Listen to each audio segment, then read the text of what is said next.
agitation for over 2 weeks now, seeking reservation for the Dhangar community.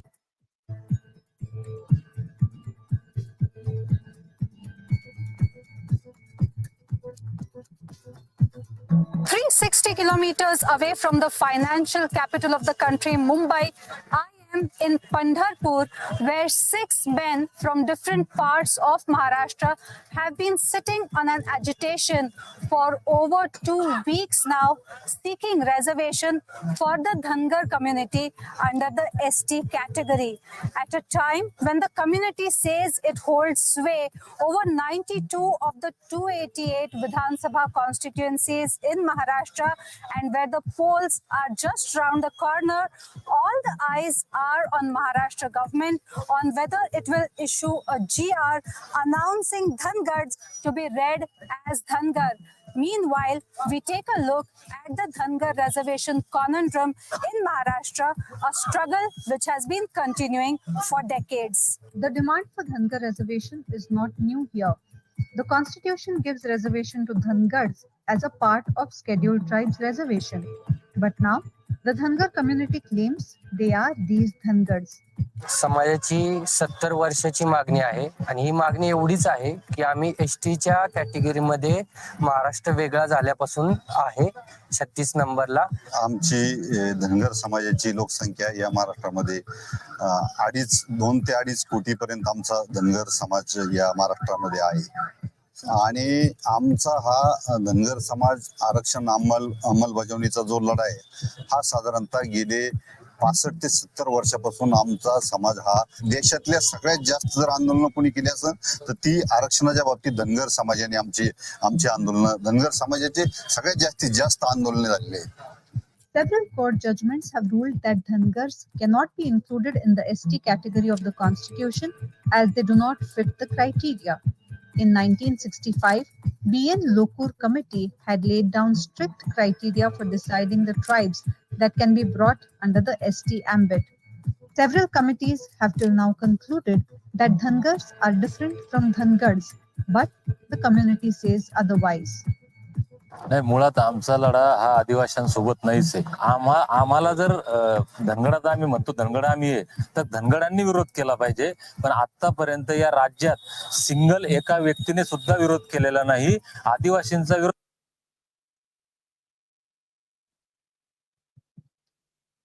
Good morning, everyone. Welcome to the inaugural edition of the Hindus Poll Arena, in which we will delve into the key issues that will dominate the assembly elections of Maharashtra. The elections, as you all know, will largely be a two-way contest between the ruling Mahayuti government of the BJP, the Eknath Shinde-led Shiv Sena, and the Ajit Pawar-led NCP, and the Mahavikas Aghadi, which comprises the Shiv Sena UBT, Congress, and the Sharad Pawar-led NCP. As many as 4,140 candidates are in the fray for the 288 Maharashtra Assembly seats. The state is scheduled to vote on November 20th. We will start with an inaugural address by the Hindus Chief of Bureau in Maharashtra, Vinaya Deshpande. Before we begin, I have a small request. Please do switch off your mobile phones or put them on silent. Thank you.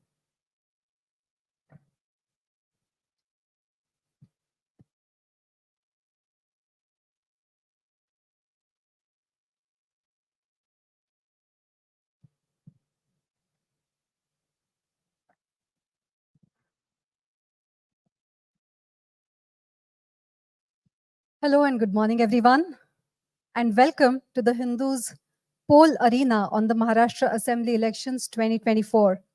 This is an interesting year for Maharashtra, unprecedented in many ways. The Lok Sabha elections held in April this year showed a different picture in the state, which not many had predicted. The Mahavikas Aghadi won 30 of the 48 Lok Sabha seats. And while there was a buzz about whether the Lok Sabha results will set any trend for the impending state assembly elections, we had the Haryana and Jammu Kashmir elections changing the mood again. Amid this, the battle for Maharashtra itself has become quite unfathomable. There are multipolar fights on several seats. There are parties which seem to have drifted from their core ideologies, and made strange bedfellows on the way to power and on their way to opposition as well. Loyalties have shifted, ideologies have changed, court battles have been dragging on. For anyone trying to understand Maharashtra politics at the current juncture, it only translates to massive mess and confusion. In one of the examples of this, just 2 days ago, on the last day of the withdrawal of nominations, over 3,000 candidates withdrew their candidatures. That does not mean that the fights will be simpler. That does not mean that the independents and the rebels won't pose a challenge. This is one election, but in many ways, it is not. As someone said to me recently, for the 288 seats that are there in Maharashtra State Assembly, there will be 288 elections with local issues for the second largest state in the country.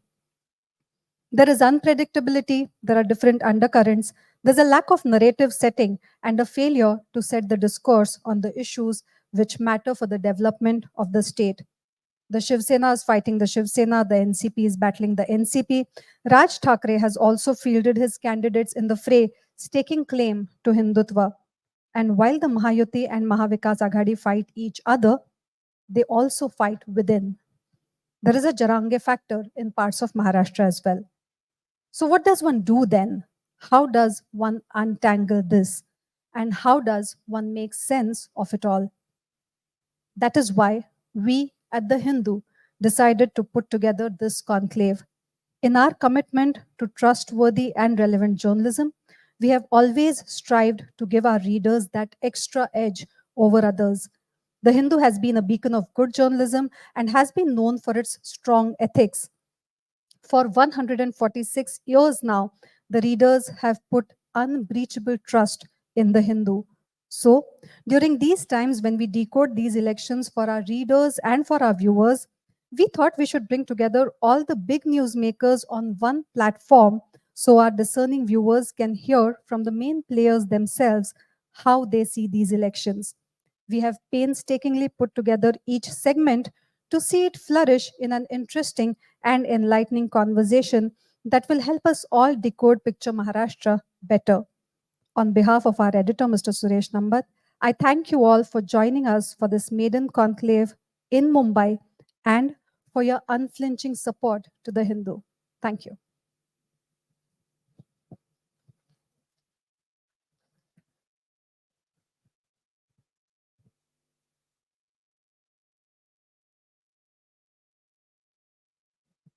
Thank you, Vinaya.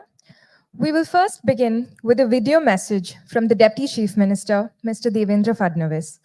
Mr. Fadnavis, who belongs to the BJP, has been a key figure in Maharashtra's political landscape and served as Chief Minister from 2014 to 2019. Not everyone may know this, but he has the unique distinction of being only one of the two Chief Ministers in Maharashtra's political history who has completed his full tenure. Mr. Fadnavis is regrettably not here as he is traveling, but he has taken the time to record a message for our readers and our viewers, which we will now play for you.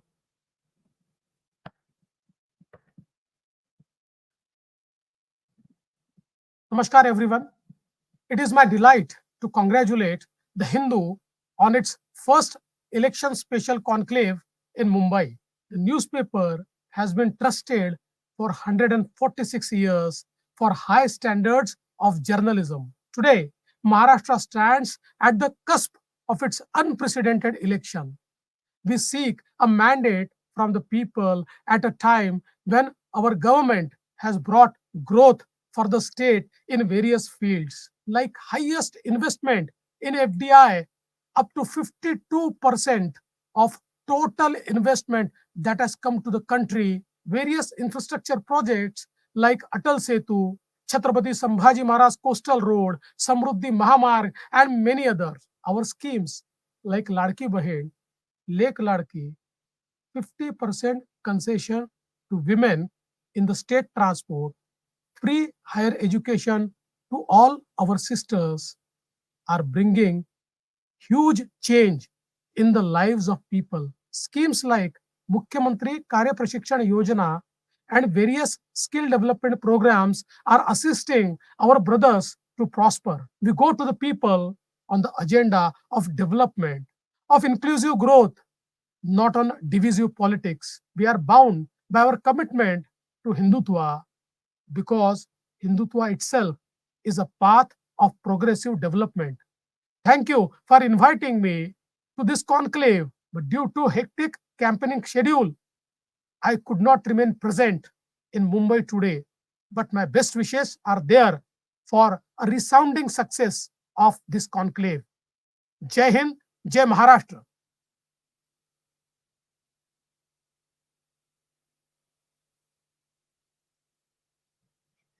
That was our Deputy Chief Minister telling us very briefly the developments and the achievements of his government.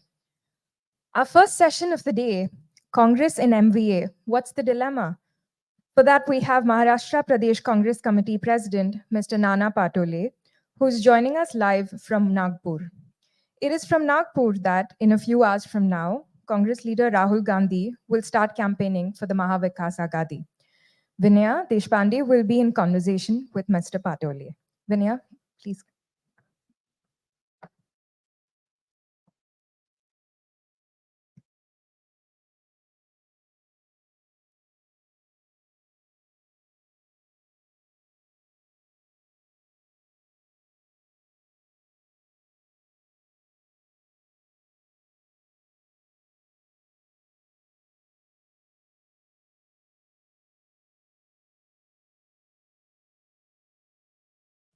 Nana Bhau, good morning. Can you hear me?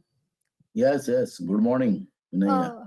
Good morning to all our viewers. And this is the first segment of Maharashtra's special election conclave, the poll arena.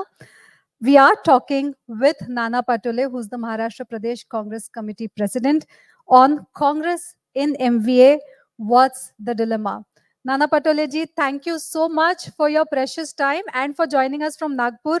We know you're busy. आज राहुल गांधी आने वाले हैं और इस व्यस्त समय में आपने हमारे लिए हिंदू के दर्शकों के लिए वक्त निकाला. Thank you so much. Thank you और आपको बहुत बहुत आपको अभिनंदन. आपने महाराष्ट्र जैसे एक बड़े स्टेट का हिंदू पे कंक्लूड रखा और महाराष्ट्र की वास्तविकता पूरे देश को दुनिया को दिखाने का काम आप लोग कर रहे हैं, इसलिए मैं आपको बहुत बहुत बधाई देता हूँ. Thank you so much, Nana Bhau. I want to begin this conclave with the first question to you.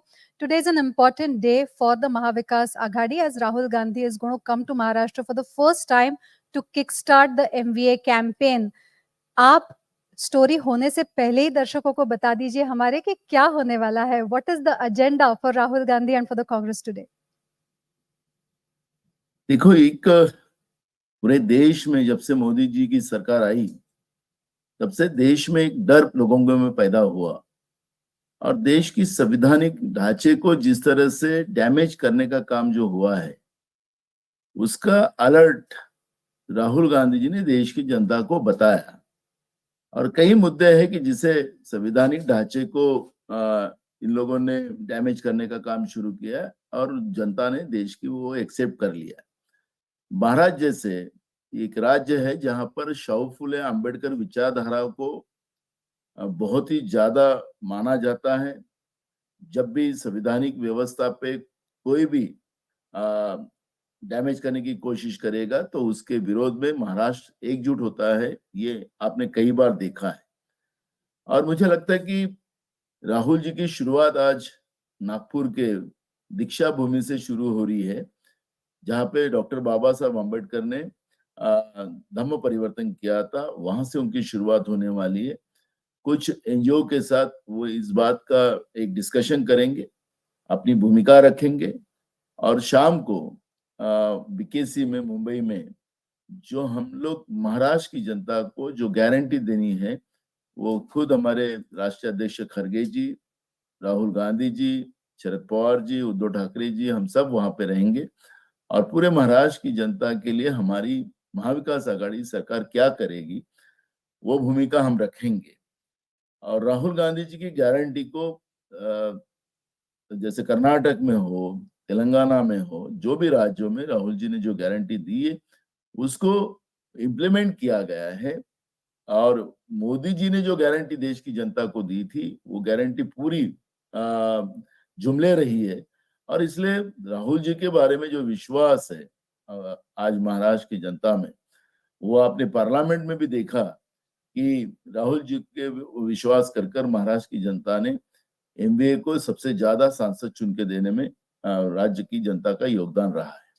But Nana Bhau, I want to ask you one thing at this juncture. Rahul Gandhi is coming today. The Congress is launching the guarantees that it wants to give to the state of Maharashtra. Is this a manifesto by the Congress, or is this the manifesto by the Mahavikas Aghadi? Is there a common manifesto that will be released separately? या आप कह रहे हैं कि आज जो guarantees Rahul Gandhi release करेंगे वही महाविकास आघाड़ी का मैनिफेस्टो रहेगा? नहीं, ये तो 5 गारंटी आज एमवीए डिक्लेयर करेंगे, जिसमें राहुल गांधी जी उसमें शिरकत करेंगे। और हमारा जो मैनिफेस्टो रहेगा वो एमवीए का रहेगा, और वही मैनिफेस्टो हम एमवीए करके आगे ले जाएंगे। जैसे इनके जैसे महायुति में आपने देखा होगा, कल मुख्यमंत्री ने खुद का मैनिफेस्टो डिक्लेयर कर दिया। वो वहां पे बहुत प्रॉब्लम है, वो इशू नहीं है। हम लोग जॉइंटली महाराष्ट्र की जनता को विश्वास देंगे, एमवीए करके देंगे। और मुझे विश्वास है कि इस बार जो बदलाव है, वो बदलाव आपको देखने मिलेगा और महाराष्ट्र में सत्ता परिवर्तन डिसाइड है। आप कह रहे हैं कि प्रॉब्लम महायुति में है, महाविकास आघाड़ी में नहीं है, लेकिन हम जो राजनीति कवर कर रहे हैं पिछले कई सालों से, हम देख रहे हैं कि आप खुद काफी हॉट सीट पे बैठे हुए हैं कुछ महीनों से। तो let us not deny that, and let us admit that there are problems in Mahavikas Aghadi as well, and that there were issues with respect to seat sharing talks. There were some teething troubles as well. What is the status now? Are you still having friendly fights on a few seats?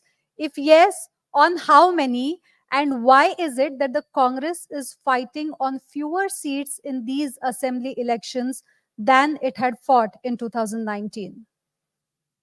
देखो, आपने सवाल किया था कि Amway का jointly manifesto आएगा क्या, तो हमने कहा वो जॉइंटली आएगा। लेकिन महायुति में कल मुख्यमंत्री ने खुद का मैनिफेस्टो डिक्लेयर कर दिया, मैं इसलिए आपको उस बात को लेके गया। और रही 1-2 सीट पे जहां पर कुछ इंडिपेंडेंट कैंडिडेट हमारे हैं, उनको हम समझाने की कोशिश कर रहे हैं। हम लोग चाहते कि हम लोग हमारे अपोजिशन के साथ आमने सामने महाविकास आघाड़ी करके लड़े, और ये कोशिश तीनों ने, हम लोगों ने मिलके की, और उसमें हमें 99% हम लोगों को उसमें सक्सेस मिला है। लेकिन महायुति में तो आपने देखा होगा, अजित पवार और एकनाथ शिंदे, एकनाथ शिंदे और बीजेपी कई जगह उनकी लड़ाई शुरू है। मैं उसमें जाना नहीं चाहता। मूल इशू है कि महाराष्ट्र की जनता को जो महाविकास आघाड़ी कर हम लोग जो विजन देने वाले हैं, जो दिशा देने वाले हैं, और महाराष्ट्र की जनता को एक भय से, क्योंकि हमारा सबसे बड़ा हमारी ताकत जो है वो शिव फुले अम्बेडकर विचारधारा की है। जो लोग छत्रपति शिवाजी महाराज की प्रतिमा में भी कमीशन खाकर उनको जिस तरह से उनकी प्रतिमा को अपमानित करने का काम इन लोगों ने किया है, नरेंद्र मोदी जी खुद उसका इनॉग्रेशन किए थे। तो कमीशन के चक्कर में जो भी सरकार ने रिपोर्ट लाई है, वो उसमें स्पष्ट हुआ है कि उसमें वेल्डिंग बराबर नहीं की गई थी, वो प्रतिमा बराबर बनी नहीं गई थी, और मुख्यमंत्री कह रहे थे कि हवा से वो गिर गई थी। तो जो बातें सरकार के माध्यम से जो सामने आई है, तो महाराष्ट्र की जनता ने उस बात को पकड़ लिया है कि ये हमारी जो भगवान होते हैं उनका भी अपमान करने के लिए भ्रष्टाचार के माध्यम से कम नहीं पड़ते। और आपने देखा होगा कि इनके जो बीजेपी के नेता है वरिष्ठ, जो अभी उनके प्रचार प्रमुख बने हुए हैं, दानवे, राव साहब दानवे, वो खुद को ही छत्रपति शिवाजी महाराज कह रहे। उनके नखून की भी बराबरी नहीं करेंगे, पैर के, हाथ के तो छोड़ो, अब वो खुद को अब शिवाजी महाराज कह रहे हैं। तो ये शिवाजी महाराज जी का जो जिस तरह से अपमान करने का काम जो बीजेपी कर रही है, और महाराष्ट्र की जनता इस बात को एक्सेप्ट नहीं कर रही। और आपको पता है विनय कि महाराष्ट्र में महिलाओं का एक अलग सम्मान है। आज हमारी महिलाओं का कितने अपमानित ये लोग कर रहे हैं।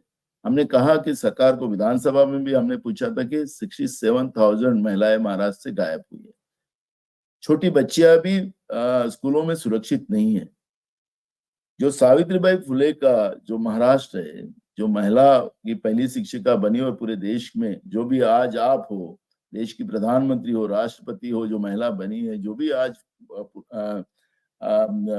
हमारे जेंट्स के बराबर हमारी महिलाएं जो साथ में है, उसकी सब धरोहर तो महाराष्ट्र से शुरू हुई है।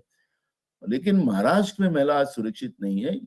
ये हमारे महाराष्ट्र का हमारे लिए और किसी के लिए भूषणाव नहीं है। ये बार-बार अपमानित करने का सरकार ने जो पाप किया है, इसके लिए इनको ये सब परिणाम के सामने जाना ही पड़ेगा।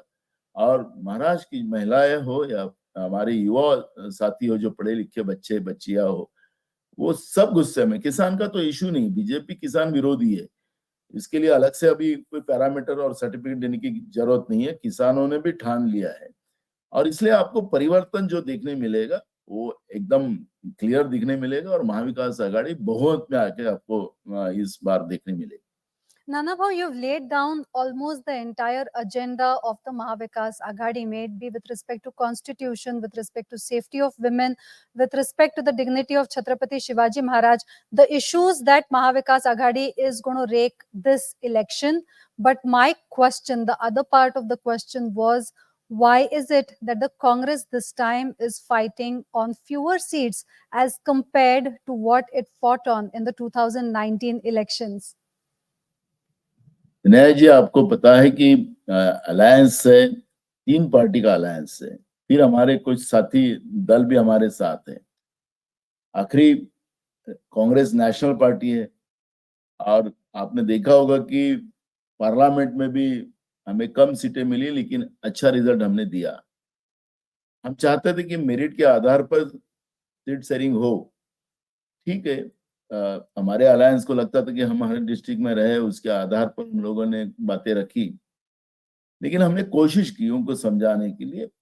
जो भी आज हमारे कुछ सीटों में जो लॉस आएगा, जो थोड़ा सीट शेयरिंग में जो आपने कहा कि उस बारे में, तो उसमें वो होगा। लेकिन अब लोगों ने ये सोच लिया कि जो हो गया और लेकिन अब महाराष्ट्र को बचाना है। जो गुजरात को बेचने का काम जो महायुति की सरकार कर रही है, तो उस आधार पर महाराष्ट्र अब महाविकास आघाड़ी में ही सुरक्षित रह सकता है, ये भावना है। और इसलिए जो सीट शेयरिंग में जो कुछ इश्यू हुए हैं, जिसमें बहुत बड़ा डिस्कशन मीडिया में भी आया है, ये ऐसा कुछ नहीं था। आखिर हमारी भूमिका मेरिट के आधार पे थी और मुझे लगता है कि अब वो सवाल हो गया और हम सब लोगों के वर्कर, सभी दल के वर्कर अब काम में लगे हैं और मुझे विश्वास है कि अब ये सब चीजें खत्म हो चुकी। लेकिन नाना भाव, यू हैव एन इमेज जहां पे आपको हमेशा ऐसे देखा जाता है कि आप एक बहुत ही स्ट्रॉन्ग पर्सनालिटी हो, अपने मन में जो आता है आप बोल देते हो, आप उसके बारे में ज्यादा सोचते नहीं हो। क्या आपको लगता है कि इस इमेज की वजह से ठेस पहुंची आपको जो टॉक्स हुए उसके दौरान? देखो, मूल इशू है कि मैं मेरे पार्टी की बाजी रखूंगा ही, ये मेरा दायित्व है। जो विश्वास मेरे हाईकमांड ने मुझे रखकर मुझे ये जवाबदारी दी है, तो मेरा दायित्व है कि मेरी पार्टी को सबसे स्ट्रांग इस महाराष्ट्र में बनाने का ये मेरा दायित्व है और मैं करूंगा। क्योंकि मेरा स्वभाव आप जानते हैं कि जब विधानसभा का मैं स्पीकर भी था, तब भी मैंने अपनी भूमिका वहां पे स्पष्ट रखी थी। मैं सरकार हो या अपोजिशन हो, उस बात को नहीं, जो जवाबदारी मुझे मिलती है उसको मजबूती से करना और मेरा एक ही उद्देश्य होता है कि हम सबको न्याय दे सके। तो उससे किसी को लगता है, गलत लगता है, तो वो उनका इशू है, लेकिन मैं जिस तरह से बेबाक रहूंगा, मैं रहूंगा, वो मेरी आदत है और लोग उसको एक्सेप्ट भी करते हैं।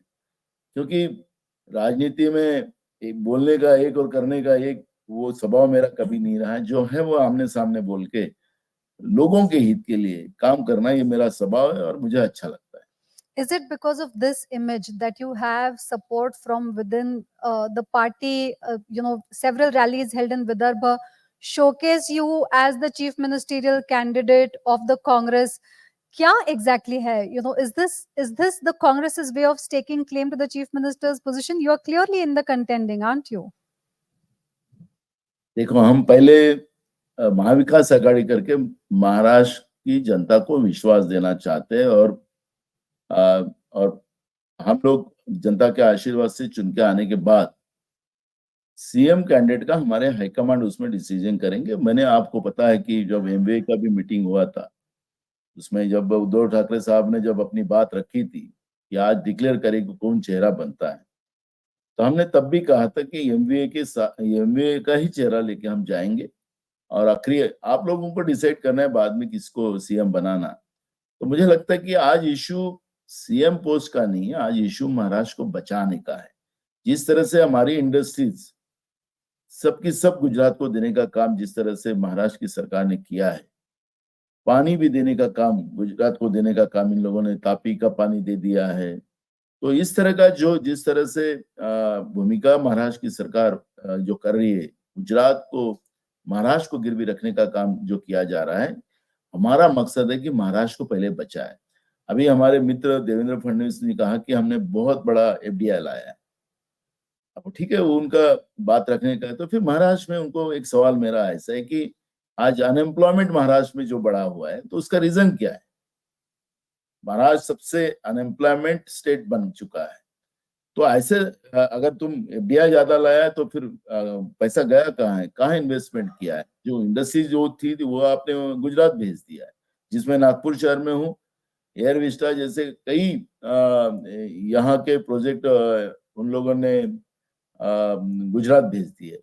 तो मेरा ये कहना है कि आज महाराष्ट्र का जो एक स्टेटस पूरे कंट्री में था, वो स्टेटस ही खत्म करने का पाप महायुति के और बीजेपी प्रणीत सरकार ने किया है और उसका गुस्सा जनता में है। और इसलिए हम लोग आज सीएम कैंडिडेट का इशू आज हमारे लिए नहीं, आज महाराष्ट्र बचाना ये हमारा दायित्व है।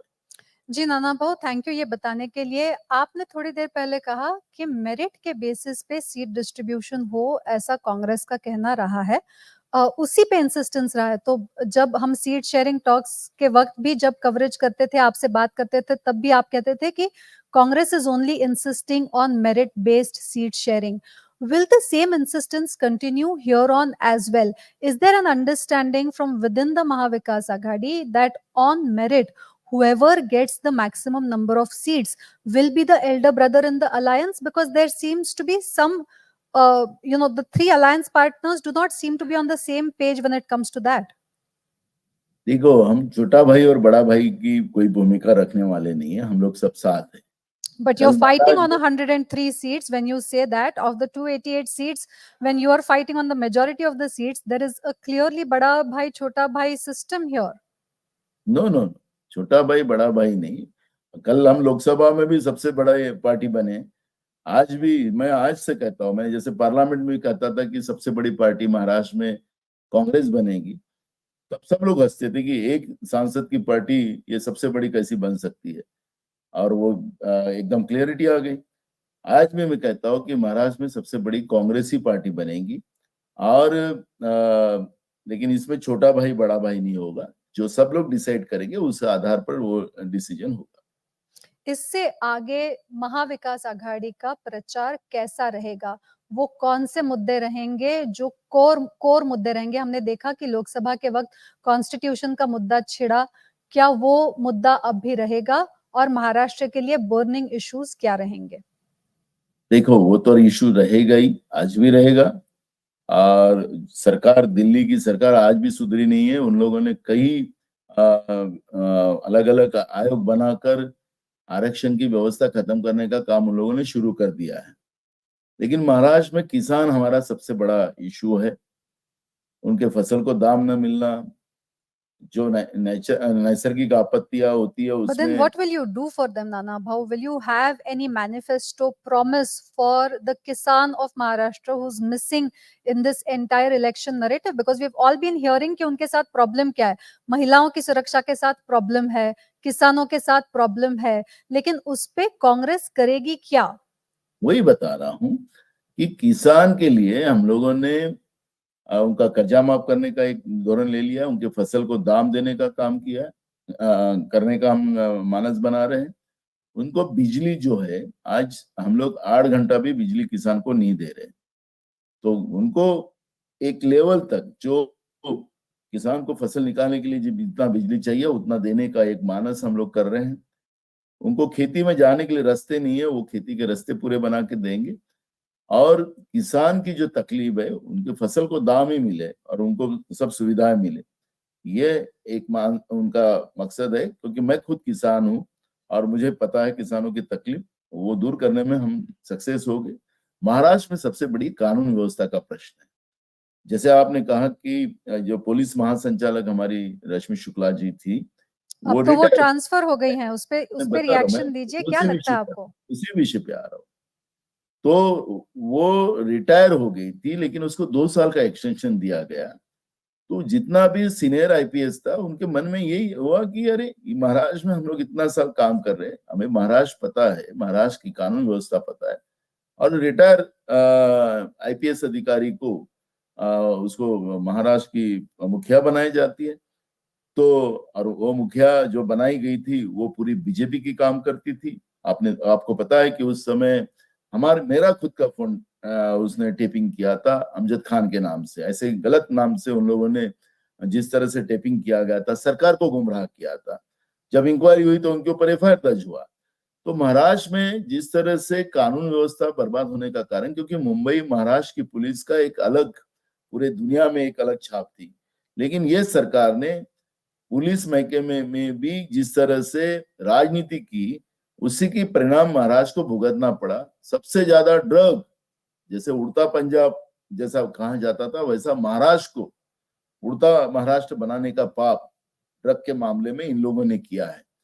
कई परिवार को बर्बाद किया है। मुंद्रा पोर्ट से ड्रग महाराष्ट्र में सबसे ज्यादा आ रहा है। तो जिस तरह से महाराष्ट्र की जो कल्चर थी, व्यवस्था थी, जो हमारी युवा पीढ़ी जिसके लिए जिस तरह से दिशा चाहिए थी, वो नहीं दे सके। अधिकारियों के ट्रांसफर में पैसे खाने का काम इन लोगों ने किया, और इसलिए अधिकारी को लगा कि हम पगार से क्यों पैसे देंगे, तो लोगों से लूटने का, फिर ये माफिया तैयार करने का काम इन लोगों ने किया, और पूरी कानून व्यवस्था, और उस कानून व्यवस्था बिगड़ने की वजह से महिलाओं पे अत्याचार बढ़ गए। महिला गायब होने शुरू हो गई। जो बदलापुर की घटना हुई 4 और 5 साल के बच्चियों के ऊपर, तो ये इसका रीजन ही वो है कि जो पुलिस को जो उनकी जवाबदारी थी, वो जवाबदारी से बाहर निकलकर सिर्फ बीजेपी का काम करो, इस तरह की बातें जब हुई, तब से महाराष्ट्र में कानून व्यवस्था बिगड़ी। आपको पता है कि हम कैसे कंट्रोल उसको कर सकते हैं, क्योंकि हमारी पुलिस मजबूत है। लेकिन जिस तरह से पुलिस में राजनीति करने का काम इन लोगों ने किया, तब से महाराष्ट्र में पूरी कानून व्यवस्था बिगड़ी थी, वो हम दुरुस्त करेंगे। युवाओं के लिए जिस तरह से इन लोगों ने पवित्र पोर्टल के माध्यम से 1,000 रुपया लेकर कोई भी एक परीक्षा के लिए 1,000 रुपया पवित्र पोर्टल से एप्लीकेशन करो, जो सुविधा इनके पास में नहीं, ऐसे कंपनियों को काम देते थे और पेपर लीक करने का काम किया। कई युवा पीढ़ी को इन लोगों ने बर्बाद कर दिया, उनके जीवन से उनको उद्ध्वस्त कर दिया। हम एमपीएससी के थ्रू सब जगह भरेंगे, लाखों पोस्ट महाराष्ट्र में रिक्त है, वो सभी पोस्ट हम लोग एमपीएससी के थ्रू भरेंगे, और एक सरकारी व्यवस्था के आधार पर ये सब चीजें खड़ी हो और उसमें पारदर्शिता हो, ये भूमिका हमारी है। और सबसे बड़ी महंगाई, जिस तरह से इन लोगों ने जिस तरह से कर्जा इस राज्य पे लाया है, जो अभी कह रहे थे हमारे मित्र की हमने अटल सेतु बनाया, उसमें कितना करप्शन हुआ होगा, समृद्धि मार्ग में कितना करप्शन हुआ है। हम लोग इसकी श्वेत पत्रिका निकालेंगे, व्हाइट पेपर निकालेंगे, और इन लोगों ने कैसे राज्य की जनता को लूटा है, कर्जा लेकर तुम जनता के ऊपर कर्जा कैसे बिठाया है, ये हम राज्य की जनता के सामने रखेंगे। और महाराष्ट्र को इस कर्जे से कैसे कम करने का, और महाराष्ट्र में महंगाई कैसे कम करने का, ये बेसिक हमारा रहेगा। और मुझे विश्वास है ये सब मुद्दे लेके हम पब्लिक में जाएंगे और पब्लिक उसको एक्सेप्ट करेगी। नाना भाऊ, माझी लाडकी बहन योजना जो है उसके बारे में शिवसेना यूबीटी ने कहा है कि अगर वो सरकार में आएंगे तो वो स्कीम बढ़ाएंगे और कंटिन्यू करेंगे, उसमें जो फाइनेंशियल दिक्कतें हैं वो दूर करेंगे, उसको स्ट्रीमलाइन करेंगे। कांग्रेस की इस पे क्या भूमिका है? देखो, ये लोग तो करने वाले नहीं है, बोल रहे हैं लेकिन कर नहीं सकते, क्योंकि ये जब तक करप्शन महाराष्ट्र में सबसे, मैं आज अगर कंपटीशन पूरे स्टेट का किया जाए हिंदुस्तान नहीं, के, शिवसेना यूबीटी मेरी आपके बात अलायंस सुनो, पार्टनर। मैं बता रहा हूँ, अगर पूरे कंट्री का, अगर पूरे स्टेट का अगर करप्शन का कंपटीशन किया जाए तो महाराष्ट्र 1 नंबर आएगा। योजना कम और उसमें करप्शन ज्यादा। अब लाडली बहन का आपने उल्लेख किया, इन लोगों ने एडवर्टाइज में कितना पैसा खर्चा किया होगा? 6,000 करोड़ रुपया सिर्फ एडवर्टाइज के ऊपर इन लोगों ने खर्चा किया है, उसका कैंपेन के लिए। क्या करना था तुम्हें? तो महिलाओं के पास पैसे जा रहे थे, 6,000 करोड़ रुपया सिर्फ एडवर्टाइज के ऊपर खर्चा किया है। उसका कैंपेन के लिए क्या करना था तुम्हें? तो महिलाओं के पास पैसे जा रहे थे, 6,000 करोड़ रुपया सिर्फ एडवर्टाइज के ऊपर खर्चा किया है। क्या करना था तुम्हें? तो महिलाओं के पास पैसे जा रहे थे, क्यों 6,000 करोड़ रुपए खर्चा किया? पहले ही राज्य पे 10 लाख करोड़ का कर्जा बना के रखा है आपने। इन लोगों ने उसमें भी करप्शन करने का और अपने फोटो दिखाने का जो एडवर्टाइज इन लोगों ने किया है, ऐसा जिस तरह से ये लोग कभी नहीं कर सकते, क्योंकि इनकी नियति जनता को लूटने की है। ये योजना नहीं चला सकते। आज हमारे नेता राहुल गांधी जी जो गारंटी डिक्लेयर करेंगे वो आपको देखने मिलेगी। हम लोग इसका पूरा जवाब देंगे। इनकी लाडली बहन, क्योंकि ये बेईमान भाई लोग हैं, इन लोगों ने लाडली बहन के नाम से उनको 1,500 रुपए दिया और उनको महंगाई बढ़ाकर, ये 2 महीने में महाराष्ट्र में कितनी महंगाई बढ़ी आपको पता है। 2 महीने में इन लोगों को, बहनों को लूटने का काम किया। 1,500 की जगह 5,000 रुपया इन लोगों ने उनसे, उनकी जेब से निकाल लिया। तो ये बेईमान भाई है। इनकी जो बातें हैं सब बहनें समझती है। आज हम जो गारंटी देने वाले हैं, हम बहनों को कैसा न्याय दे सकते हैं, वो खुद हमारी एमवे के इसमें हमारे सब नेता वहां पे डिक्लेयर करेंगे, उसका जवाब हम देंगे। लेकिन आपने ये नहीं बताया कि आप स्कीम कंटिन्यू करेंगे या नहीं करेंगे। तो आज ही जवाब देंगे ना, हम कल की बात नहीं कर रहे। आज ही जवाब हम एमवे के, हमारी जो जॉइंट वहां पर कैंपेन है बीकेसी में, मुंबई में, आज ही उसका जवाब देंगे। नाना भाऊ, एक आखिरी सवाल आपके लिए। अब इलेक्शन के बाद जब सरकार बनाने की बारी आएगी, तब एमवीए कहाँ रहेगी आपको लगता है, और किसकी सबसे ज्यादा सीटें रहेंगी? और अगर उद्धव ठाकरे कहें कि उन्हें मुख्यमंत्री बनाया जाए, तो क्या कांग्रेस का उसके लिए सपोर्ट रहेगा? देखो, ये काम मेरा नहीं है, ये काम हमारे हाईकमांड का है। मेरा काम है महाराष्ट्र में कांग्रेस को सबसे ज्यादा सीटें जीत के लाने का, ये मेरा काम है। तो इसलिए मैं वो मेरा काम करूंगा। डिसीजन हाईकमांड को लेना है, हाईकमांड ले। But how many seats do you think that the MVA will be able to garner despite the internal fighting and despite the friendly fights that we will see in a few places? कुछ जगह में है तो भी उसको हम, अब आज हम लोग जब बैठेंगे तो उसमें का कुछ ना कुछ सॉल्यूशन निकालेगा। हमारा टारगेट ही महाराष्ट्र की महायुति की सरकार है और बीजेपी है। और इसलिए जिस तरह से नरेंद्र मोदी और अमित शाह ने महाराष्ट्र को एटीएम बना के रखा है, जो लूटने का काम महाराष्ट्र को दोनों कर रहे हैं, उसको हमको रोकना है। और इसलिए ये जो हमारे में कुछ सीटों में जो प्रॉब्लम है वो आज बैठ के हम सॉल्व करेंगे। और कितनी जगहों पे महाविकास आघाड़ी आएगी ऐसा आपको लगता है, for the 288 seats that you are contesting? 200 तक हम लोग महाविकास आघाड़ी की सीटें महाराष्ट्र में चुन के आएंगे। इसमें से विदर्भ में कितने आएंगे Nana Bhau? Because we have seen an intense battle for Vidarbha. You are sitting there, that is the area that decides the king maker of Maharashtra. जो विदर्भ पे डोमिनेट करता है वो महाराष्ट्र में रूल करता है, ऐसा हमेशा महाराष्ट्र का अनरिटन रूल रहा है। तो आप बताइए, आप 200 प्लस कह रहे हैं महाविकास आघाड़ी के लिए, उसमें से विदर्भ में कितनी आएंगी? 45 से 50 के बीच में हम लोग विदर्भ में, 62 में से महाविकास आघाड़ी की सीटें रहेगी। कांग्रेस इसमें से कितनी लाएगी? कांग्रेस कम से कम 32 और 35 के बीच में कांग्रेस रहेगा। That's a big statement to make, Nana Bhau Patole. Of the 62 seats from Vidarbha, which decides the kingmaker of the state, you're saying Congress alone will get over half. And you know, you've been candid as always, and you have given answers to all the questions that we posed on behalf of our readers. Thank you so much. On such a hectic day, you made time for our viewers and you joined us for this conclave. I thank you from all of us. Okay. Jai Maharashtra.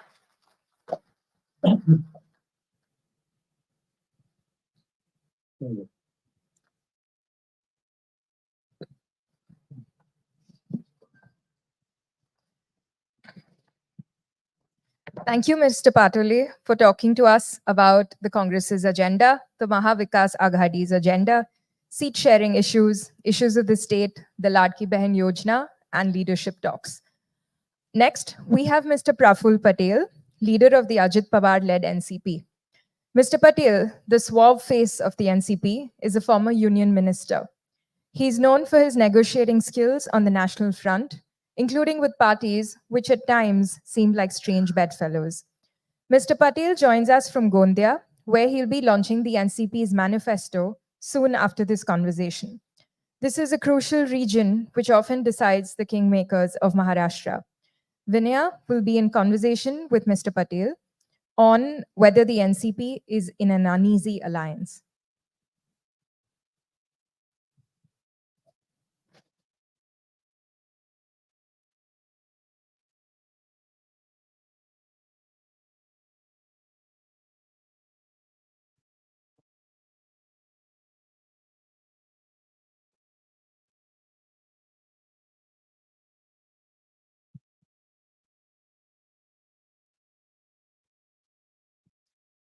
Praful Patel, sir, on a day when the Hindu organizes its maiden election conclave in Mumbai, we are glad that you made time for our viewers and for our readers all the way from Gondia on an important day when the NCP launches its own manifesto within a few minutes after our conversation. Welcome on this platform and thank you for joining us. Thank you once again to the Hindu and to you, Vinaya, for being very persuasive to make sure that I come on the program. Well, I'm very happy for that. And I'm sure we also need to communicate through you to all our voters and well-wishers what our views are. Sir, thank you so much. You're sitting in Gondia, which is in Vidarbha. We had Nana Patole just some time ago talking to us. The most crucial point that comes to the fore is that Vidarbha often becomes the kingmaker in Maharashtra politics. The one who rules in Vidarbha seems to hold the key for formation of government in Maharashtra. How do you see this battle panning out in Vidarbha first and in Maharashtra thereafter? Well, I agree that Vidarbha is a very important region. And historically, I have also been in the Congress for many years. In fact, my first three elections where I won the Lok Sabha was on a Congress ticket. Then, of course, we formed the NCP and we continue to be in the NCP, though you all have nomenclatures like Ajit Pawar, NCP and all that. But let me tell you that the NCP as we speak is only with us. However, that's a little side note. Vidarbha is, you're right, Congress historically. And then the BJP rose from Vidarbha and went on to lead Maharashtra.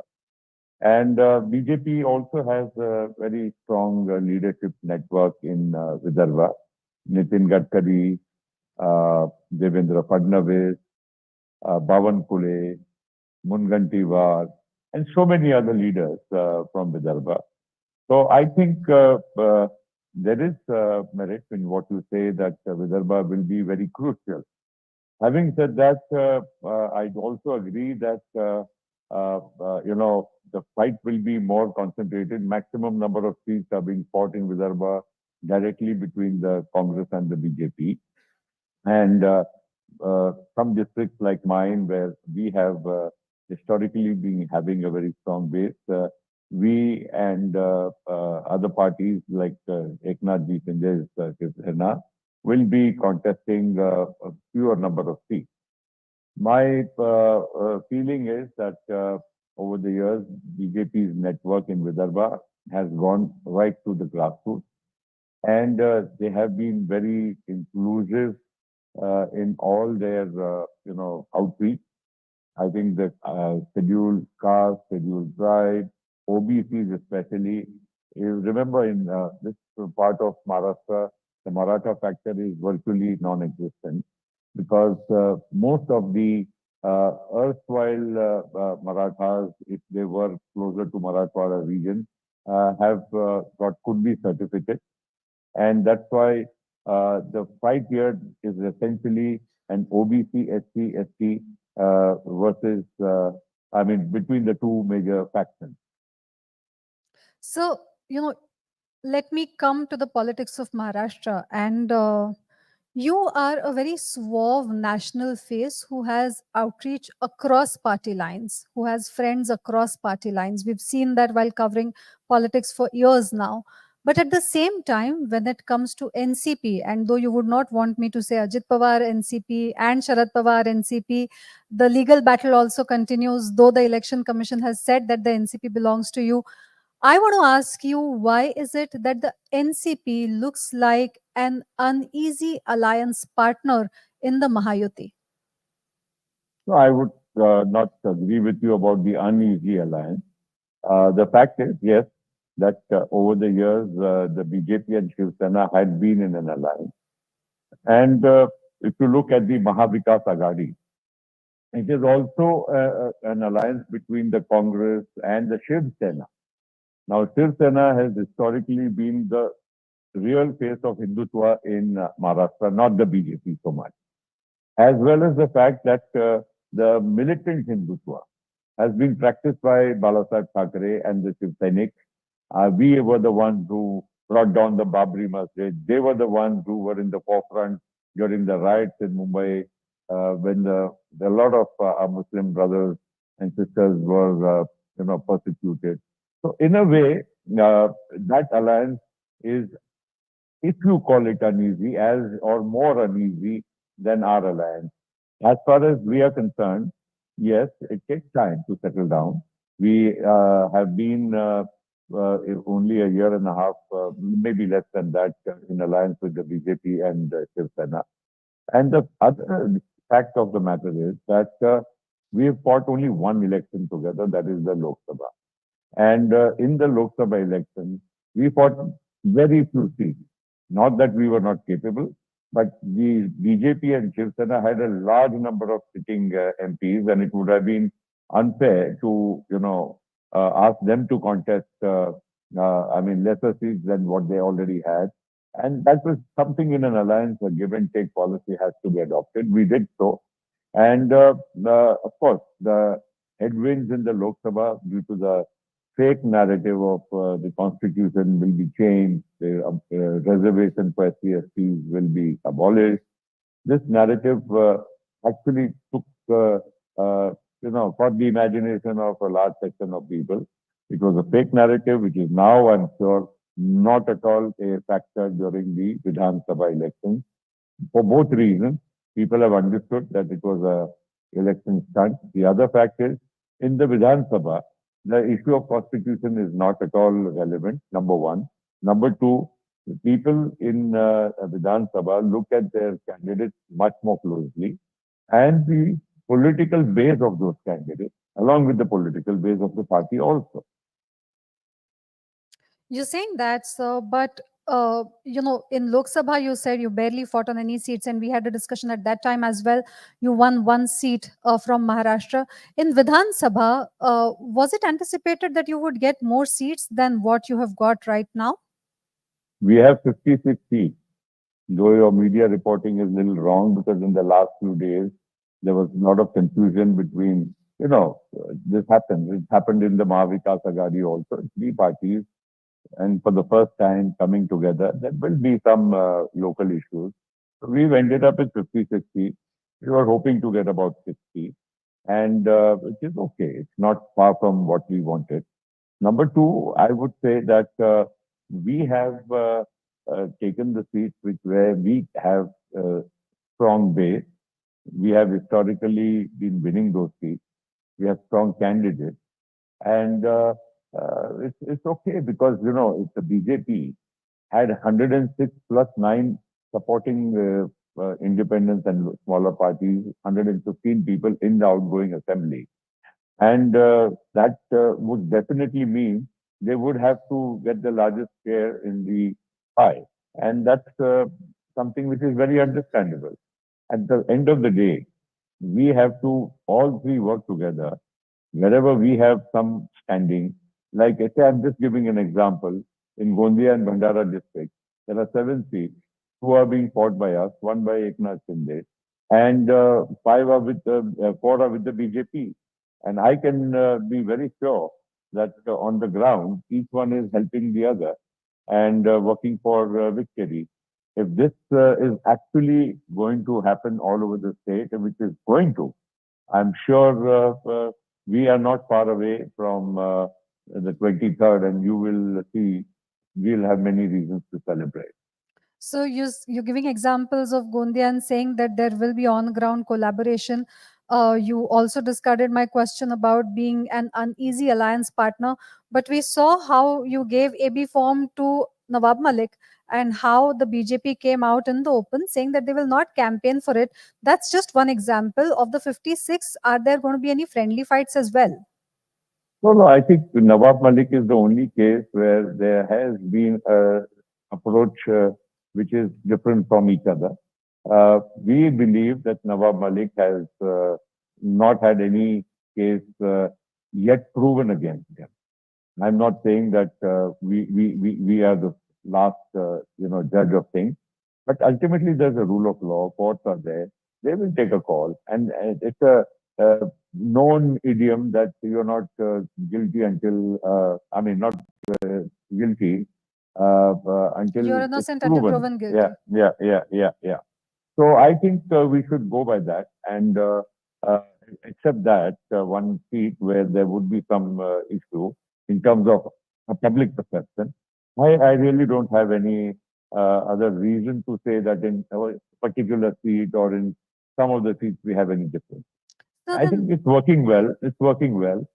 And listen, we all will, as in the Mahavikas Aghadi, as also in the Mahayuti, everybody will have to make some adjustments. Because you see, all of us, we've been fighting 114, 15 seats in the past. The Congress has been fighting 174 seats in the past. They are also fighting in around 100 seats. Shiv Sena was also fighting more seats. They are fighting in around 95 or 90 seats or whatever the number. Our Sahab also is fighting in about 80 odd seats. These adjustments will all be there, and it takes time to settle a three-party alliance both ways. And I think it's happening. People like us who are in the party, and also my other colleagues who are seniors, of course, Ajit Dada and Tatkare and other seniors, Bhujbal Saab and Mushrif Saab, all are all working to ensure that our cadres work hand in hand with the BJP and the Shiv Sena and vice versa. Tomorrow I'm having a joint meeting with Eknath Shinde in my constituency. There is going to be Nitin Gadkari and me addressing meetings together and so forth. has there ever been any discussion on the chief minister's face after the election till now in your alliance meetings? Because the stated policy or the stated statement that all of you have given is this will be done only after the elections. Has there been any preliminary discussion about this? No, not at all. I don't think that kind of discussion was necessary.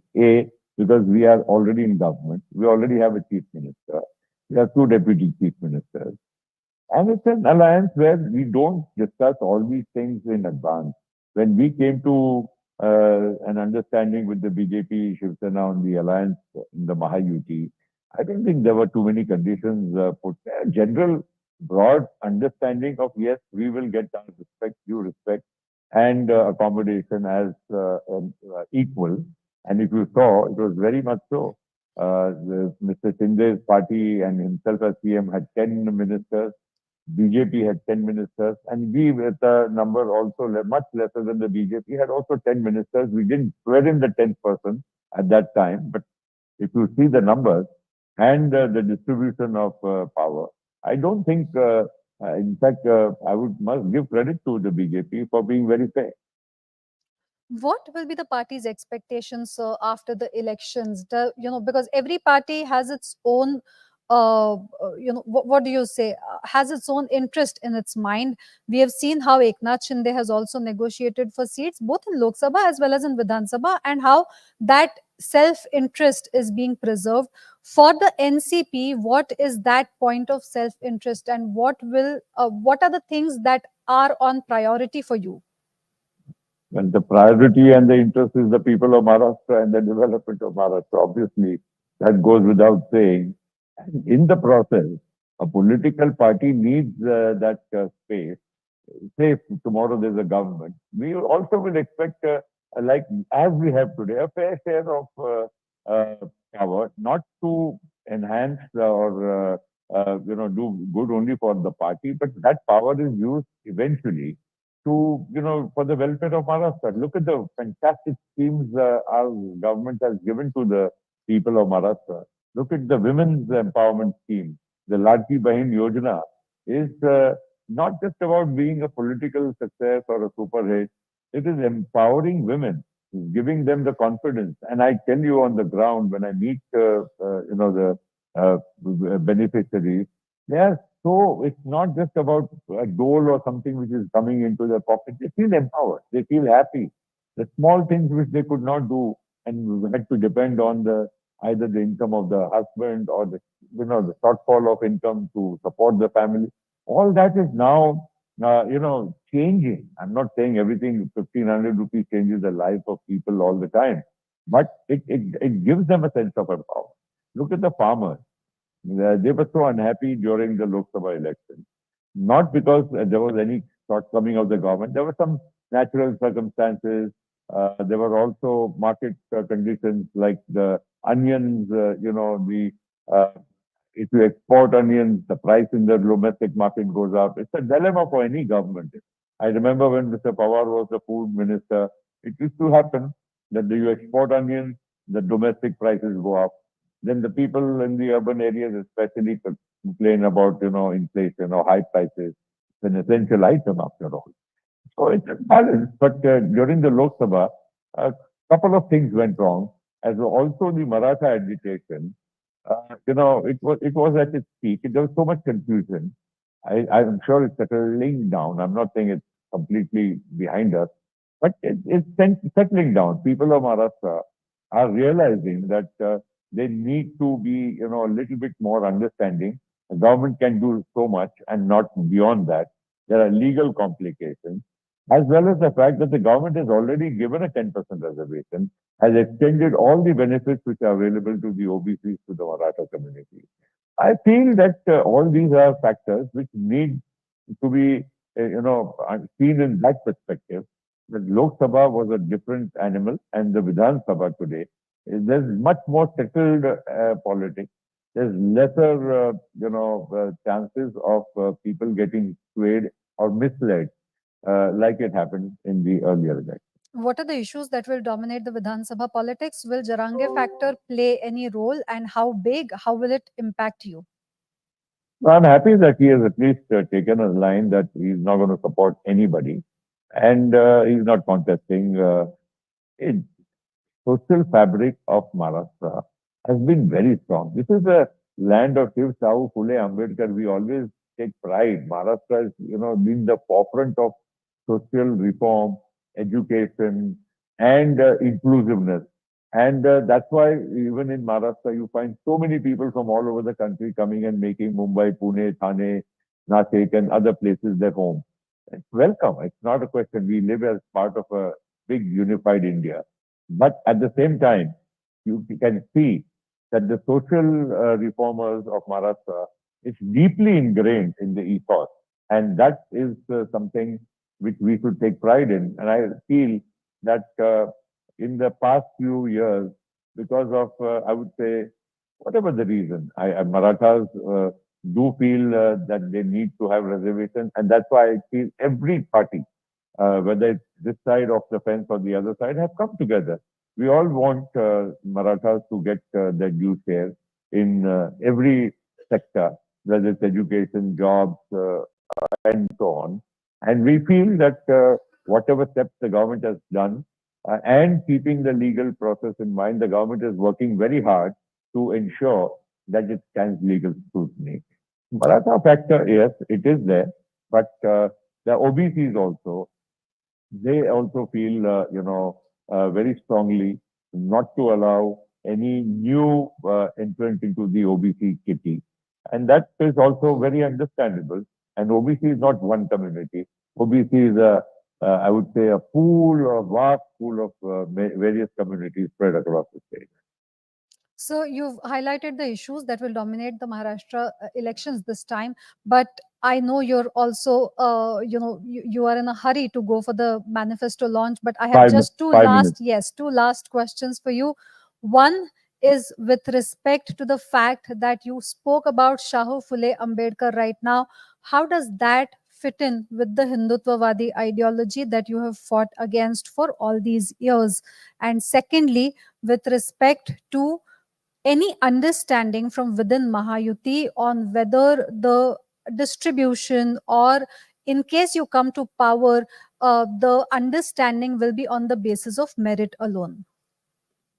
Let's be honest that we do practice as NCP, Shivsahu Phule Ambedkar, and we believe in that. Yashwantrao Chavan's ideology and governance is being carried forward by us.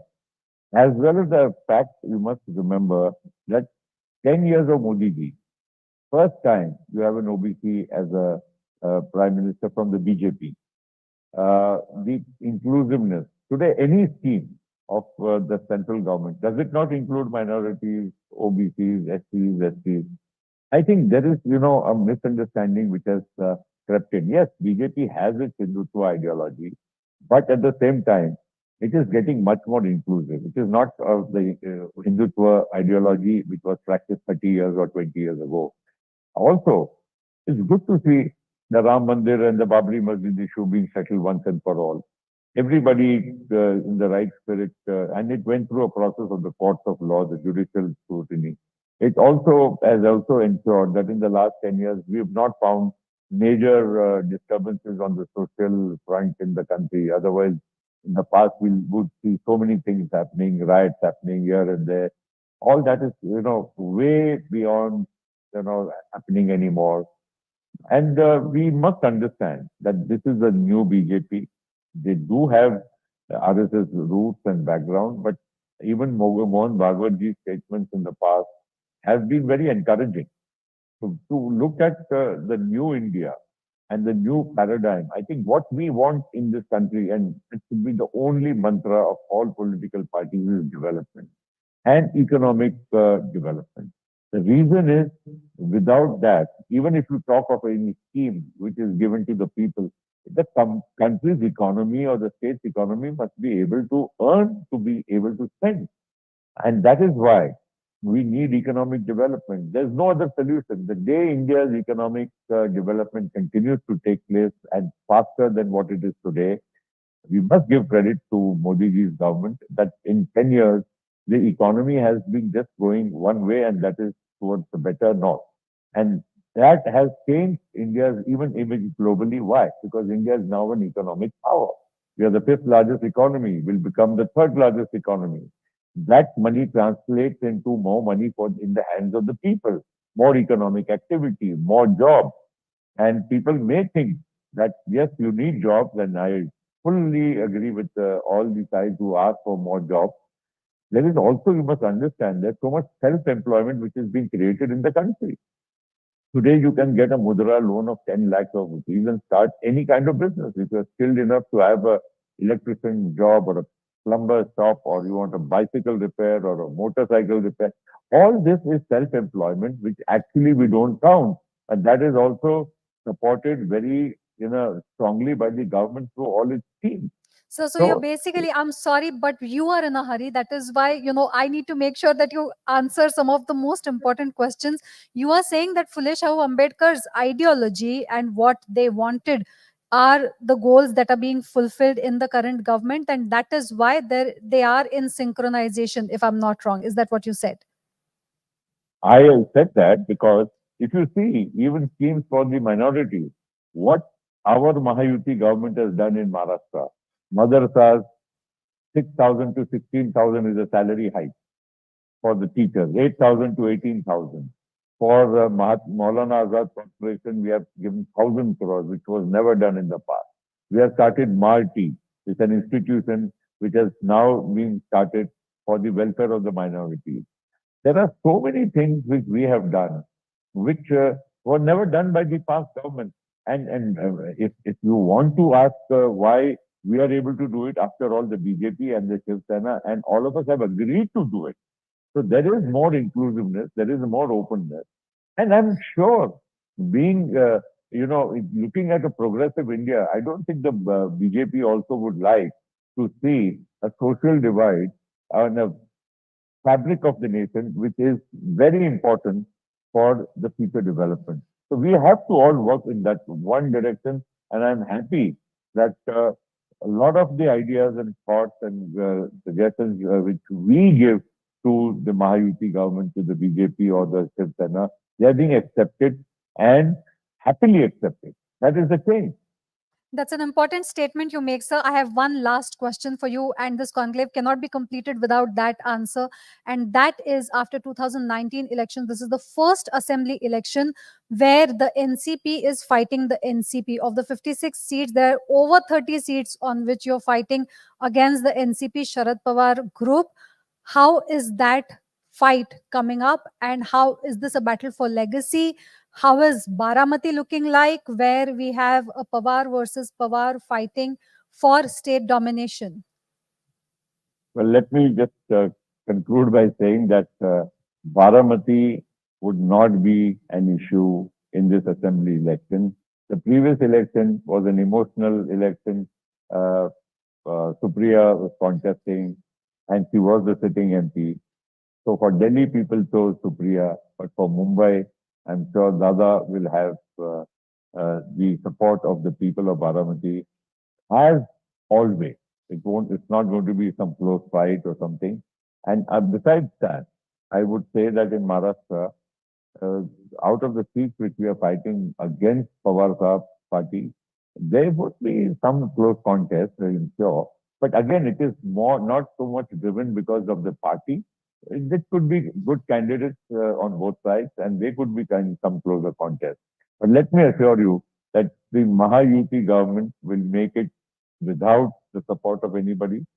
Within the three parties, the strike rate of all the three parties is going to be as good as the other.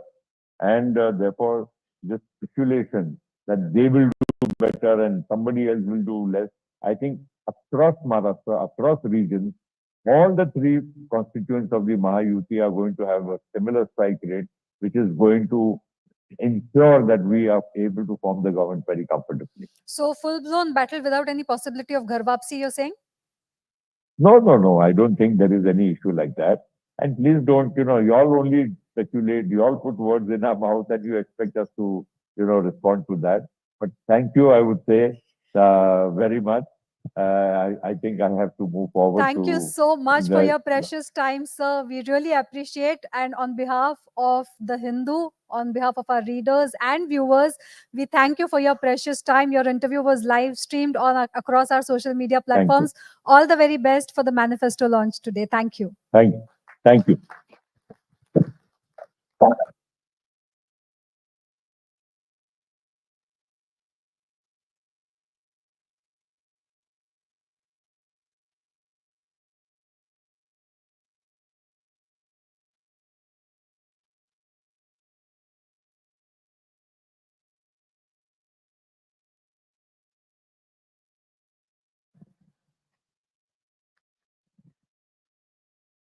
So that was Mr. Patel arguing that the NCP is not in an uneasy alliance. He also spoke to us about the importance of Vidarbha, the Maratha agitation, and the Pawar versus Pawar fight. Next we have Mr. Vinod Taude, the National General Secretary of the BJP. Mr. Taude rose in the party from being the State General Secretary to later opposition leader in the Maharashtra Legislative Council. As minister, he has held many portfolios, including school education, higher and technical education, minority development, sports and youth welfare, and the Marathi language. A loyal BJP worker, he's the party's go-to man for brokering peace in delicate situations. I invite you on stage, sir. Vinaya and our economics editor, Mr. Vikas Doot, will be in conversation with Mr. Taude on the topic, BJP's vision for Maharashtra amid strange alliances.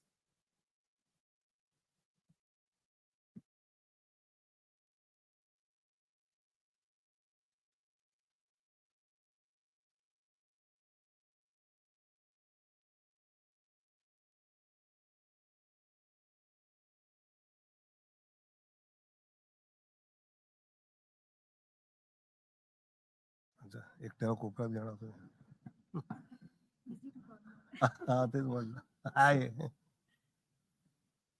Pleasure या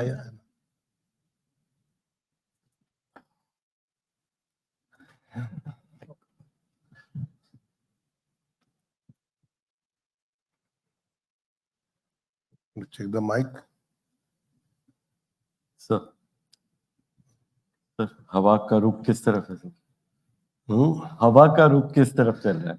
हवा का रुख तो महायुति की तरफ, ऐसा हम तो बोलेंगे, नाना जो बोला वो बोला, प्रफुल्ल भाई बोले बोले but still 2-3 days it will take time to have a clear picture.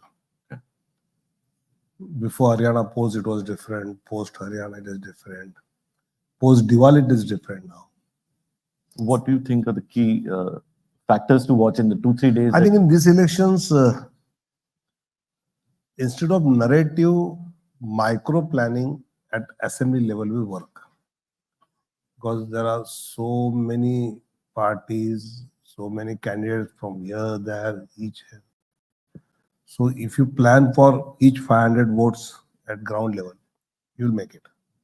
And we Are you doing all- saying that this is an election which does not have a uniform statewide agenda or issue, and that it will be fought very locally and that it will be a close fight? Of course, because so many parties, candidates changing from here, there, from Mahayuti to Mahagadi, and from Mahayuti to Mahayuti, Mahagadi to Mahagadi. So people are confused about parties. So there is no specific agenda of any party being pursued in voters. So whoever candidate concentrate at the assembly level and manage the political working there, you'll get through.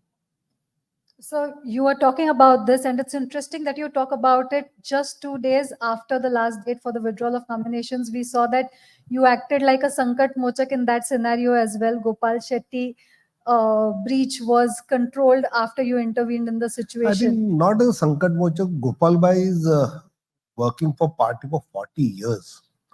And he did not wanted anything for himself. He wanted that there should be local candidate. In 2014, I went there. Then in 19, Sunil Rane went there. For Lok Sabha, Piyush went there. So he was saying that when our local leaders will get the chance to contest, so he was fighting for that. And I think we all state leaders discussed with him, and we have come to a conclusion that we should, for next coming years, we should concentrate on local leaders. But this isn't just about Gopal Shetty. This is just a symptom. We are talking about the cadres of the BJP, which are upset. We are talking about the cadres which are unhappy about being in an unnatural alliance. We have seen how, though the leadership may not acknowledge it, but there are grumblings with respect to how there are problems when Ajit Pawar came on board. So on one hand, if the cadres feel that their hard work is not being rewarded by the party, and on the other hand, the people they fought against for several years are the ones that they have to fight for now. How does the party get to terms with it? The BJP Karyakarta who thinks why Ajit Pawar is with Mahayuti, I have a simple question to them. In 2014, BJP was 123, short of 144 mark of majority. Uddhav Thackeray opted to sit in opposition. That time, so-called all allegations of corruption, this, that, Ajit Pawar group supported us from outside, and we formed the government. I also became the minister. Sharad Pawar. That time, our cadre was happy. Then if that cadre accepted Sharad Pawar, Ajit Pawar that time, then why not now? If we on our own could form the government, we will not go to anyone. But given a situation in 2019, when we fought in Alliance Yuti and Uddhav did Gaddari, then we have to go politically, and it is not long term. Even Amit Bhai has cleared it. And Ajit Dada has also said, Eknath Shinde has also said that every party has the right to grow. So in 2029, everybody can think to go alone. But now the given current political situation compels us to come together, and so we are together. Are you saying that right now all the three alliance partners are on the same page when it comes to fighting together, and that there are no friendly fights? I think one or two or maybe 3 places are there that we have agreed for friendly fight, but others we are on equal thought process. What to do in your specific question, maybe about Mahim Prabhadevi, I know, but You read my mind, don't Of- you? so I think there regarding Mahim Prabhadevi, within a day or two, we'll come out with a clear policy as a Mahayuti regarding that. But otherwise, leaving 2-3 seats, we are on the common line. But again, sir, the problem is not those 2-3 seats. The problem is that they are symptomatic of an understanding which is lacking. For example, the Mahim seat, there is a lack in the understanding when the BJP says that it wants to support Raj Thackeray, and when the Shiv Sena, says that the Shiv Sena candidate officially says that Raj Thackeray should withdraw all the candidates and then there'll be support. So we are not talking of 1, 2, or 3 places here. We are talking of a larger discord. Is there an It is acknowledgement? not Raj Thackre's MNA supported us at the Lok Sabha without asking for a single seat. In return to that, we want to support them. And we are discussing with Eknath Shinde ji. And within a day or two, Devendra ji and Eknath Shinde ji will come out with some solution. And we'll go by that. How do you see the Raj Thackeray factor working in this election? Hindutvavadi support to BJP isn't working so much well in tandem with Eknath Shinde, who's the chief minister. What is the impact that Raj Thackeray will have in the I think 2024 in some elections? pockets, Raj Thackray has his own clout. So there he will be effective. Taking some votes which may go to Uddhav Thackeray may help us. But I think there are only some number of seats, not all over Maharashtra, we can say. But the way he campaigns and he endorsed and underlined that in 2019, if Uddhav would have not left BJP alliance, this would not be the position of Maharashtra politics. I think that being said, other than BJP, Eknath Shinde or Ajit Dada, it helps to convince the voters. So I think it will be helpful for us. Is that the love of the BJP with the Thackeray's that doesn't end? I think if he has supported us in Lok Sabha, I think, and if it is going to benefit us for the Vidhan Sabha, we are going to support it. So you made a very interesting point that there's no broad narrative and it's a micro level assembly seat management that will work this time. There are certain broader issues which I think maybe played a factor in the Lok Sabha. For instance, high prices of vegetables and food, unemployment. Constitution. No else. No? No. What about the farmer distress in, onion belt and all? We lost a lot of ground in Lok Sabha. The onion belt, if you study, as the monsoon starts coming, Right. the price of onion, it is every year pattern. As there are heavy rains, when there is high tide, Mumbai is going to flood. But same heavy rains is when there is low tide, nothing is going to happen. So the onion issue is every year annual thing. When sometimes farmer gets less price and sometimes it is very costly for the consumers. Right. So it is the issue which we have to tackle it at that moment very smoothly, and if we do it, we win it. But as I said, Mahayuti had in this election, especially while we go to the voters, we have balance of politics of direct benefit and politics of indirect benefit.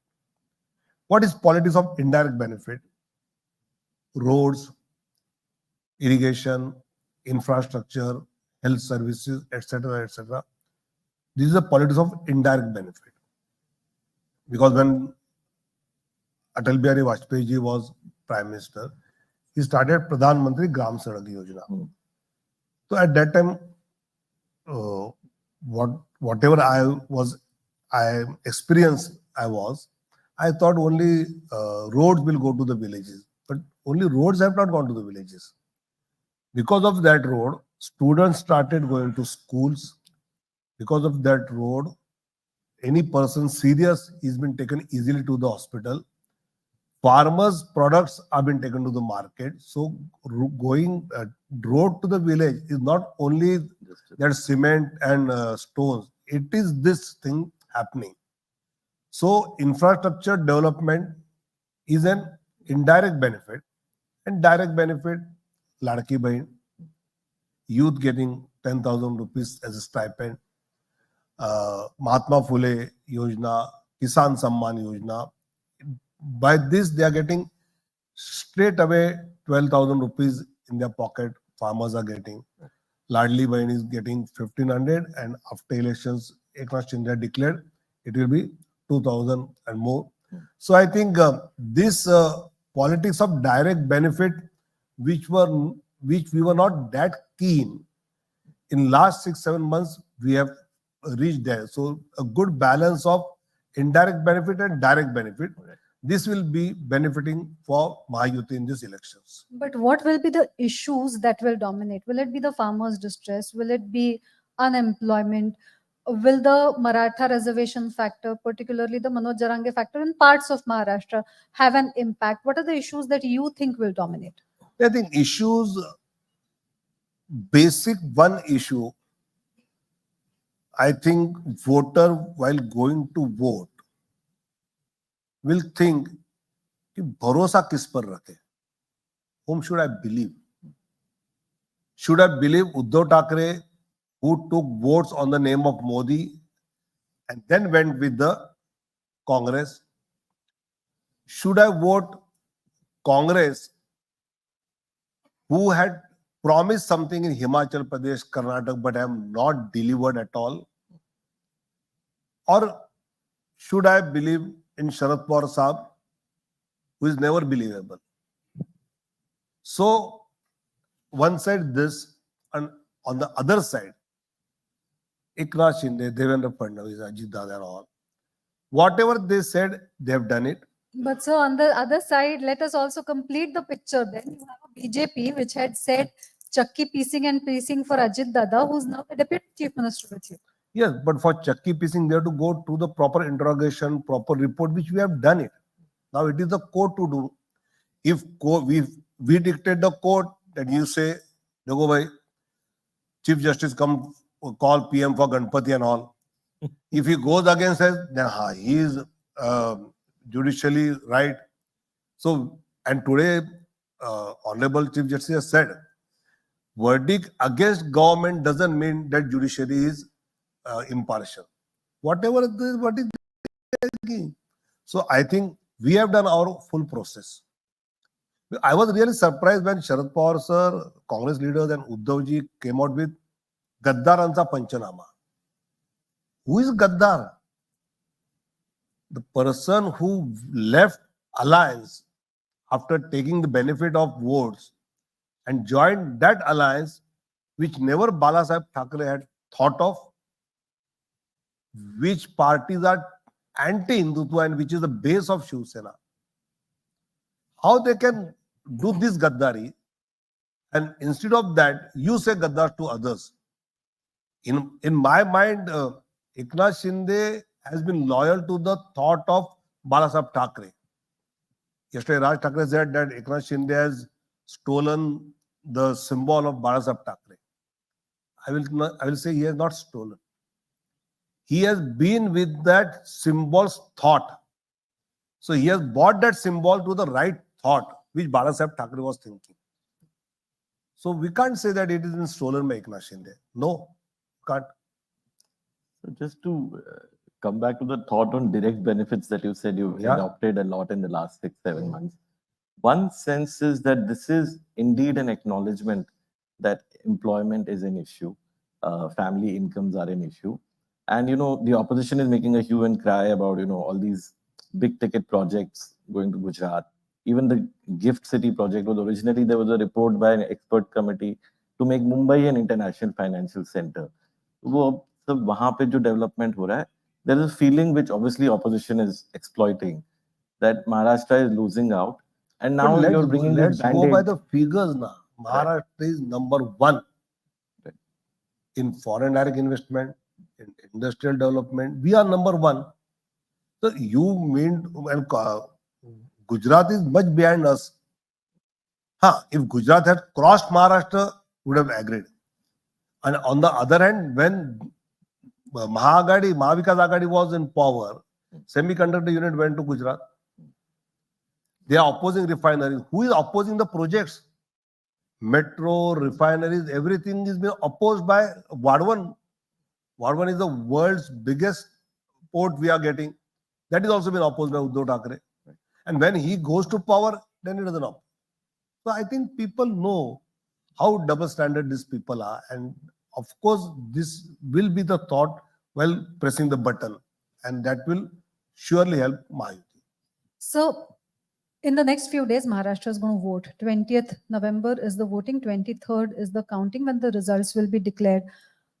How do you think that, the Mahayuti plans to navigate ahead? Is it going to be a merit-based understanding when it comes to the seat sharing ahead? Why I ask is also because this is the time when the Mahayuti has refused to give a chief ministerial face saying that is not the issue and that we will fight the election together. We will decide about this later.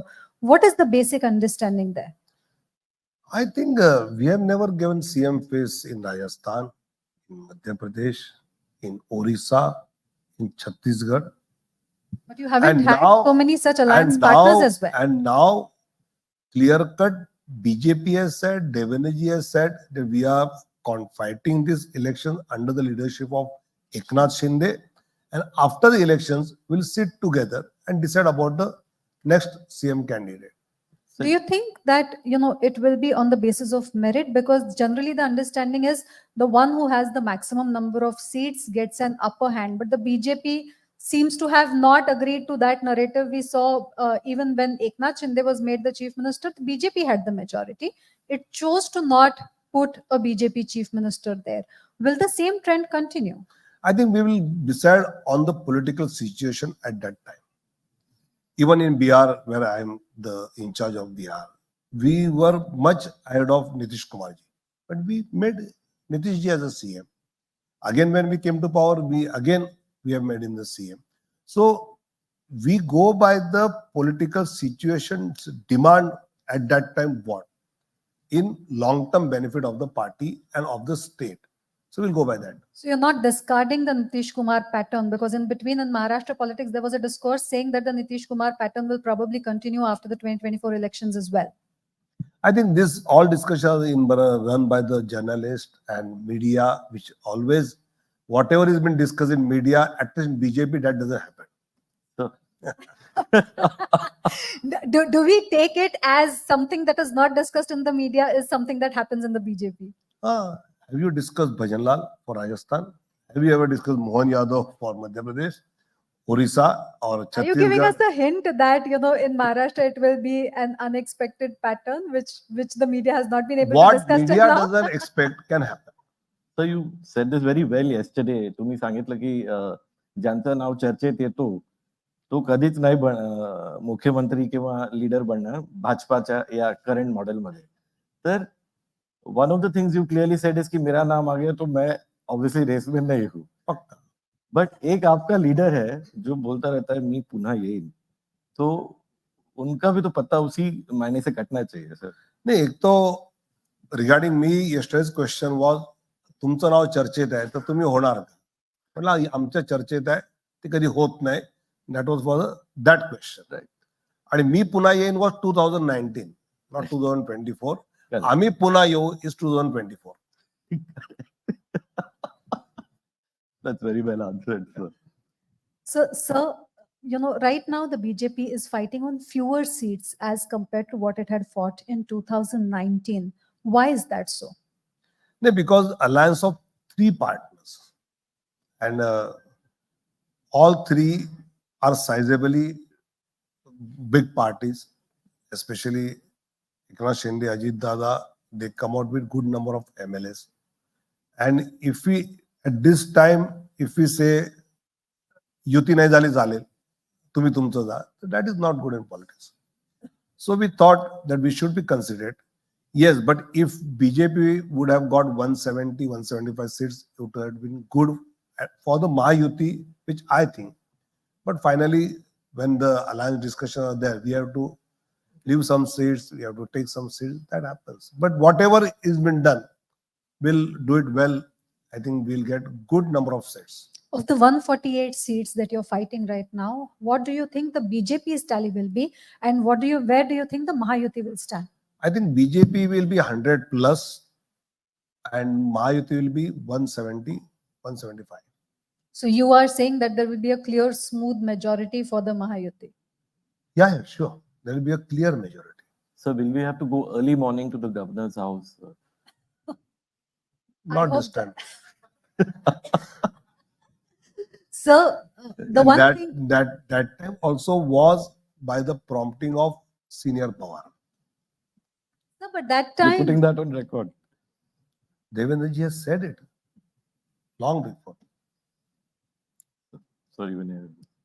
so you are saying, you're reiterating that the Pahatecha Shapath Vidhi was because of the If Muhurta blessings is of... of party, then we'll go by Muhurta. Because Well, we believe technically, in sir, that. it was not party, it was early morning, it was 7:30. But for some people, it is party. Na?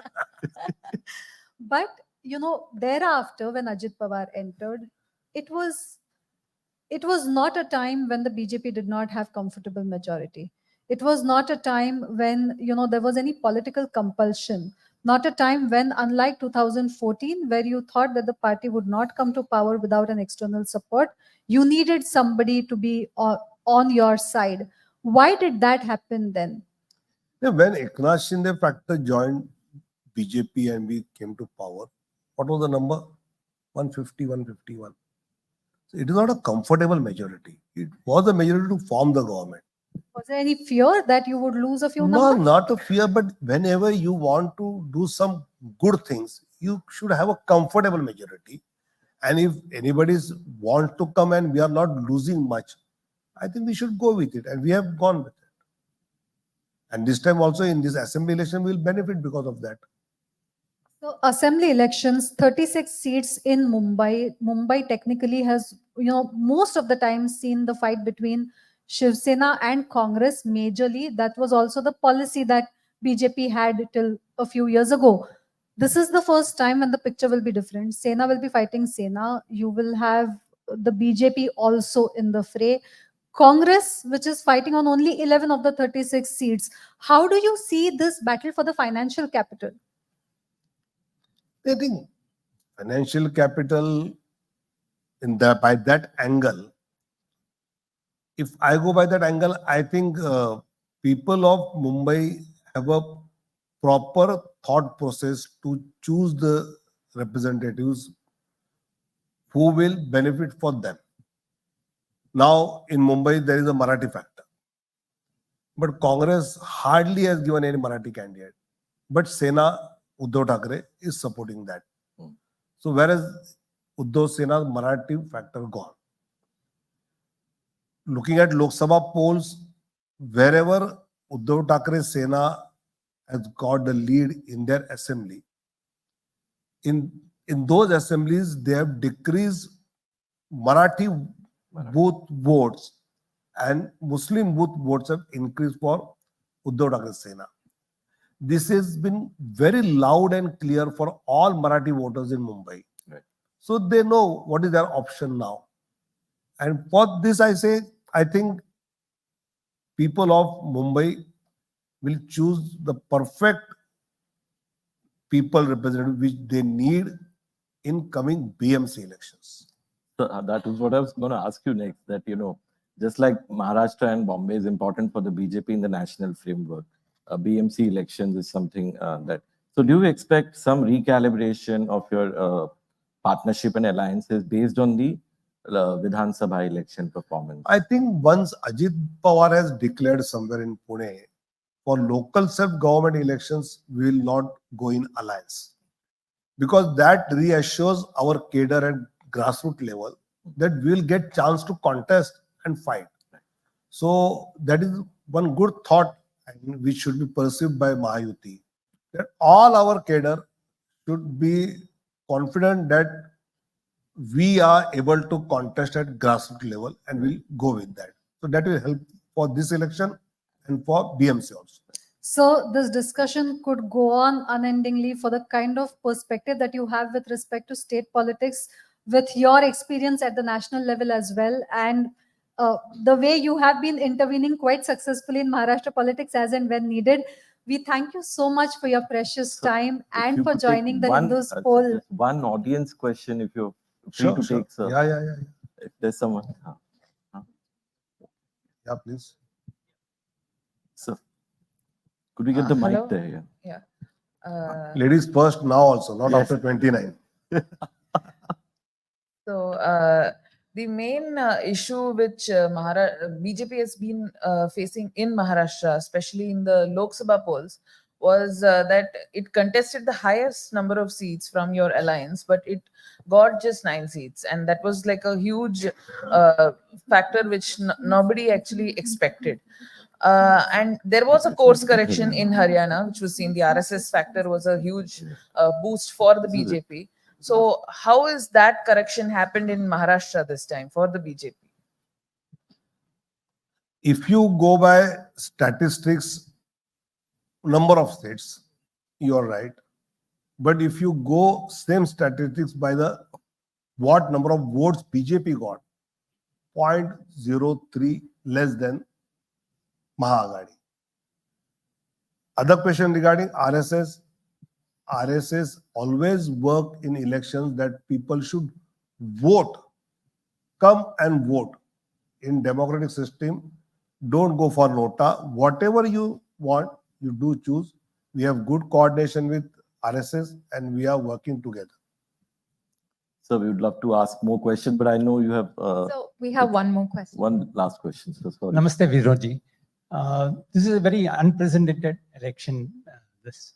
In this election, what are the 3 or 4 important factors that the Maharashtra Janata should see to vote for a particular candidate in their constituency? I think one major factor on which alliance they can believe who is going to deliver good for Maharashtra, who is never say something else and do something else, which they have experienced in 2019. So किस पे भरोसा रखना चाहिए, उसको ही इस बार महाराष्ट्र की जनता vote करेगी. Sir, On that note, let us thank Vinod Taudeji for his precious time and for joining us for the Maiden the Hindu Conclave. Thank you so much, sir. I request Vikas to present Mr. Taudi with a small memento.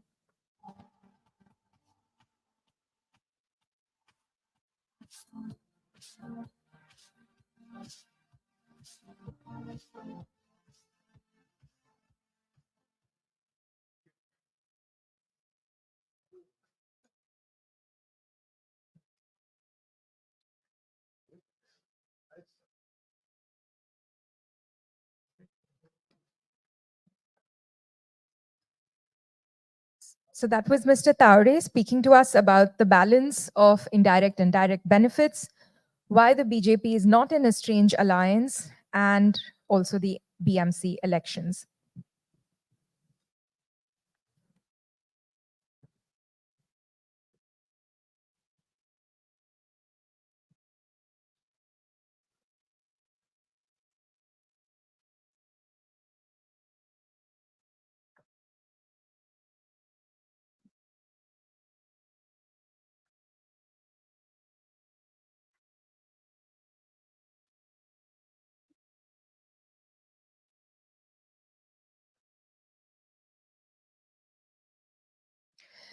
Next, we have with us Mr. Prithviraj Chauhan, who has held several portfolios in the previous UPA government, serving as Minister of State in the Ministries of Science and Technology, Earth Sciences, Personal Public Grievances and Pensions, and Parliamentary Affairs. He served as Chief Minister of Maharashtra between 2010 and 2014. He is a man who doesn't mince his words. He's a thoughtful speaker and a political veteran. He is best equipped to answer the question that is the title of the discussion. From Lok Sabha to Haryana, what has changed for the Congress? I invite you on stage, sir. Vikas Dut will be in conversation with him.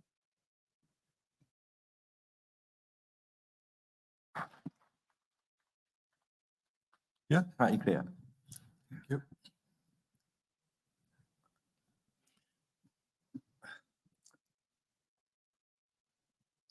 Sir, needs no introduction, as all of you know him. He served as the Chief Minister for Maharashtra till exactly about 10 years ago now. And before that, he was, of course, the Minister of State in the Prime Minister's office of Dr. Manmohan Singh. We know time with him that has been allotted is precious, so I don't want to dwell too much because, like I said, you know him well enough. It's a pleasure to be with you. Huh? Pleasure to be with you. Pleasure to meet you, sir. Sir, one complaint as a Delhi and Bombay journalist over my last 25 years, over the last decade, we feel that we don't see you enough in action. And is that a sort of conscious thing, or you've been working quietly in the background? No, I don't think anything quietly about it.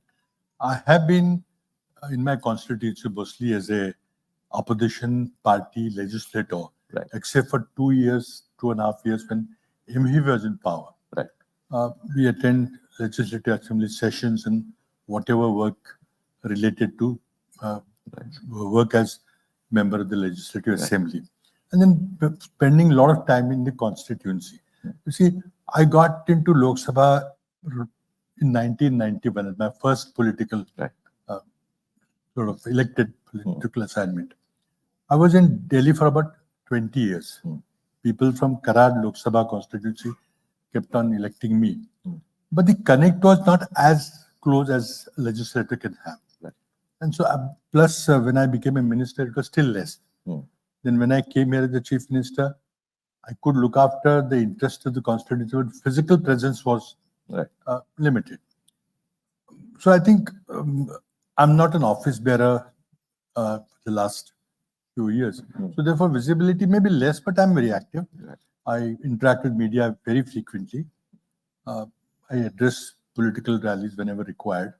All that is happening. But naturally, when you are a minister, a chief minister, your visibility is 100 times more. It's perfectly fine. Given that, I mean, in your constituency, in your region, and you've been working actively on the ground, what is the feeling you're getting? Is there a wave towards change from the current administration?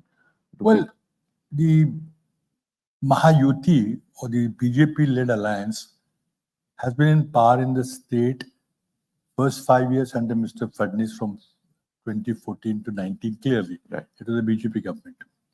Later on, we attempted the MV experiment, which lasted for a couple of years. Then the whole tamasha of the anti-defection law shed to pieces, we saw. And after that, it's very, very difficult time, unstable situation politically. And I think right from the day the Shinde government came into power, they're looking at next election to who will be the leader of their alliance and are coming together. Many people, when we came together in 2019, particularly when Shiv Sena was asked to be partner and they partnered with us, there was concern. There were many people raised their eyebrows. And even Delhi was not readily accepting this alliance. Particularly their so-called anti-minority stand earlier days. But it's a new Shiv Sena under a younger leadership. And we're able to convince the national leadership that we need to come together to stop BJP. Because what Mr. Fadnis did from 2014 to 19, particularly just before the assembly election 19, was completely devastated. He broke our parties left, right, and center. At least close to 100 senior leaders from NCP and Congress were poached. Threat of agencies, inducements, positions, ministerships, promises of next election, all those things. So if he had continued for next 5 years, I mean, he would have destroyed. He would have destroyed the opposition parties and destroyed democracy. And therefore, it was important to come together and form an alternate government. We did that. 2 years we ran the government, Mr. Uddhav Thackeray being the largest party in our alliance. He had 56 MLAs, NCP had 54, and we had 45. So without murmur, without question, we said, let Shiv Sena name their chief minister. They named Uddhavji. And unfortunately, moment he took over, COVID hit us. And the entire period of MVA was really managing COVID, which I think we did remarkably well. And if you look at what happened in Delhi during the oxygen crisis, or UP, the bodies floating, nothing of the sort happened here. And even international agencies have praised the way Maharashtra government. Even Dharavi was contained. Well, there were mistakes actually. We should have locked down the airport, which central government did not do. That apart, we did well. Officers did their way. As you know, the law that we enacted in 2005 gave a lot of authority to officials in the national emergency. Right. They performed. But overall, Maharashtra government, the MBA government performed. But then later on, we had this whole tamasha of Surat and Guwahati and Goa. Right. And we had the whole anti-defection law was shred to pieces. And unfortunately, the highest court did not come to rescue, which is very sad. True. And so after the Shinde government came into power, it is nothing but money. If you're going to offer huge amount of money for people to defect, where is the morality? And Mr. Modi promised, na khaunga na khane dunga. I would like him to come to Mumbai and hold his head high up and say, Right. na khaunga na khane dunga. But are people able to see through this? And do you think they're ready to change the situation? Because again, the problem is that even if I want to vote for, say, Uddhav Sena, there is confusion about the symbols. Same with NCP. So how does this fractured politic affect the voter? Well, there are 6 almost national parties, right, with representation in all the houses. So they're not just some lightweight party, right, just putting in application for the sake of it. I personally feel that after the Lok Sabha election, and particularly after Assembly election, some parties will collapse into other parties. Right. Because 6 is, in the long run, unsustainable. People want to move towards a 2-party democracy like the Western countries. We are far away from that yet. There'll be some electoral changes required, which I don't think we'll be able to get a political consensus on. But what is happening today, particularly since the government was born in sin, with all this horse trading and open sale and purchase of MLAs, the entire administration from that point on is involved in corruption of all sorts. Now, some huge amount of money, you know, there's a popular phrase here, "Pannas khoke ekdam okay" is a Marathi phrase. So how was that money made available? It was directly, indirectly from public exchequer. People were told to get public work contracts for roads, for buildings and all that, and take huge commissions. And that was marked against their name. Then they were told to get transfers of public officials. And they said, you make a deal and we'll transfer the official as per your requirement and we'll put that against your name. The entire administration after that is full of corruption. There are some people who say, "Theek hai, there is corruption, but they're doing some work." The work is only public works, roads, some buildings and all that, where there are clearly kickbacks. They're ignoring all other sectors. Farmers are in great distress. Every day, 7 farmers are committing suicide. 50% people earn their livelihood out of farming. They defeated the BJP government in Lok Sabha. Unemployment is a huge crisis. No new industries have come up. No large employment generation projects are there. There are only talks, there are only MOUs, visits to Davos, but nothing on the ground. The government promised white paper on number of jobs, number of new industries. Nothing has happened. The cost of living crisis is a huge crisis. Now, take gas cylinder, the petrol, diesel, the GSTs hurt people. Particularly if you charge 18% GST on fertilizers, you buy 1 lakh rupee worth of fertilizer, you pay 18,000. Now, any Kisan Sanman coming back to the farmer, and people are seeing through that. So I think, and that has now gone further. It was in the administration up till now, but in election that time, that corruption is moved on to electoral field. Just buying votes and nothing but. Lok Sabha, we saw votes being purchased by the BJP Mahayuti people to an extent which is unheard of. And today, in my constituency, I'm saying people are talking about caste groups. We need to take 15% votes need to be bought. I mean, like supermarket. This community, that community. Is it a democracy? I ask myself. It's just a game of the very rich, super rich, those who have to have sugar factories, cooperative sugar factories, medical colleges, engineering colleges, milk unions. Unless you have that, it's impossible. And unfortunately, all the political parties are giving importance to caste group, where we were born, how much money can you have, do you have muscle power and all that. And therefore, political parties have lost their importance. There was a time when a political party could nominate anybody from anywhere and people used to elect. Now it's impossible. So I'm worried about Indian democracy. We had similar undercurrents in Haryana, where there was also a lot of anti-incumbency. We all heard about, people being frustrated with 10 years of the same government, Agniveer scheme, unemployment, inflation. Similar undercurrents in Maharashtra. And there was almost a written down in stone belief in the Congress that it was a walkthrough in Haryana. But in Maharashtra, how do we avoid making a similar mistake? Maharashtra and Haryana are not clearly comparable. First of all, we have different regions of the size of Haryana. Vidarbha, a completely identified region with geography, climate, culture, and all that. Marathwada has got its own. Konkan is different. Mumbai is different. So I think, like Maharashtra is about 6 Haryanas put together. Number one. Secondly, Haryana Lok Sabha result was much closer. 5-5. In Maharashtra, Lok Sabha result was way different. We had 65% seats for MVA, 35% seats for Mahayuti.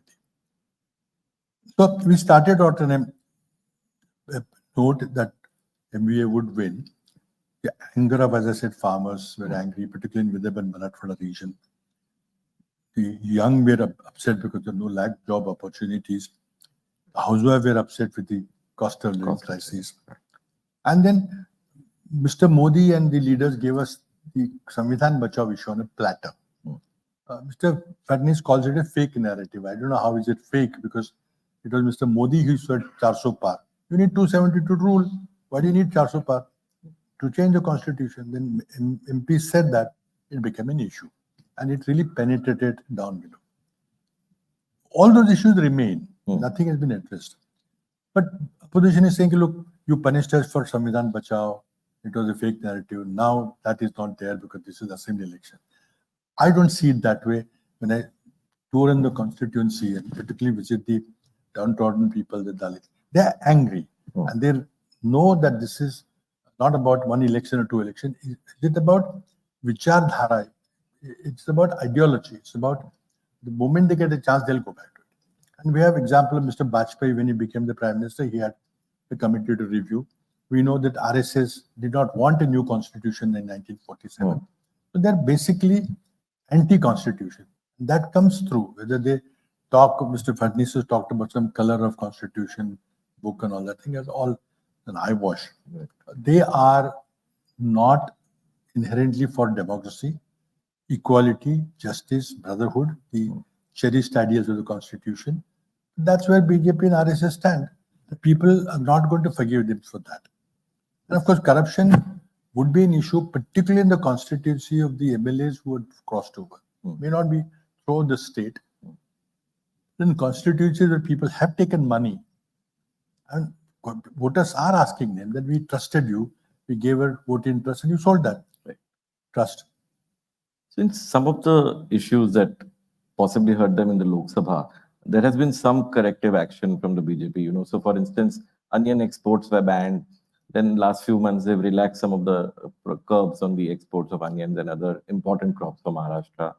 Then you had the Ladki Bahin scheme that has been introduced. And you also said that you will provide 2,000 to women if the Congress comes to power with the MVA. We not said that. No, I think someone from the people talk about it. Yeah. But what we will do about the women will be known at 5 o'clock this evening. Okay.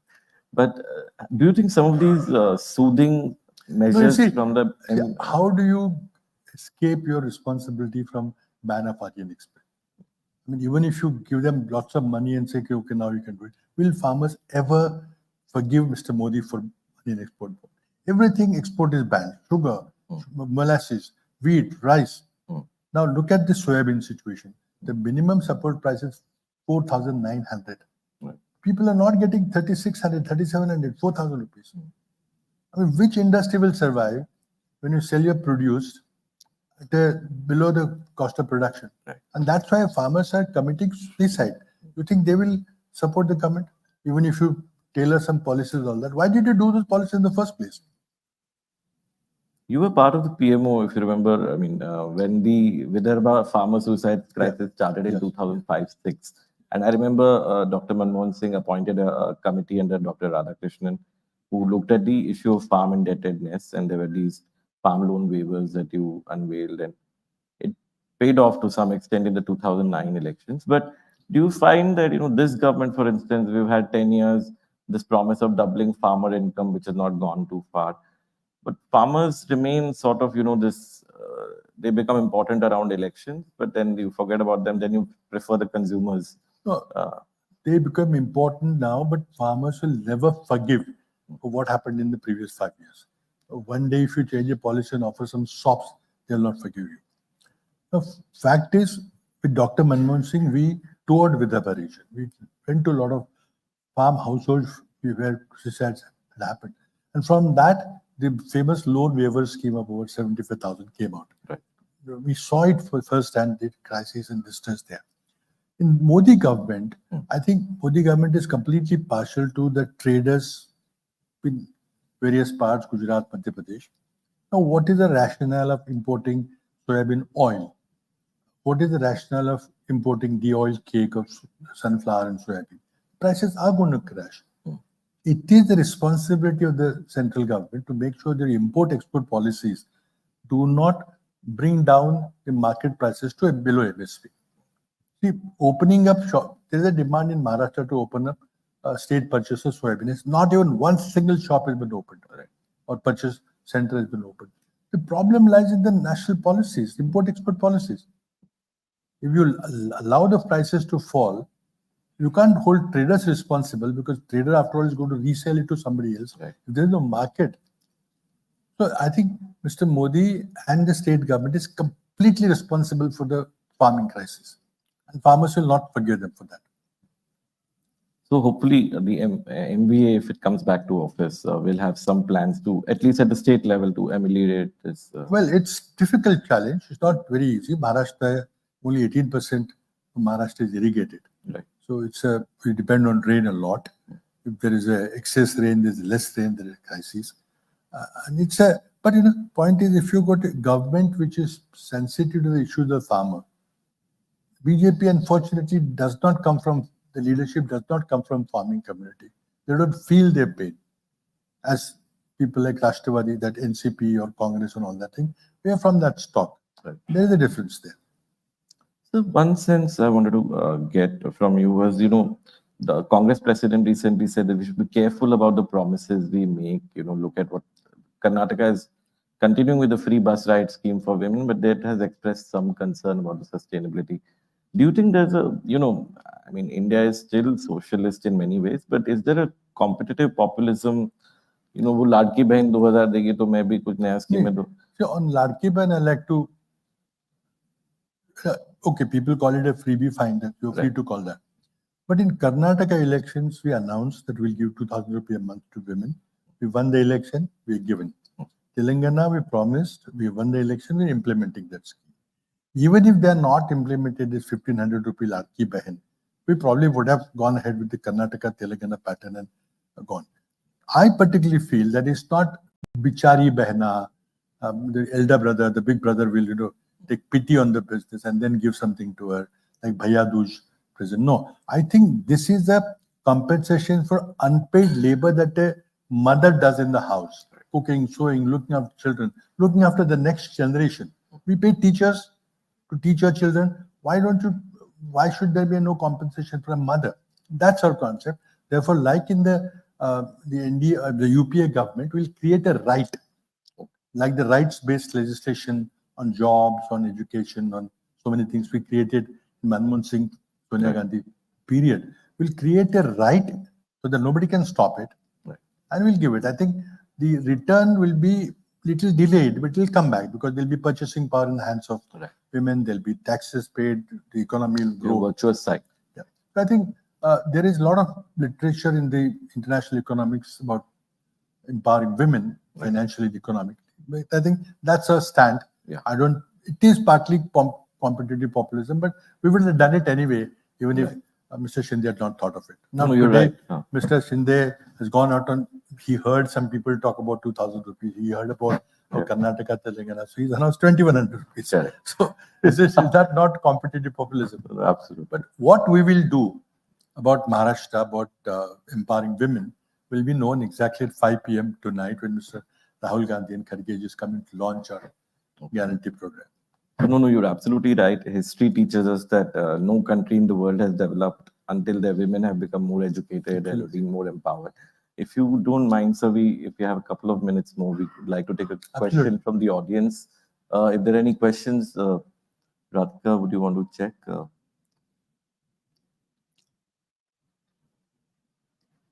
I think it's there.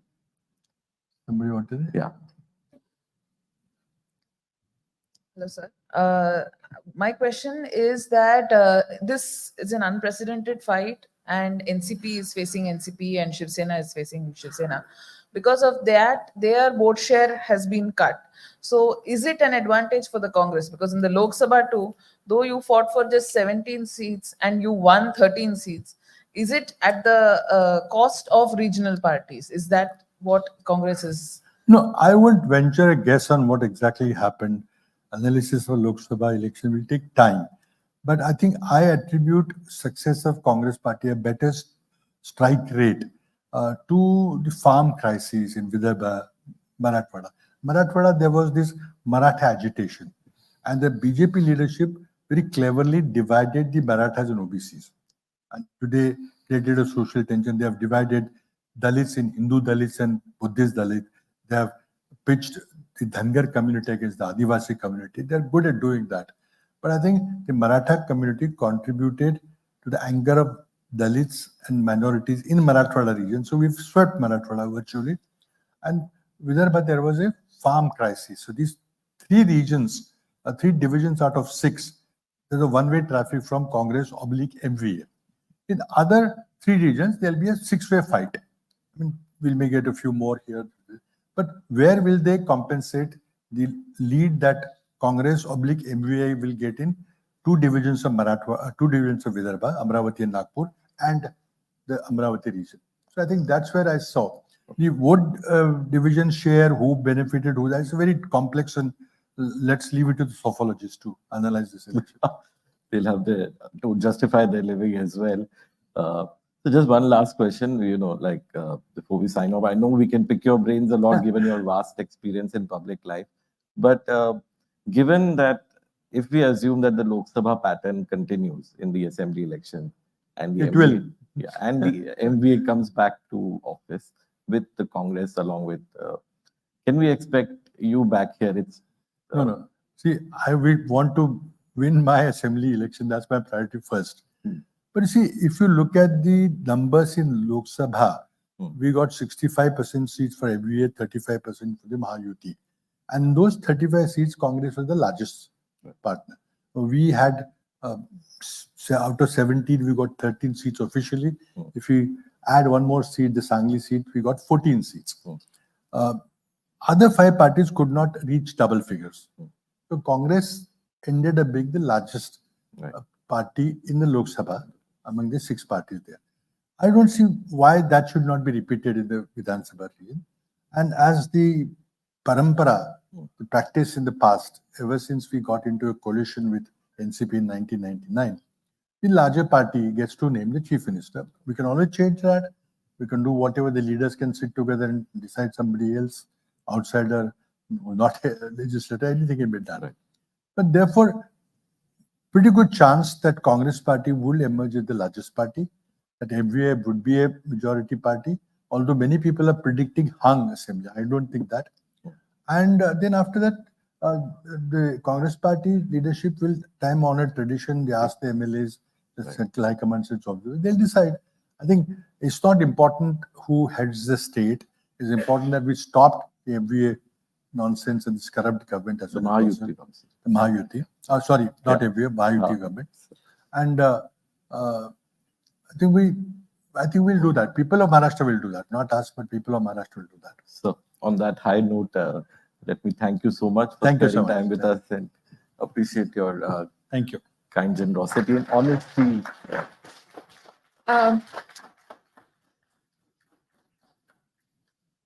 Vikas, could you please present this So, just memento? one sec. Thank you. So this is a special publication of the Hindu on the Jagannath, Lord Jagannath. Yeah.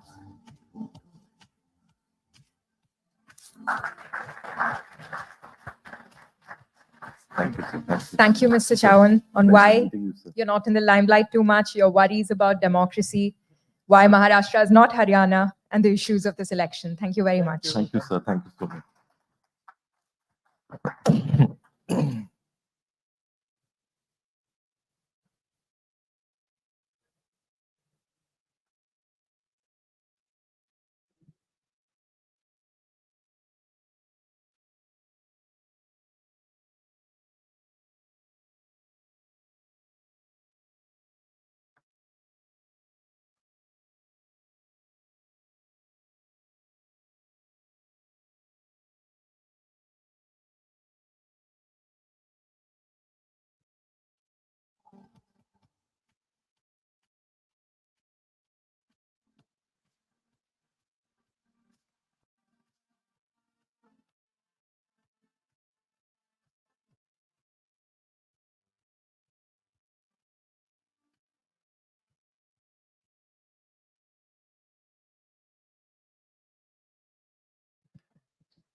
Next, we have the inimitable Supriya Sule, known for her skills as a parliamentarian, which has won her the Sansad Ratna. She is a daughter fighting a battle for her father's legacy at the helm of a regional party, which has always been considered a strong political force in Maharashtra's politics. The working national president of the NCP SP will be in conversation with Vinaya Deshpande and Vikas Doot about the National Congress Party's legacy, battleground Baramati, and the NCP's electoral performance.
We apologize for the delay. She'll be here in 2 minutes.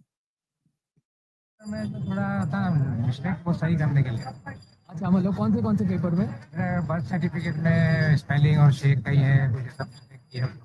अच्छा और आधार card में mistake किए हैं, वो सब paper ठीक से आ जाए जैसा करना है। अच्छा ये भी वापस आगे भी एनआरसी का बोल रहे हैं ना, एनआरसी लागू करेंगे तो इसके लिए पेपर ठीक करने के लिए। Will a minor spelling error in the Aadhaar card affect your fate? Such fears are haunting many Muslims in Mumbai, like Mohammed Asif, in the wake of the CAA and NRC.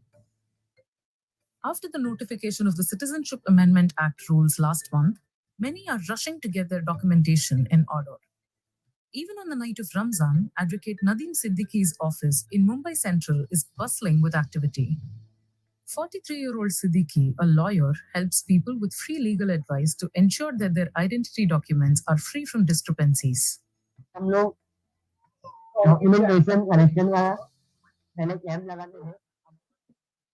Next, we have the inimitable Supriya Sule, known for his skills as a parliamentarian, which has won her the Sansad Ratna. She is a daughter fighting a battle for her father's legacy at the helm of a regional party, which has always been considered a strong political force in Maharashtra's politics.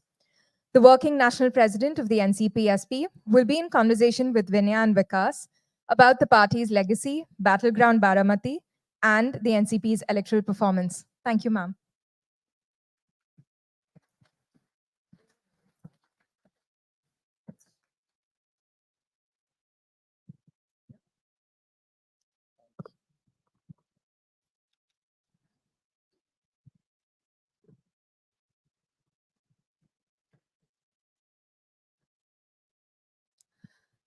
Supriya Sule, thank you so much for your time today and for joining the Hindu for the first poll arena on the Maharashtra Assembly elections.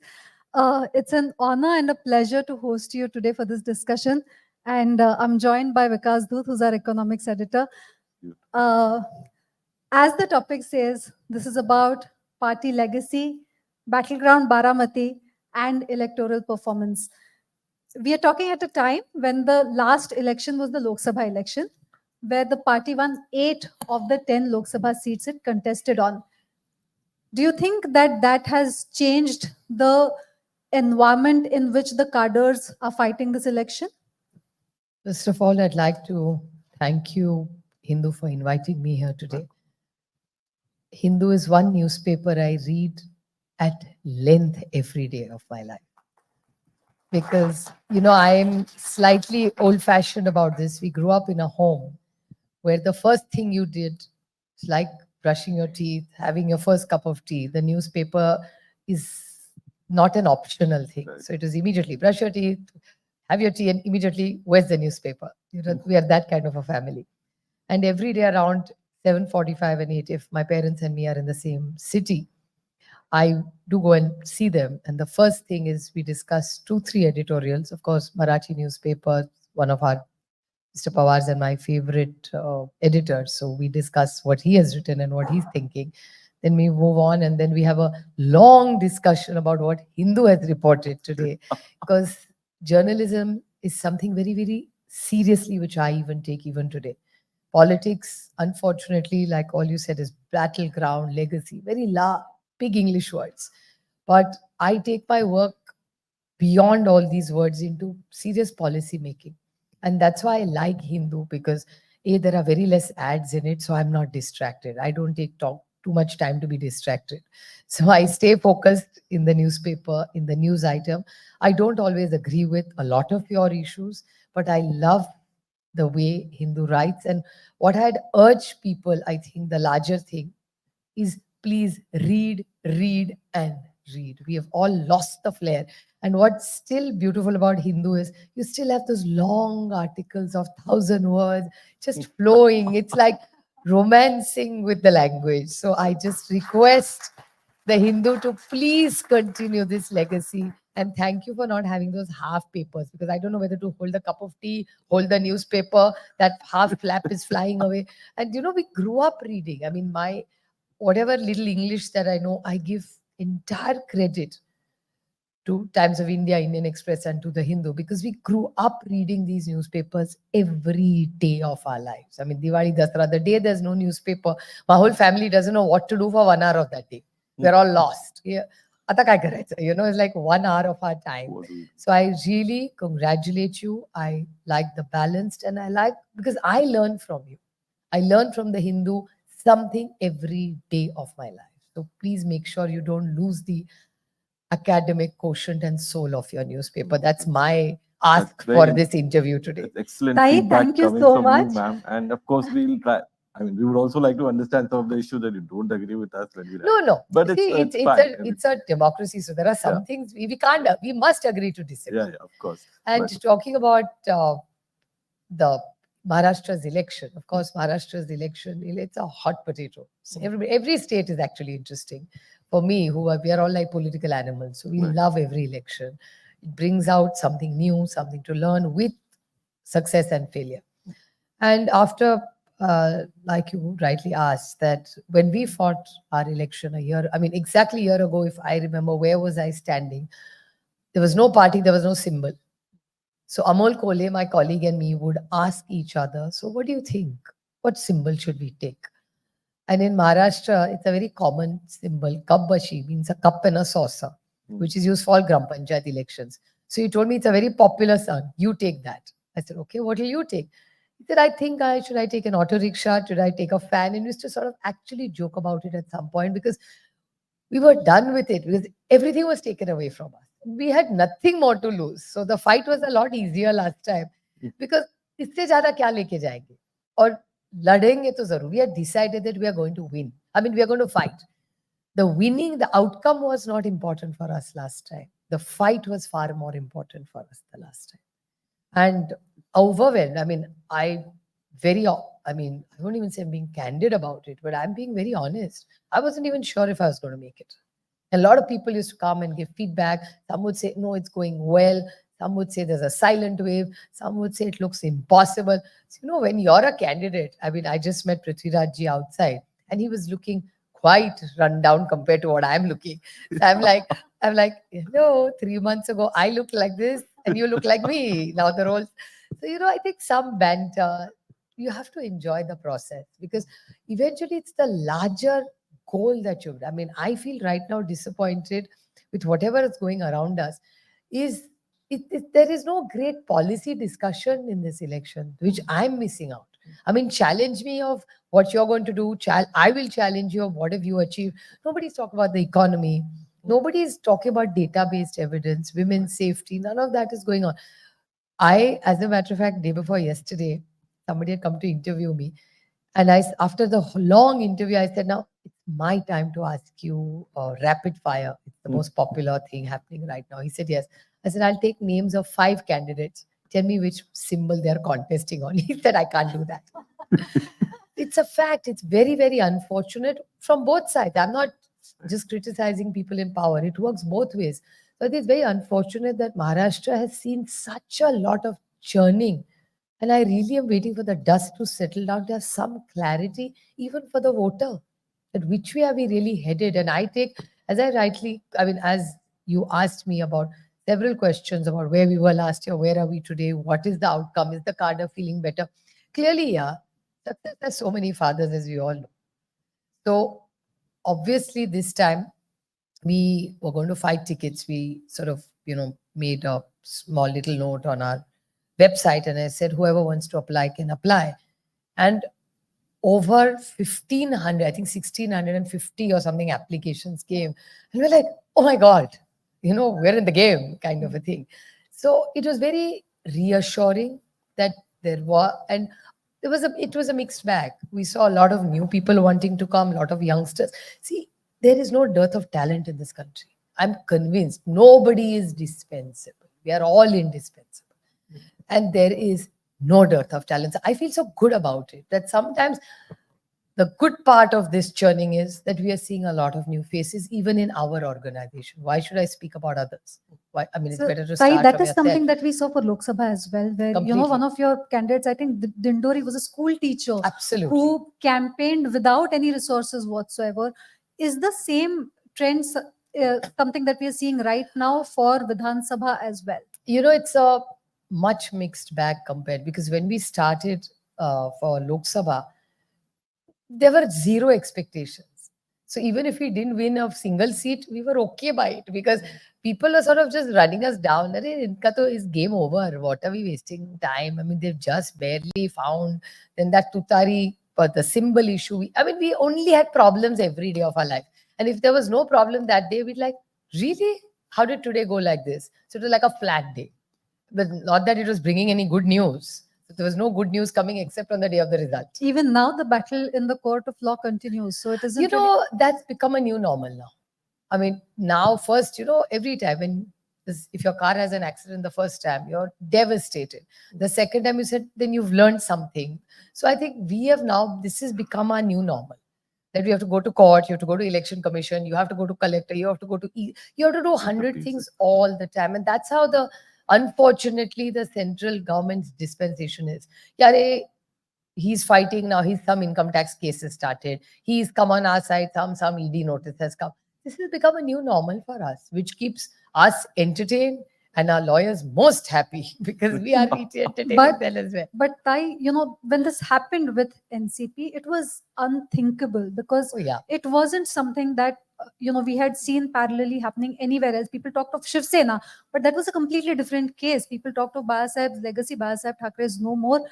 Here, it was Sharad Pawar who started the party. It was he who brought it all together. And then, for someone else to stand up and claim that the party belongs to him, that the name belongs to him, that the symbol belongs to him, that it is granted. From the time it happened to one Lok Sabha election, to a Vidhan Sabha election now, how do you turn and look at this whole turn of events? Well, I won't want anybody else in the world to go through it. It's not something which is even exciting. It's a colossal waste of energy, time, and brain space because you're constantly fighting something which is not even following anything by the book. That's the unfortunate part of it. And I don't want my worst, I don't believe in enemies, but I don't want my worst enemy to go through it because there's nothing by the book. And I really am a little old fashioned. I like to go by the book. So for me, I wouldn't want anybody else. And it's unfortunate that the Delhi dispensation, as I call them, Adrushya Shakti. Adrushya Shakti means a power which is invisible. You don't see it. So it's Adrushya Shakti, A-S. Adrushya Shakti, that's what it means. It means in Marathi. So this entire thing operates in a way which has no rules left anymore. That's the sad part of it. And now either you succumb to it and you give in, or you fight and say, come what may, dekha jayega. Win or lose, but you go down as a warrior. And that's where I think we feel good about the whole situation, that we are not giving up. And the reason I want to take this fight to its logical end, because a lot of time the court says, you got a new symbol, you're in a much better space. It's not about being in a better space. Just because something better happens to you, you don't forget your past. The point is, it happened to us. This is not, I don't want any political party to go through what we went through. But So does let's the put the same rules on saga together. continue in Baramati and right now? It's not the same saga. It's completely different because now lines are drawn, no? Last year they were not drawn. Now we are in two completely different parties now. Last year that wasn't the case. But for the Lok Sabha, when this happened, that was the first time when a family member was facing a family member in the family bastion. There was still some rawness to it. There was still, a lot of emotional context to it. I remember when I had interviewed at that time, you had said that we do not talk family. And, I still don't. And yet, we are seeing that now it is the uncle and the nephew who are in the fight. And it's a very clear, open fight now. Oh, yeah. So- It was never Noora Kusti with us ever. People just speculated. People kept saying, "Arey, setting hai, setting hai." Koi setting waiting nahi hota life mein. Mera to nahi hota. I don't know about the others. From my end, I can tell you, I have complete clarity. I'm never confused and I'm never compromised. Ma'am, there have been some interesting, dichotomy compared to like you said, that last time things were pitched against the two camps, and now the lines are clearly drawn Oh, according to you. absolutely. But if you see some of the sounds coming from that camp, Ajit Pawar has been, for instance, saying things like, last time आपने साहब को लोकसभा में खुश किया, अभी इस बार मुझे खुश करो. Then they're saying he's also made some sounds about how he sort of regrets alienating his family and his sister. And do you feel that there's some kind of an attempt at rapprochement or at cooling tempers, if not with you, but at least among voters? Ki, yaar, don't be so angry with me this time. See, your question only says all the answers. What did you just say? You said that it's not necessarily with me, it's with the voters. Right. So I don't think I really have to reply to this question at all. Your question only has the reply. And the other thing is that see now, my whole point is election is not about making you and me happy. It's about the larger good of the policy. So you can't take it to your kitchen or your drawing room. The election is far beyond that. I never took my Lok Sabha election to my drawing room. I was very clear about it. Whatever he said, I did not reply to a single statement that he made because I didn't want to take it to my drawing room. And my fight is not with him at all. My fight is with the BJP, with the policies that they do. I fight with them every day in parliament. So there was nothing new about it. Their policies, be it about farmers, women's safety, the way they run governments, the way they intimidate people, the way they use agencies, and even on larger what they did at the Waqf board. You may agree, you may disagree. That's not what I'm saying. The point is the Joint Parliamentary Committee only came because of extreme pressure from all of us. I fought the most for it. My only point was not just a fight. Today you're doing it to Waqf board. Tomorrow they'll do it to any of us. Tomorrow they'll come into our homes and start claiming things. It doesn't work like that. My point in that thing was that you take everybody along, make a joint parliamentary committee, and let that to take a decision. And you're seeing what's happening. Today's newspaper has carried a story that a lot of people from the committee are going to the speaker's office and telling them that the chairman is very, very biased.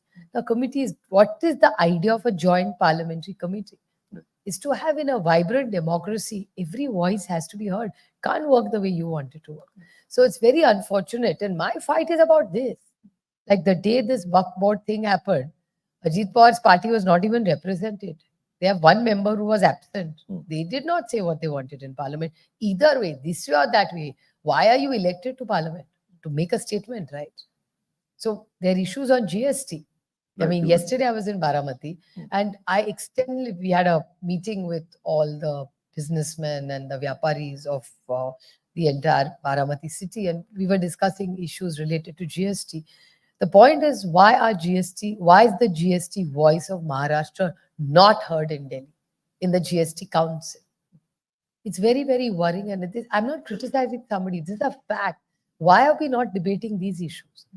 So I felt that instead of, I don't want to get into a banter with Ajit Pawar, not at all. I'm looking at him as an integral part of an alliance, which according to me is not doing a good job, because onions, milk, soya bean, cotton, who is getting the right price? Nobody is. Immense, the price rise, food inflation.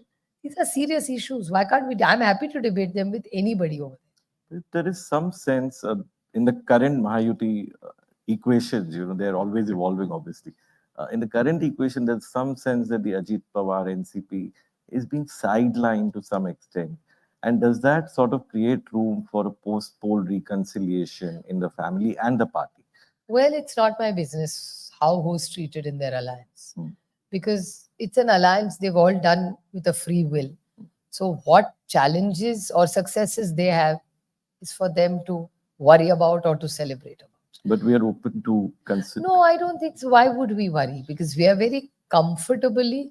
See, I'm never overconfident in life. By nature, I'm like that. I always like to play it under more than over. This is the beauty, My Lok Sabha election, the two personalities were fighting. One is overconfident and one is underconfident. So I always said that the only person who understands that constituency is Sharad Pawar. Nor did Ajit Pawar know what he was doing, and I didn't know. We were both. He was overconfident of winning and I was underconfident. And I've said that many times on record. But Tai, Sharad Pawar made a statement yesterday saying that, he will not, hinting at retirement from politics. Not from politics. From electoral politics. But from electoral politics, he has anyway not fought in the election this time. So, on the background of Ajit Pawar saying that, he should now retire, he should now give chance, he should let the younger generation handle responsibility. Is that a statement that comes in respect to such an appeal? Not at all, because first of all, a person like Sharad Pawar eats, breathes, thinks, lives politics. He's an old-fashioned politician, which is like, I've seen many people, like I remember, if I've seen Atal ji very closely, I have seen Mulayam Singh ji, Lalu ji, Mr. Pawar, that whole generation by 24/7 only like to do politics. And politics means they're not just scheming all the time, like most people say. They're doing something connected to their job all the time. And clearly, whatever little I understood of his statement was that he will not fight an election, means Lok Sabha or Rajya Sabha. That doesn't mean he's giving up politics. I don't think he can ever live without politics. That's his biggest tonic in the world, according to me. And he enjoys it the most. I mean, like I always joke and tell people, Ajit Pawar, me are all parivarvads. He's the original one who genuinely is absolutely passionate about what he does. And that's why he never gets tired, because he's doing what he wants to do. And he's always done what he wants to do.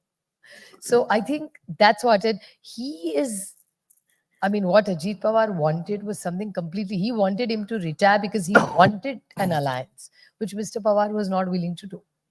And I mean, Mr. Pawar is very happy to fight all the time. And his whole career has been like that. And I see many people of that generation who have, I mean, of even today of his generation may not be in a position of power, but are still fighting for causes. I mean, my aunt's husband, N.D. Patil, fought till he was 93. I mean, I remember he was like, I think 90, and I saw a glimpse of him on television. He was sitting at a toll naka. I'm like, what is he doing? He has gone with a stick to the toll naka and fighting that we are not going to get. I called my aunt. I'm like, he's 90. What is he doing? She says, can you tell him anything? I said, nobody can. So tough. Let him enjoy it. So I think they really drive their passion. So it's not about retirement. And I'm of that opinion that nobody should ever retire. Everybody should. I tell teachers who retire at 60 that please do not retire. You have so much talent. Do anything near your home. Please don't give up, because the only way to keep yourself going is to work. The minute any of us give up work, I think we'll have challenges. And I don't think that's any of us who drive our passion would like that. Ma'am, you quite passionate about some of the policy issues and you exactly just now said that, substantive policy issues are not being debated, which is a sad commentary on our politics. You talked about, for instance, GST, you wrote a passionate letter to the finance minister on life insurance, health insurance, and that is now in fact being reviewed. Do you find that do voters recognize this, and do voters who recognize this go out and vote? Because you see urban voters in Bombay, for instance, we barely struggle to get 50% of them out to vote. Even 43% last time.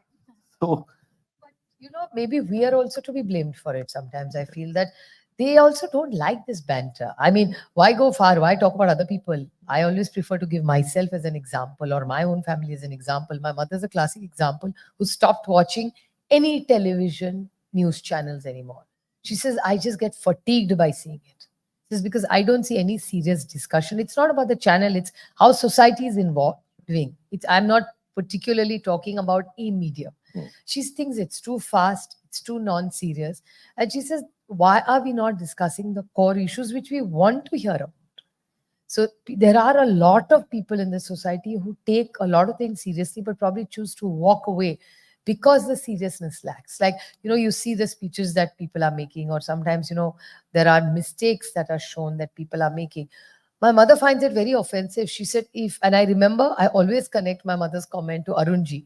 Arunji used to always say that aap dikhana band kar dijiye, ye bolna band kar de. I remember Arunji saying that so many times. So even if he was in the BJP, Sushma ji, Arunji were people we looked up to when we were young parliamentarians. I mean, we learned from all of them. We may have ideological differences, but they were wonderful parliamentarians. So, that whole thing, that personal connect, to rise above politics for the larger issues of the nation. I think that entire culture has had a shift in this BJP 2.0. The original BJP, even today, is very, very civilized, very well informed, and they're most wonderful people. This 2.0 is aggression is actually tiring the country. Do you see that changing in our life? Oh, lifetime? yeah, I see it in Parliament. Visibly see it in Parliament.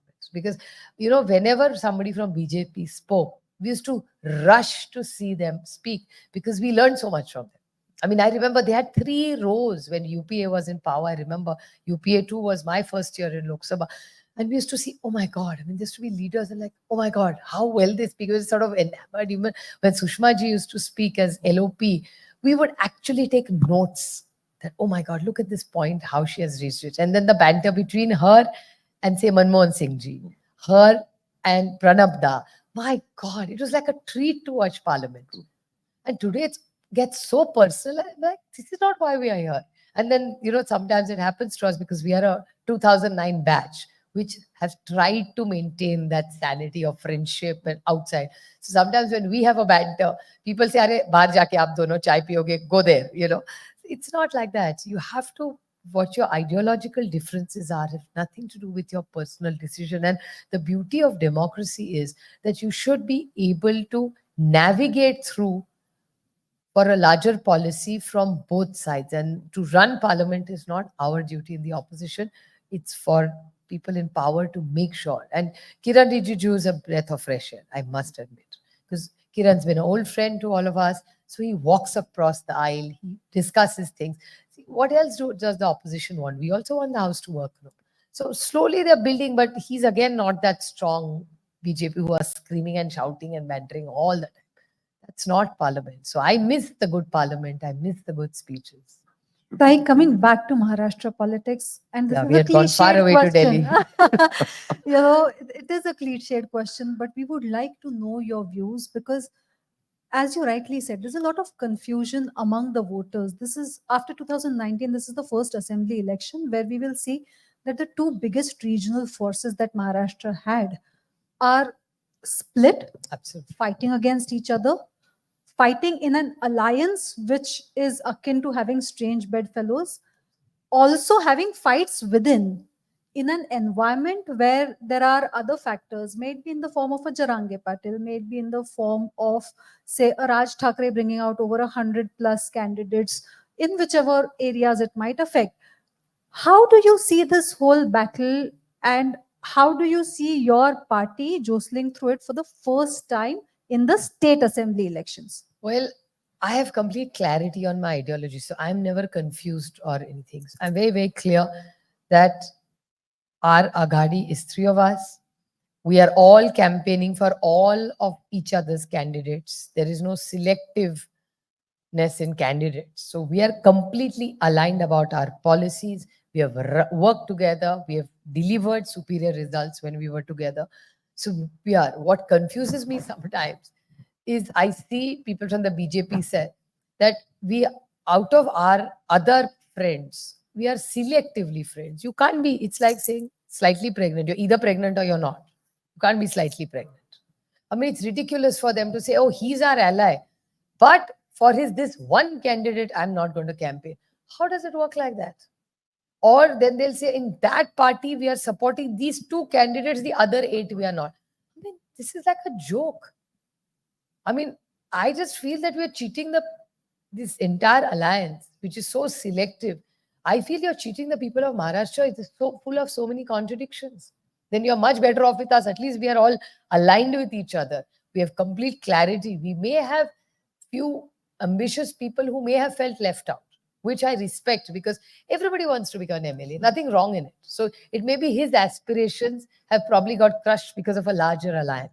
And sometimes people do take a step back. Sometimes they don't. I mean, you have to just sometimes take your people along and go ahead. So is there a broader understanding about those, friendly fights that, it's okay? Listen, friendly fights is not something I would even want to discuss because I think once you've given your word to an alliance, where's the question of a friendly fight? So then you have to go by the official candidate, is my opinion. So all 3 of us are completely aligned. But we are not telling Sena that, these 2 candidates we don't like, so we are not campaigning.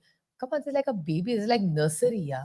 That, I don't like this lollipop of your color. Then I mean, please, this is serious policy making and an election. I mean, I'm surprised that I took BJP as a very serious party. And I'm feeling let down because, even if you have an opponent, you want a large-hearted opponent to fight for, yeah. And then when they make statements that, oh, one candidate of Ajit Pawar's, we will not. That's a joke. What is this? This is serious politics. How can you talk like this? Or even with respect to Mahim, we are seeing that. Absolutely. I mean, I'm just appalled by the confusion, no clarity of thought. And BJP was one party which had complete clarity. I'm watching their ads on TV. What happened to corruption? What happened to price rise? Now it's like, again, it's so childlike, those ads. They are saying that, oh, this is a policy. If the government changes, no, this scheme will go. It's like a child, yeah.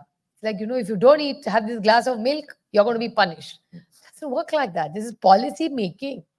This is not child's play. Yeah? Sarva Shiksha Abhiyan was started by Atalji. I'm intentionally giving a BJP example. When Manmohan Singh ji became the Prime Minister of this country, he continued the Sarva Shiksha Abhiyan. Governance is not about I came, you came. It's not child's play. It's not kindergarten. This is India's democracy, Vidhan Sabha and Lok Sabha. They've made a mockery of it. Even that ad campaign is a mockery of India's democracy, if you ask. And there's this, and so many more. even about the economy, what is happening in Maharashtra, the declining GDP that we've all, I'm sure Prithviraj Baba must have extensively spoken about it. But in that case, there is the FRBM Act, which again was brought in by Atalji for good fiscal management of every state. Now, when Manmohan Singh ji became the Prime Minister, we strengthened it and we thank Atalji for it. Now, just because the government changed, did we give up the FRBM Act and said, Jo marzi aaye kharcha karo? No. Continue. I mean, it's too childish. It's like child's place. When I see those BJP ads, I'm appalled, yaar, ki thoda seriously le lo, yaar, politics. And I'm so sure that if Advani ji, Atal ji, or Sushma ji, or Arun ji were there, none of this would have happened. Trust me. I have so much faith in all of them. Yashwant Sinha ji, are all taller, larger than life leaders of India. So what if they were in the BJP? They were wonderful, cultured leaders. Willing to listen. Do you see that lack of narrative in the state politics right now? Imagine you go to vote, then you're thinking in your mind, if I vote for them, they are not voting for this one, they are not supplying. What is this? You're putting fear psychosis in people. It's like a child's play. This is how my children also don't throw such tantrums, like the tantrums that are going in their alliance. We have complete, I'm not praising just ourselves, but we are very, very clear that all the three parties, whoever officially our candidates, we are at least holding each other. And we are not running some campaign that, oh, if we come, this will stop. No, the only thing, yes, we will stop when we come to power is crime against women. We will stop it. We will take law and order very seriously when we come to power. That's my commitment. Please record it and keep it. Tai, today is also the first day when Rahul Gandhi is going to come to Maharashtra for starting the campaigning. In the evening, the three of you together have a Maha rally. What are the expectations that people should have from your manifesto? What are the issues that you will bring to the fore in these elections? Well, first of all, when you go for an exam, the paper will be given to you only at 6 o'clock. So I'm not telling you anything before that. Point number one. There are no leakages of papers in our government. That is in this government. They leak papers. We don't leak papers. But on a larger, that's on a lighter note. But what I definitely like to say that we are very committed. And that's what I keep telling you. For me, what's missing in this entire election when I'm going through the process was, I enjoyed the process of, interviewing and the excitement of what's happening on the field. That was all wonderful. Diwali, okay, but now suddenly there's a lull. Like, why are we not debating price rise? Why are we not arguing inflation, unemployment, so many issues that we need to, and I'm happy to debate. If you call people from that government and have a debate, I'll be happy to participate in it. That call them, call us, and let's have a nice debate. Why can't we change the format of our interviews? And you're giving us an idea for the next conclave. We will organize absolutely, that. you should. And not on a policy, not that banter ki tumne ye kiya, humne kiya. No, take GST as a bill and call both the sides and let there be a debate. And not just about freebies. Yeah, because see, it's not about a banter about tu meme. That's not what I'm saying. A very serious, both sides have a lot of serious, good academic people. So why can't we discuss policy making? Because this election is not about who goes to live in Varsha. Doesn't kai maine nahi rakhta. That's not going to change your life. But the person who goes to Varsha has to be empathetic, honest, and love Maharashtra and be a competitive leader who will want to be the first state in the country. That competitiveness, unless it lacks. But are you saying that, there's no discussion about who's going to go to Varsha? Because in the last few days, we also saw that Uddhav Thackeray had appealed that there should be a face for the Mahavikas Aghadi, for the Chief Minister's candidate. As you're aware, we fought the least number of seats for Lok Sabha, same thing here. And Mr. Pawar has very clearly said, we are not in the race. We want to make sure that we come to power, and not power for the sake of power, to actually impact your lives for a better life for everybody who lives in Maharashtra on a competitive edge and a healthy competition with all the other states to deliver superior results for the state and the country and growth. Why would you want the GDP of Maharashtra goes down? It's going to affect national numbers as well. So it's not that in isolation something else is. And we're not an insulated economy anyway. We're a global player. Today, the Trump election is going to impact India. While I was coming, I was following the elections, wondering now what happens to the Paris Agreement, then what happens. There are going to be lots of things in policy making, good and bad. See, every government, even the present dispensation, every government doesn't do all bad things. I mean, I'm not immature enough to see that. You know how they say, 70 saal mein kuch nahi hua. I always ask that question, Bhaiya, tum kiski school mein padhe? Which school did you study in? You obviously got the right to stand here and speak in all the three languages, your local language, Hindi and English, is because somebody schooled you, no? Then I always ask, 70 saal mein kuch nahi hua. I said, wow, you came in a bullock cart to Delhi. It's a question. Did you study in darkness? No, I had electricity in my. Of course, you had electricity. I mean, it's too immature to say that 70 saal mein kuch nahi hua. You know, I mean, we need to get out of that narrative. It's boring. Or even relationships with America. It's like nobody ever went to America before this dispensation went. I mean, please.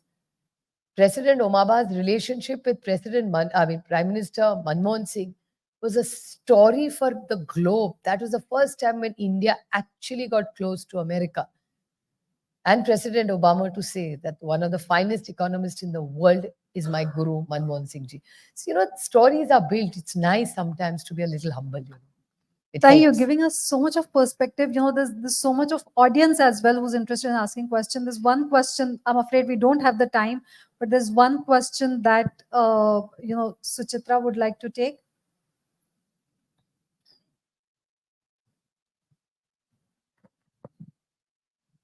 Good morning, ma'am.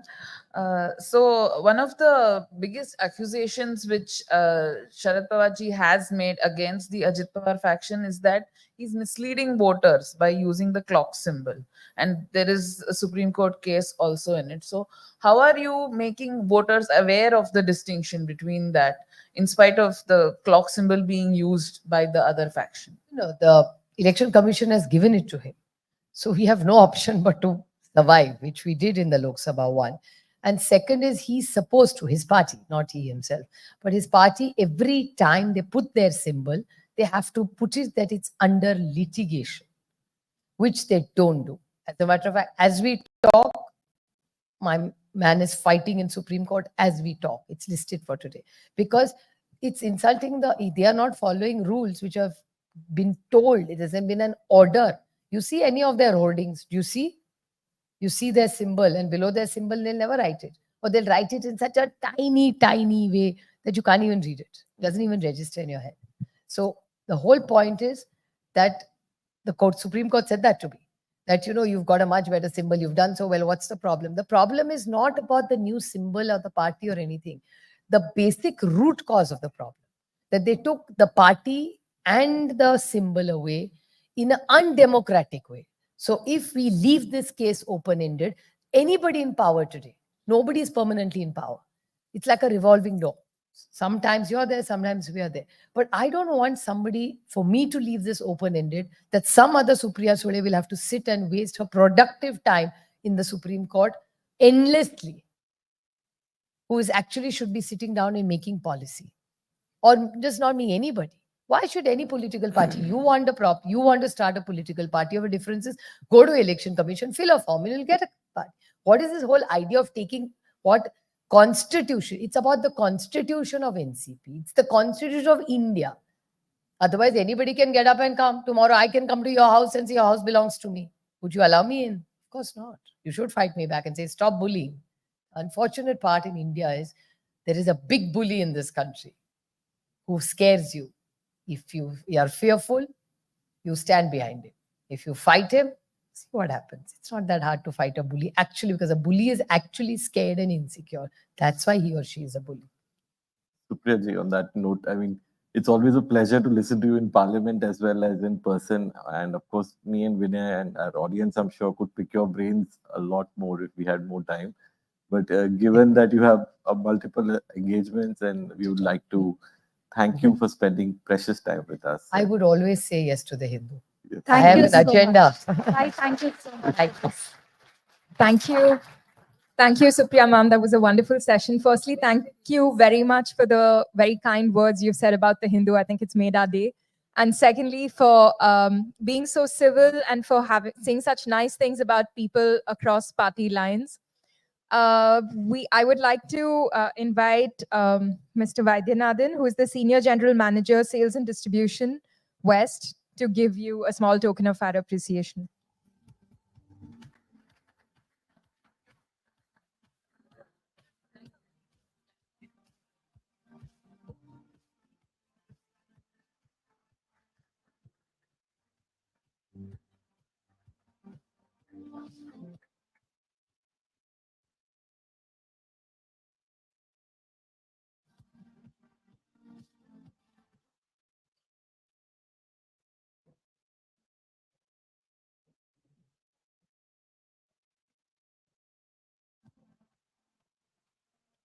Now we will have a short break for lunch. A very quick break for lunch. I think we just have about 15 minutes. The next session will be with Aditya Thackeray and it will start at 1:25. So I'm sorry, but we're not going to have too much time to eat. I hope you all enjoyed this morning so far and hope to see you back soon.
Three 60 kilometers away from the financial capital of the country, Mumbai, I am in Pandharpur, where 6 men from different parts of Maharashtra have been sitting on an agitation for over 2 weeks now, seeking reservation for the Dhangar community under the ST category.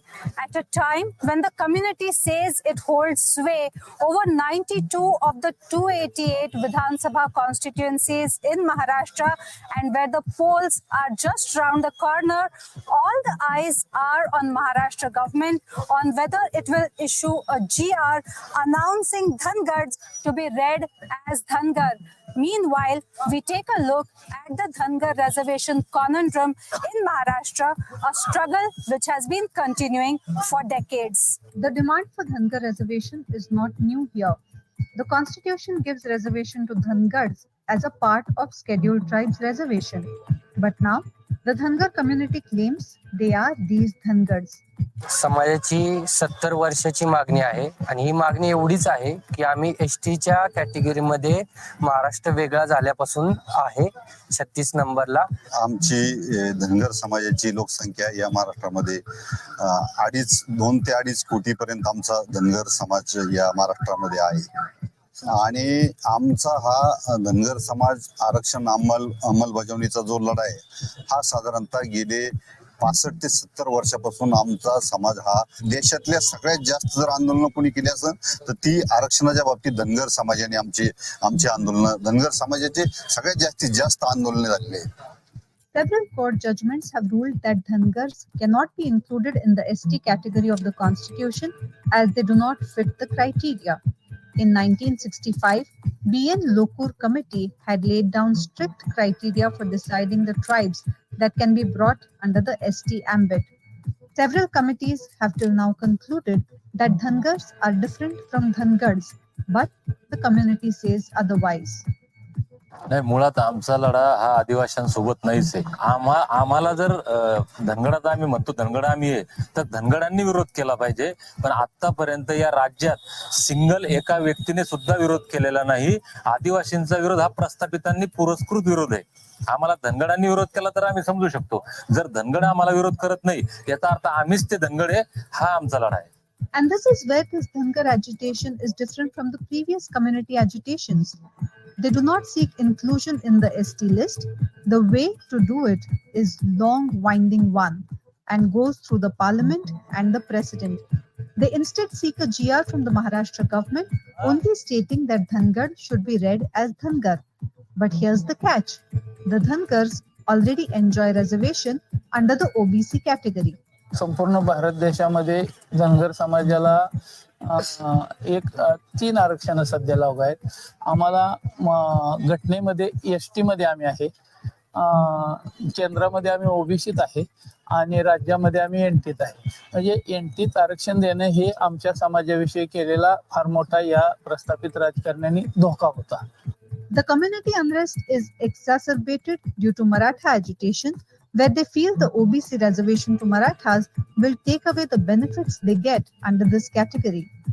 आमची doctor Babasaheb आंबेडकरांनी राज्यघटनेमध्ये तरतूद करून ठेवलेली, आम्हाला घटनेनं आरक्षण दिलेलं आहे. अख्ख्या भारत देशामध्ये आम्हाला रिझर्वेशन एसटी मध्ये आहे, पण महाराष्ट्र राज्यामध्ये या प्रस्थापित पुढाऱ्याने आम्हाला, हा आमचा अंतिम लढा आहे आणि आम्ही आता जिंकल्याशिवाय आमच्या घरी परत जाणार नाहीत आणि धनगर समाजाला एसटी आरक्षण एकनाथ शिंदे सरकारकडून घेतल्याशिवाय आम्ही स्वस्थ बसणार नाही.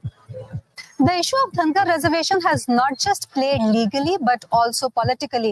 A recent judgment by the Bombay High Court in this matter is being seen as a setback for the Dhangar community. Meanwhile, the state of Maharashtra has formed a committee under IRS officer Sudhakar Shinde to give its report to the government with respect to how Dhangars can be accommodated or whether Dhangars can be called Dhangars at all. After that committee gives its report, that is when the government will decide whether a GR will be issued or not. For several years now, several studies and court judgments have ruled that Dhangars are different from Dhangars. The ST community says it will go to the court if the government passes such a GR. But the Dhangar community feels it has suffered for decades. आणि 2014 मध्ये त्याच वेळी तत्कालीन आताचे जे उपमुख्यमंत्री आहेत त्यावेळेचे तत्कालीन प्रदेशाध्यक्ष देवेंद्रजी फडणवीस यांनी बारामतीमध्ये येऊन धनगर समाजाला तुम्ही मला सत्तेत बसवा, मी तुम्हाला आरक्षण देतो असं पहिल्या कॅबिनेटमध्ये देतो म्हणलेले देवेंद्रजी आजपर्यंत 10 वर्ष झालं, पण बिलकुल ह्याच्यानंतर 500,000 कॅबिनेट झालेले असताना पण धनगर समाजाच्या आरक्षणाची आज तागत त्यांनी बिलकुल विषय संपवलेला नाही. त्याच्यामुळं महाराष्ट्रातला धनगर समाज प्रचंड या सरकारवर अत्यंत नाराज आहे आणि येणाऱ्या काळामध्ये या सरकारला पाय उतार करण्याचे धनगर समाजाने तयारी केलेली आहे. We feel that government should take an initiative how this procedure can be implemented, because it's not possible for a community which is very backward can understand the legalities, as well as the government has all advocate general and everybody, so they should see how this can be done rather than asking us how we should go ahead. It was given in the manifesto of the BJP as well as Uddhav Thackeray Sahib, Shiv Sena also. We are angry, you can see, and we want that it should be done, and that's why to support all the community people as well as those who are here. I am here, so we want that it should get implemented, and this government should work for that. After the Shinde committee report, even if the government of Maharashtra decides to issue the GR, there will be roadblocks for the Dhangar agitation and reservation issue. The scheduled tribes have already said that they will approach the court in case the government of Maharashtra takes such a decision, and they will claim that it is a contempt of court due to the previous court judgments. Clearly, even if a decision is taken by the government of Maharashtra, at least for the 2024 state elections, it does not look like the Dhangar community is slated to benefit out of it.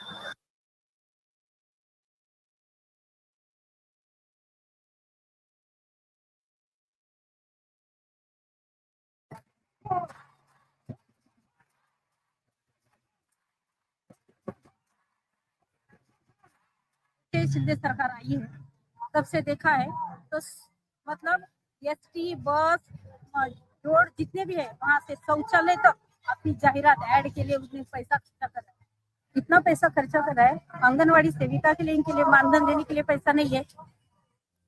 2 lakh Anganwadi workers in Maharashtra have been on strike since December 4th last year. Clad in pink saris, these workers thronged Mumbai's Asad Maidan, shouting slogans on January 3rd. However, their meetings with the ministers were not successful, so they decided to leave Asad Maidan to continue their protests in their own districts.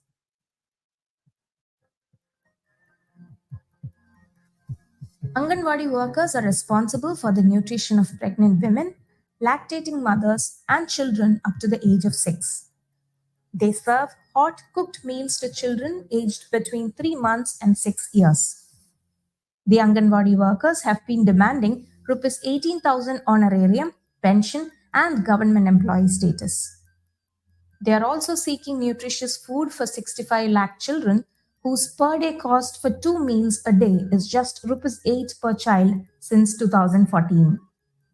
So, they are demanding an increase in meal prices, proposing Rs 24 per meal for severely malnourished children and Rs 16 per meal for others. They are also demanding an increase in the rent for Anganwadis to afford spacious rooms. Currently, many of the Anganwadis are functioning from small and congested rooms. की ये हालत है कि हमको 8 bye 10 के area में बच्चे लोग को सिखाना पड़ रहा है और उसका जो भाड़ा गवर्नमेंट दे रही है वो 750 रुपये में हमको मतलब मिल रहे हैं और वो भी टाइम पे नहीं दे रहे वो लोग। इसके लिए हमको इतने से जगह में बच्चे लोग का शारीरिक मानसिक विकास करना पड़ता है, वो भी हम कर रहे हैं। इसके बावजूद भी हमको पेमेंट नहीं दे रहे, भाड़ा टाइम पे नहीं दे रहे। Ranjana Gaidungkar, another Anganwadi teacher, has been sitting outside a locked room that she is supposed to get as her sender. The owner is not letting them have the space for Rs 750 rent. हाँ, यहीं पे बैठती हूँ मैं,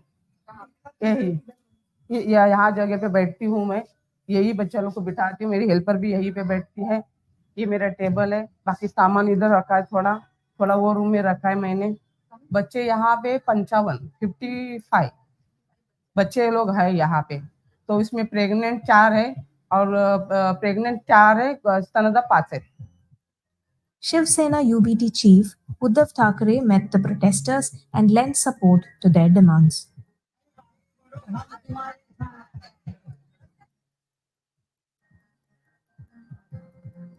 During the meeting with the Maharashtra Chief Minister Eknath Shinde on the night of January 3rd, the representatives of Anganwadi workers raised their concerns.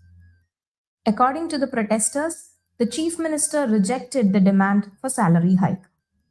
On pension, the CM agreed, but on the condition of contributory pension.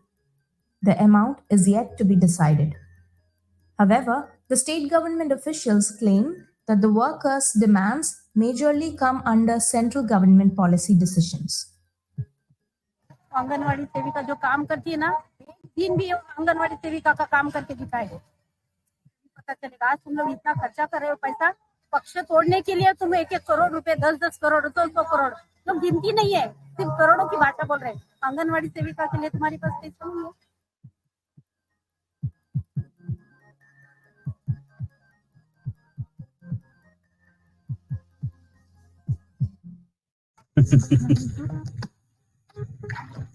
Dry day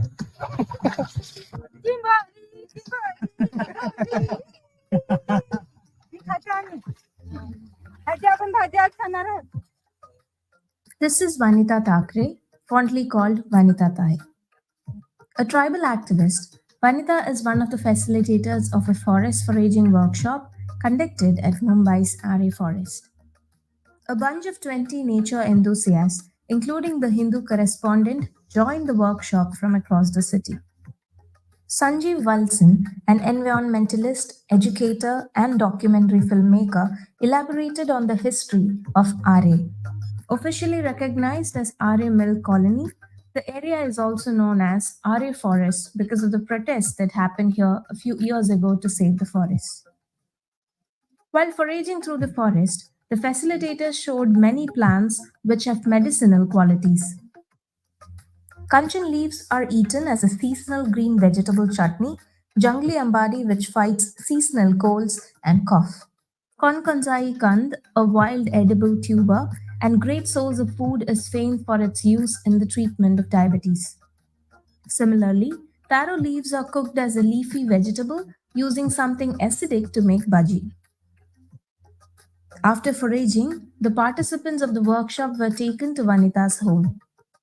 At the house made of mud and rocks, Vanita served them food made with all the things grown inside the forest. On a banana leaf, they were served wild sesame chutney, a dish made from tetu. A dessert is made out of mahua flowers and nachni.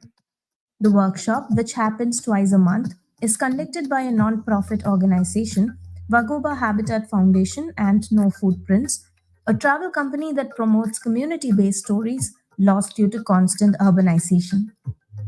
According to the organizers, the purpose of this workshop is to share traditional knowledge through sight, sound, touch, and taste, and highlight the importance of conserving the ecosystem.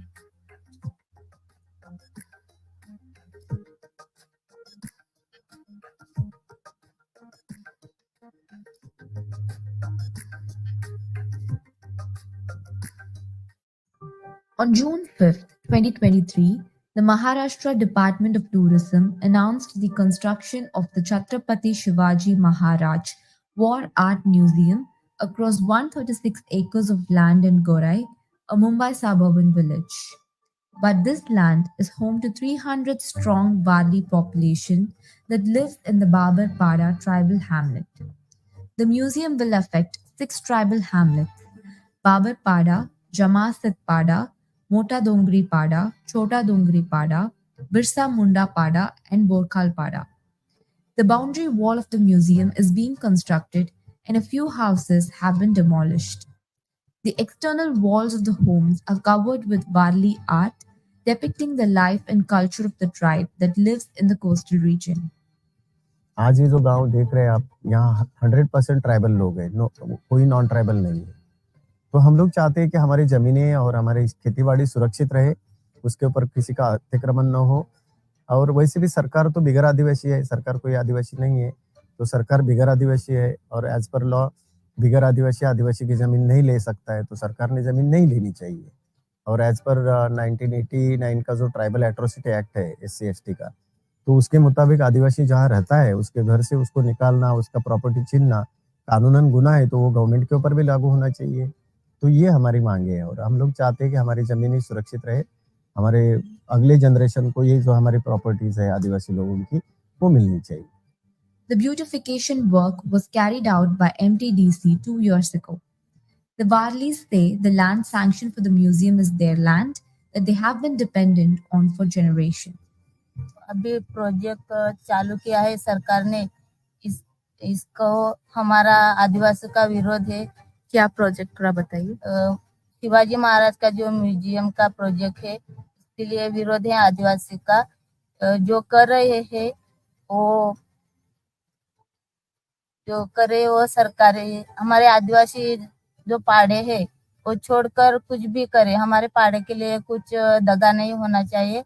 और जो MTDC का project है उसमें भी हमारे आदिवासी पाड़े के लिए खतरा है, तो वो भी पाड़े छोड़कर कीजिए।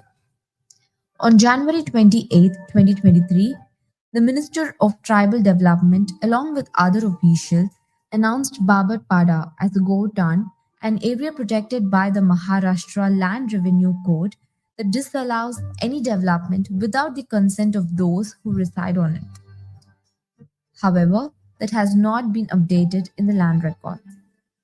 नहीं, एक्चुअली मैम ये देखो, अभी यहाँ जहाँ मैं बैठा हूँ यहीं पे एक स्टेज लगाया था जहाँ वो उस वक्त के जो डिस्ट्रिक्ट कलेक्टर निधि चौधरी मैडम आए थे, तो उस वक्त यहाँ के लोकल MLA थे और फिर यहाँ ट्राइबल मिनिस्टर खुद आके गए हैं डॉक्टर विजय कुमार गावित जी, और वो निधि चौधरी मैडम और सबने बोला कि हम लोग यहाँ से आपको नहीं हटाएंगे, लेकिन उसका पेपर नहीं बना रहे आप मुंह से। अगर कल, क्योंकि क्या हुआ कि बाद में यहाँ जो हम लोगों का एक महिलाओं का एक ठेला है, मतलब वो ढाबा है, वो तोड़ने के नोटिस निकाले उन लोगों ने।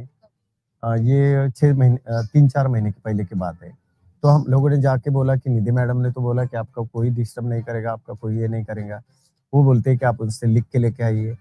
तो ये जो गवर्नमेंट के जो ये पॉलिसी है, तो एक कोई ऐसा करता है कि जो छीनने की बात करता है दूसरा। और हम लोगों का जो आप जो अभी बात जिक्र किया था कि मंत्रालय में हम लोगों का एक मीटिंग हुआ जिसमें ट्राइब अपना पूरे सेक्रेटरी थे जो टूरिज्म मिनिस्ट्री के मैडम, वो भी सेक्रेटरी मैडम थे, फिर अपना मिनिस्टर खुद थे मंगल प्रभात लोढ़ा जी।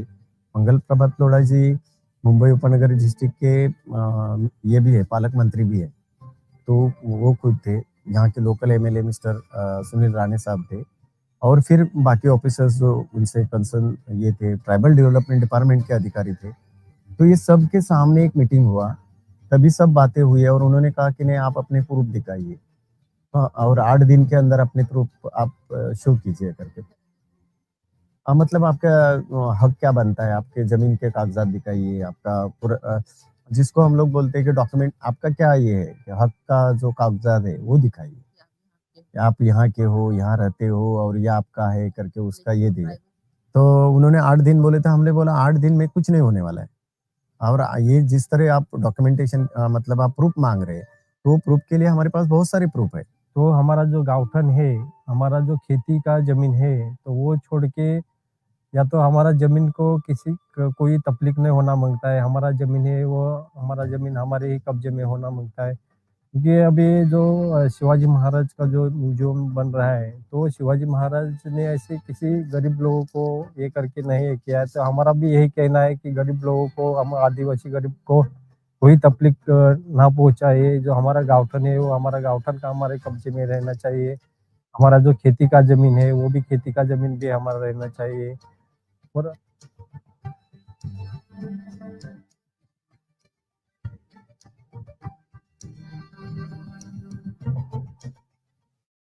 After over 46 days of relentless protests at Mumbai's Azad Maidan, more than 1,000 Anganwadi workers have finally resumed work from January 29, 2024. The workers were on strike since December 4, 2023, demanding pension, gratuity, better infrastructure with raise in rents for Anganwadi centers, mobile phones, and timely salary, among other demands. The breakthrough came on January 26th after a 2.5-hour meeting with the Secretary of Women and Child Development and Integrated Child Development Services, who approved most of the demands. 13,000 mini Anganwadis in Maharashtra will be converted into main Anganwadi centers, for which a government order has been issued. The government officials have agreed on contributory pension of Rs 3,000 per month. The mini Anganwadis workers will get an increment of Rs 3,000 in their existing salary of Rs 7,200 along with a helper. Tokens were issued as initiation to distribute mobile phones at the Chief Minister's office in Mumbai, Pune, Nagpur, and Raigad districts. Nearly 110,000 mobile phones are proposed to be distributed, one at each Anganwadi center in the next 2 months. And in other development, Union Finance Minister Nirmala Sitharaman announced at the interim budget that the health cover under the Ayushman Bharat scheme would be extended to Anganwadi workers too.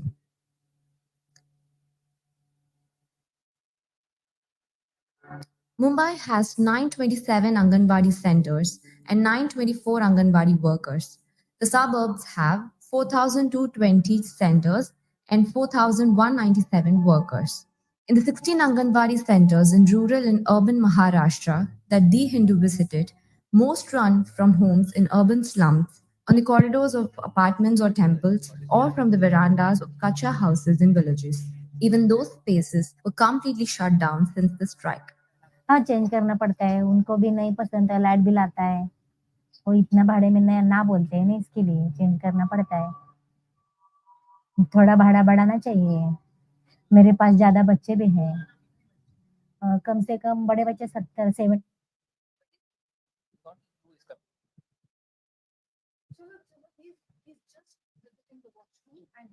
We have to start as he comes.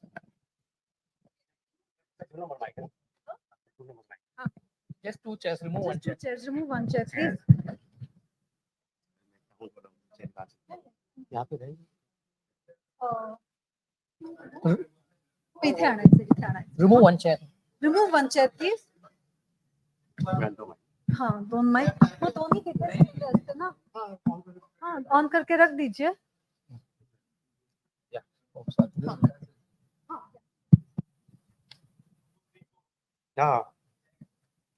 Hello, check. Hello, check. Check.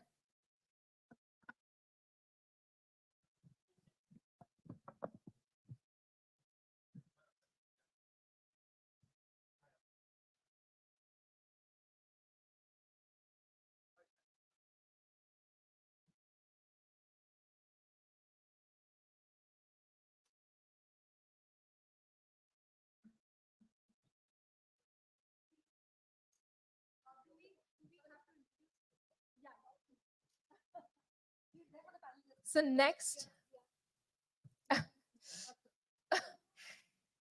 we have Mr. Aditya Thackeray, the young leader who is especially popular with Gen Z. He's a former Maharashtra minister known to consistently speak of issues about Mumbai, stands for environment and sustainability. And since we just bid goodbye to the monsoon, it is crucial to note that he has played a major role in addressing Mumbai's flooding issues.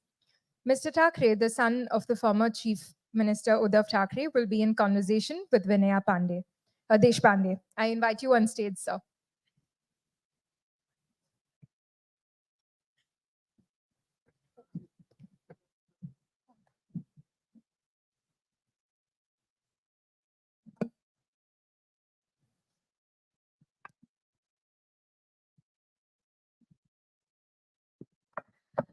Aditya Thackeray, welcome to the Hindus maiden poll conclave. This is the poll arena, which is our election effort to bring our viewers and our readers up to speed with what's picture Maharashtra like.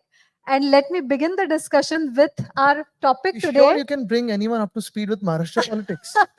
Well, the effort is with respect to all the confusion and mess that's going on. If I am a newbie, what would your brief to me be about Maharashtra politics? Stay away and read the Hindu. I think that's just the opposite. Get into it and clean it up. That's for you, and that's why you're here, because the viewers and the readers want to know from the people who matter in this political battle at a time when it is so messy and so confusing about how this election is going to look like. At a time when, after 2019, this is the first time when the Shiv Sena is factioned, fighting its own faction. The two big regional forces that Maharashtra was known for in terms of political arena, the Shiv Sena and the NCP, are fighting against each other for the first time for the state elections. You're seeing that even with respect to the alliances which have been formed, they are strange bedfellows, whichever way you look at them from both the sides. How do you see the current political situation in Maharashtra as someone who has been a former minister and as someone who was made to step down in the middle of the term because of the political turn of events? I think you used a very interesting word, bedfellows, strange bedfellows, right? I think what is with the BJP is a bedbug. And that is precisely what it is today. Because see, I mean, the lines are very clearly drawn. I don't think there's any confusion anymore. There's no chaos anymore, especially after the candidates who had to withdraw have withdrawn. The lines are drawn between two sides. One is the Mahavikas Aghadi, which is the Shiv Sena Uddhav Balasaheb Thackeray, NCP Sharad Chandra Pawar, and then you have the Congress with all our allies and political parties aligned with us. We have been voicing Maharashtra, fighting for Maharashtra, fighting for the future. And of course, we're dealing with issue-based politics. If you look at the first 2.5 years of our government, we were of course hit by COVID in the first 3 or 4 months. But while tackling COVID, which was also praised across the world, the WHO praised the Dharavi model, the Maharashtra model, we did not stop with investments coming into Maharashtra. You could see a growth engine that was already on and running for the MVA, pulling an investment of almost 6.5 lakh crores. You had Magnetic Maharashtra being held a couple of times, be it online or offline. And apart from that, I think you look at the farmers as well. Every time there was any calamity, the farmers were helped directly by the government and not in an embarrassing fashion like the BJP does with 25 rupees or 50 rupees checks. We gave whatever was needed and due. Apart from that, law and order was not in a crazy situation as is today. The absolute anarchy you can see wasn't this scenario back then. As against in the past 2.5 years, you see the BJP coming together with Eknath Shinde's broken gang of thieves and the NCP that was broken up. They have really created a mess in terms of the administration in Maharashtra. And if you look at what is happening today, the scenario of Maharashtra is no investments coming in. You have farmers absolutely looking at the government in a very helpless situation. And apart from that, law and order has crumbled.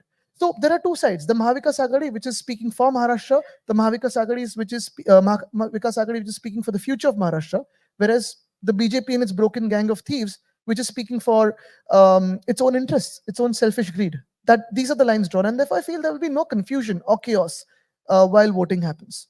That's interesting. You say that despite the fact that, it looks like there'll be multipolar fights, it looks like, people will be confused with respect to parties and candidates because there has been a lot of switching over in the last few days.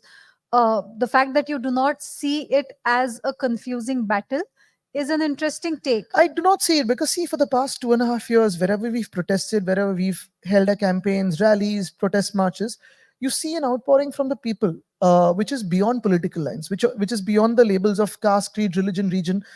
You see everyone coming together as Maharashtra, and largely in the past 4 months, despite all the facade that the BJP and its gang of thieves have put up, saying, okay, we're here for the welfare and all that, everyone knows how corrupt this regime is. Firstly, it's an illegal regime. It's unconstitutional. And beyond that, it's corrupt to its very core. You tell me one single project that the BJP or its gang of thieves have brought to Maharashtra in the past 2 years. One single policy that they've brought in the past 2 years without looking at elections, and they can say this is ours. Despite having a government at the center, which till 4 months ago was a majoritarian government with a full majority of more than 303 MPs, they did not bring a single big industrial project or manufacturing project to Maharashtra. There was no job creation. So everyone knows where the BJP and its gang of thieves wants to take Maharashtra to. I am going to come to the next question, and this is with respect to the political agenda that your party has. We had traveled, I had the opportunity to travel with you during your Lok Sabha campaigning, and I saw the kind of rousing response you got when you spoke about constitution, when there was, the whole narrative about whether constitution will be changed. And in Lok Sabha, that really kind of set the narrative in Maharashtra, at least. For the Vidhan Sabha, what do you think are the narrative setting issues for this? I don't think it's about narrative setting, because frankly, we are not the people about who go about setting narratives. We speak the truth. We speak from our heart. We're not like regular politicians. Especially, I can vouch for my father, Uddhav Barasaheb Thackeray. He's never been a regular mainstay politician who's the typical kinds who you think are greedy to stick onto position and things like that. The idea of Maharashtra is being crushed today. When we speak of constitution also or democracy, if you remember, the first rallies for the constitution were held in this state by the Mahavikas Agadi, calling it the Vajramut. Because finally, where the constitution was kept at bay and democracy was tried to be crushed and is almost crushed, is this state. The formation of an illegal government, the handing over the party symbol, the party name to two people who've broken away from the party without resigning, forming a government with another political party. I think this itself speaks volumes about where we are looking at in terms of our justice, in terms of whether this is constitutional at all, and whether this is democratic at all. I think along with this, what is very, very crucial to realize is in the past 2 years, the pride of Maharashtra has been crushed. Every big industry is either being forced to move out of Maharashtra or is being pushed away or is being attracted to another state only and only because there is absolute anarchy and political instability in my state.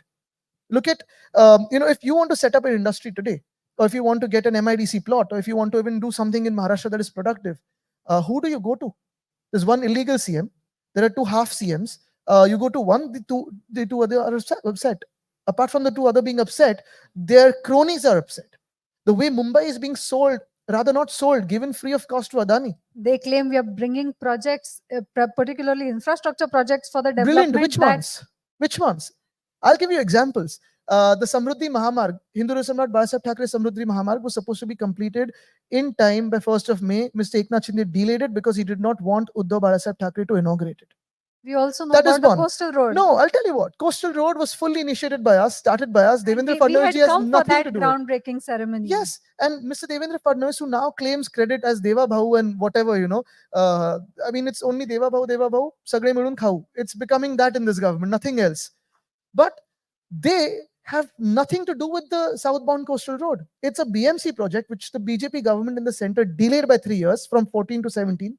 We initiated it in 17. When Mr. Uddhav Thackeray became the Chief Minister of Maharashtra, the first true Mumbaikar to become the Chief Minister of Maharashtra, we gave it speed. We gave it more traction. It was supposed to be completed by December 2023. Under this regime, it's been 2.5 years. It's still not fully complete. It's 2024 end. The northbound coastal road, which was under Mr. Eknath Shinde since 2014, has not even seen a pier cap coming onto its piers. Forget piers. Half of the work has not even started. 26% of the work they claim, but they've spent 26% of the public funds. It's changed contractors twice. The cost has been escalated twice by thousands of crores, but no work happening. The Mumbai-Pune missing link through Lonavala, under Mr. Eknath Shinde since 2014, escalated twice or thrice, but no work has happened. The Worli-Shivdi connector, when our government was toppled, we started that work in 2021. When our government was toppled in 2022, 48% of the work has been complete. Mr. Ajit Pawar gave an update in July about where it stands now. It's 57% complete. So 2 years, it's taken them 9%. The MTHL, which they've branded as Atal Setu, started by us in our time, 82% complete in our time. It's taken them 2.5 years to complete the rest, and they had to inaugurate it after I tweeted 6 times to the Prime Minister saying, "Sir, please come, they're waiting for you, you don't have time." The Pune airport terminal, again, had to be tweeted by me. The Diva station, railway station, 9 months they've kept it pending because they didn't have time for inauguration. So many flyovers, bridges, underpasses in Mumbai and other places where we started the work. It got completed, although delayed under this government. They haven't inaugurated because they don't have VIP time for these inaugurations. This is their priority. Their priority is not projects and infrastructure work. Their priority is taking over our projects, changing the contractors, escalating the cost, and minting money out of it. So Aditya, And which is why the illegal CM is scared to sit in front of me and have a debate with me. yes, that's an open challenge that you have. I thrown have for given the it chief multiple times. I mean, there are 2 scams of MMRD which we brought out. One is a scam where a bank guarantee of 1,600 crores has been taken by the MMRDA from a bank in St. Lucia. The bank that has given a guarantee has no RBI approval. The other, they had given 20 days for a tender of 16,000 crores. When I raised it, someone went to court and the MMRD had to accept it in court and give 60 days. This is the kind of corruption. There's one more big corruption coming, to me in terms of the file. And these are all government people, government officers speaking also, because the kind of loot they have seen in the past 2.5 years under Eknath Shinde, they've never seen before. No government in the history of independent India has been so shameless, corrupt, and dysfunctional. So Aditya, here it is, for the last several months, and even when you were the minister in Maharashtra government, I remember when it came to Mumbai, you really picked up issues, you talked about them. Even now we see that there are several issues when it comes to Mumbai infrastructure, Mumbai projects, or overall in terms of city per se. Yours is the first voice that we hear often. You're also looking... Also for Pune, also for Nashik, also for Nagpur. I've spoken about Ajnivan in Nagpur, and because of our Heritage Tree Act, the Ajnivan has been saved in Nagpur as of now, and they're still fighting a battle. The flash problem in Ramtek is something I had the good fortune of dealing with as a minister, and we could clear 80% of 700 acres of fly ash near Ramtek. Near Koradi, Yes. Nandgaon. Then you have Pune, where the riverfront destruction program that is going on. This hall itself, where we are sitting today, is where we had an open presentation and a discussion with the architect and the citizens, and we saw how Pune is being destroyed by this riverfront destruction program. And of course, Mumbai, being a Mumbaikar, I see things in front of my eyes every single day, and I speak about it. One of the biggest things that you have consistently been raising is with respect to Dharavi redevelopment project. Now, the several urban planners that we had spoken with when we, decided to do the stories, they said that the original demand with respect to any rehabilitation project, particularly a rehabilitation project of that bigger size, is the in situ rehabilitation. That seems to have not been followed at all. Land parcels which have been given in several parts of the city, outside the city, for the same project. You have said that when you come to power, you are going to scrap that project. But What is the solution to a place like Dharavi, which is Asia's largest slum? Okay, now you as a voter, and especially as a Mumbaiker, let me tell you what Dharavi is about, what we are opposing and what we are proposing. Dharavi, of course, everyone knows, was at a certain point Asia's largest slum. It is the same Dharavi. During COVID times, we have worked deep inside in every house, and because of which the Dharavi model was praised by the WHO. This is the kind of attachment me and Shri Uddhav Barasab Thackeray have to Dharavi. Dharavi, of course, is our neighbor also. It's in our neighborhood.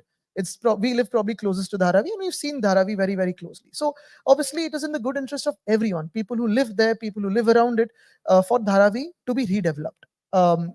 You need better housing, you need a better lifestyle, need a better standard of living for Dharavi and the future generations who will live in Dharavi.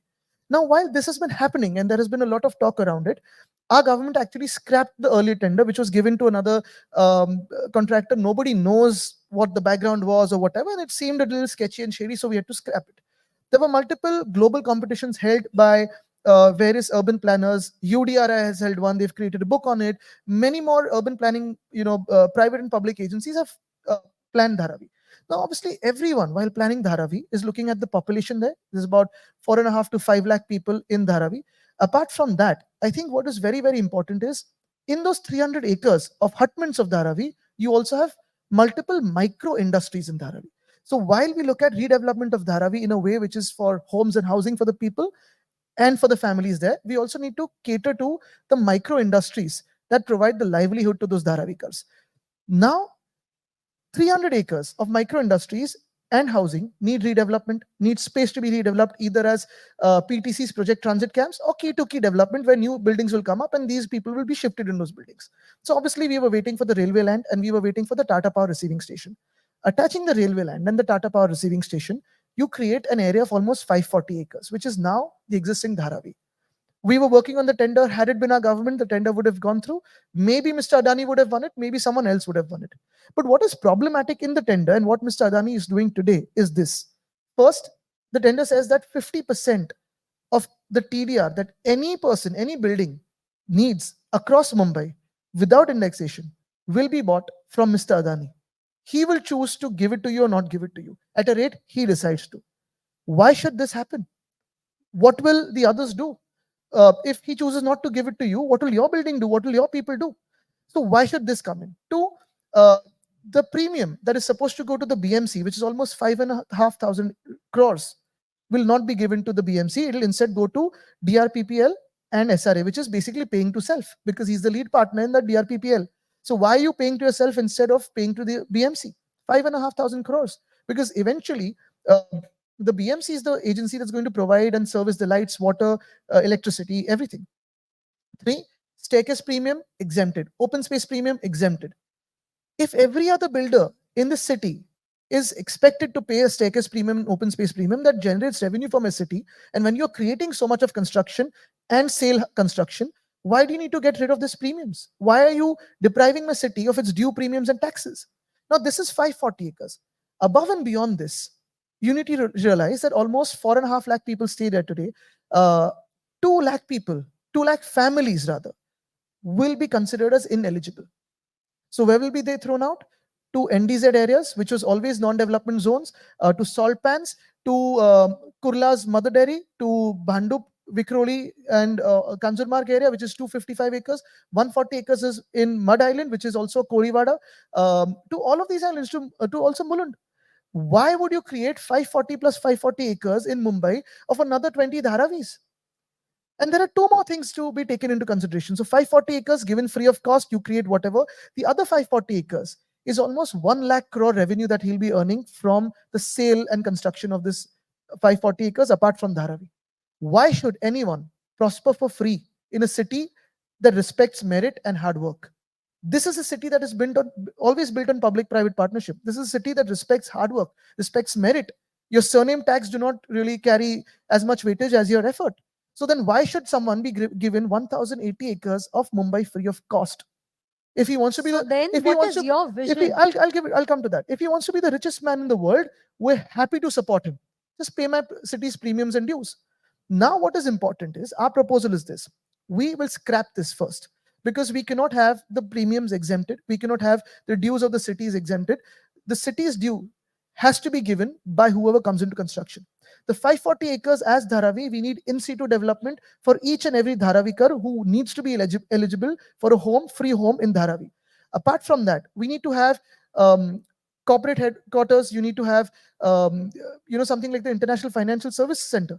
But while we give homes to the Dharavikars, you also need to provide for the Koliwada that's in Dharavi, and also for the livelihood, which is the micro industries. So, and you don't need the other 540 acres. Why should 540 acres plus 540 acres be given free of cost? So you're saying that when you come to power, you will have an in-situ development plan there. Absolutely, everyone will be eligible, and we do not need the lands in Mulund, Kurla, Ghatkopar, Kanjur, and Mud. We just need Dharavi, and the development can happen there. So Dharavi is one of the issues, Aditya. But when you see battleground Mumbai, there are several issues. You are fighting from Worli.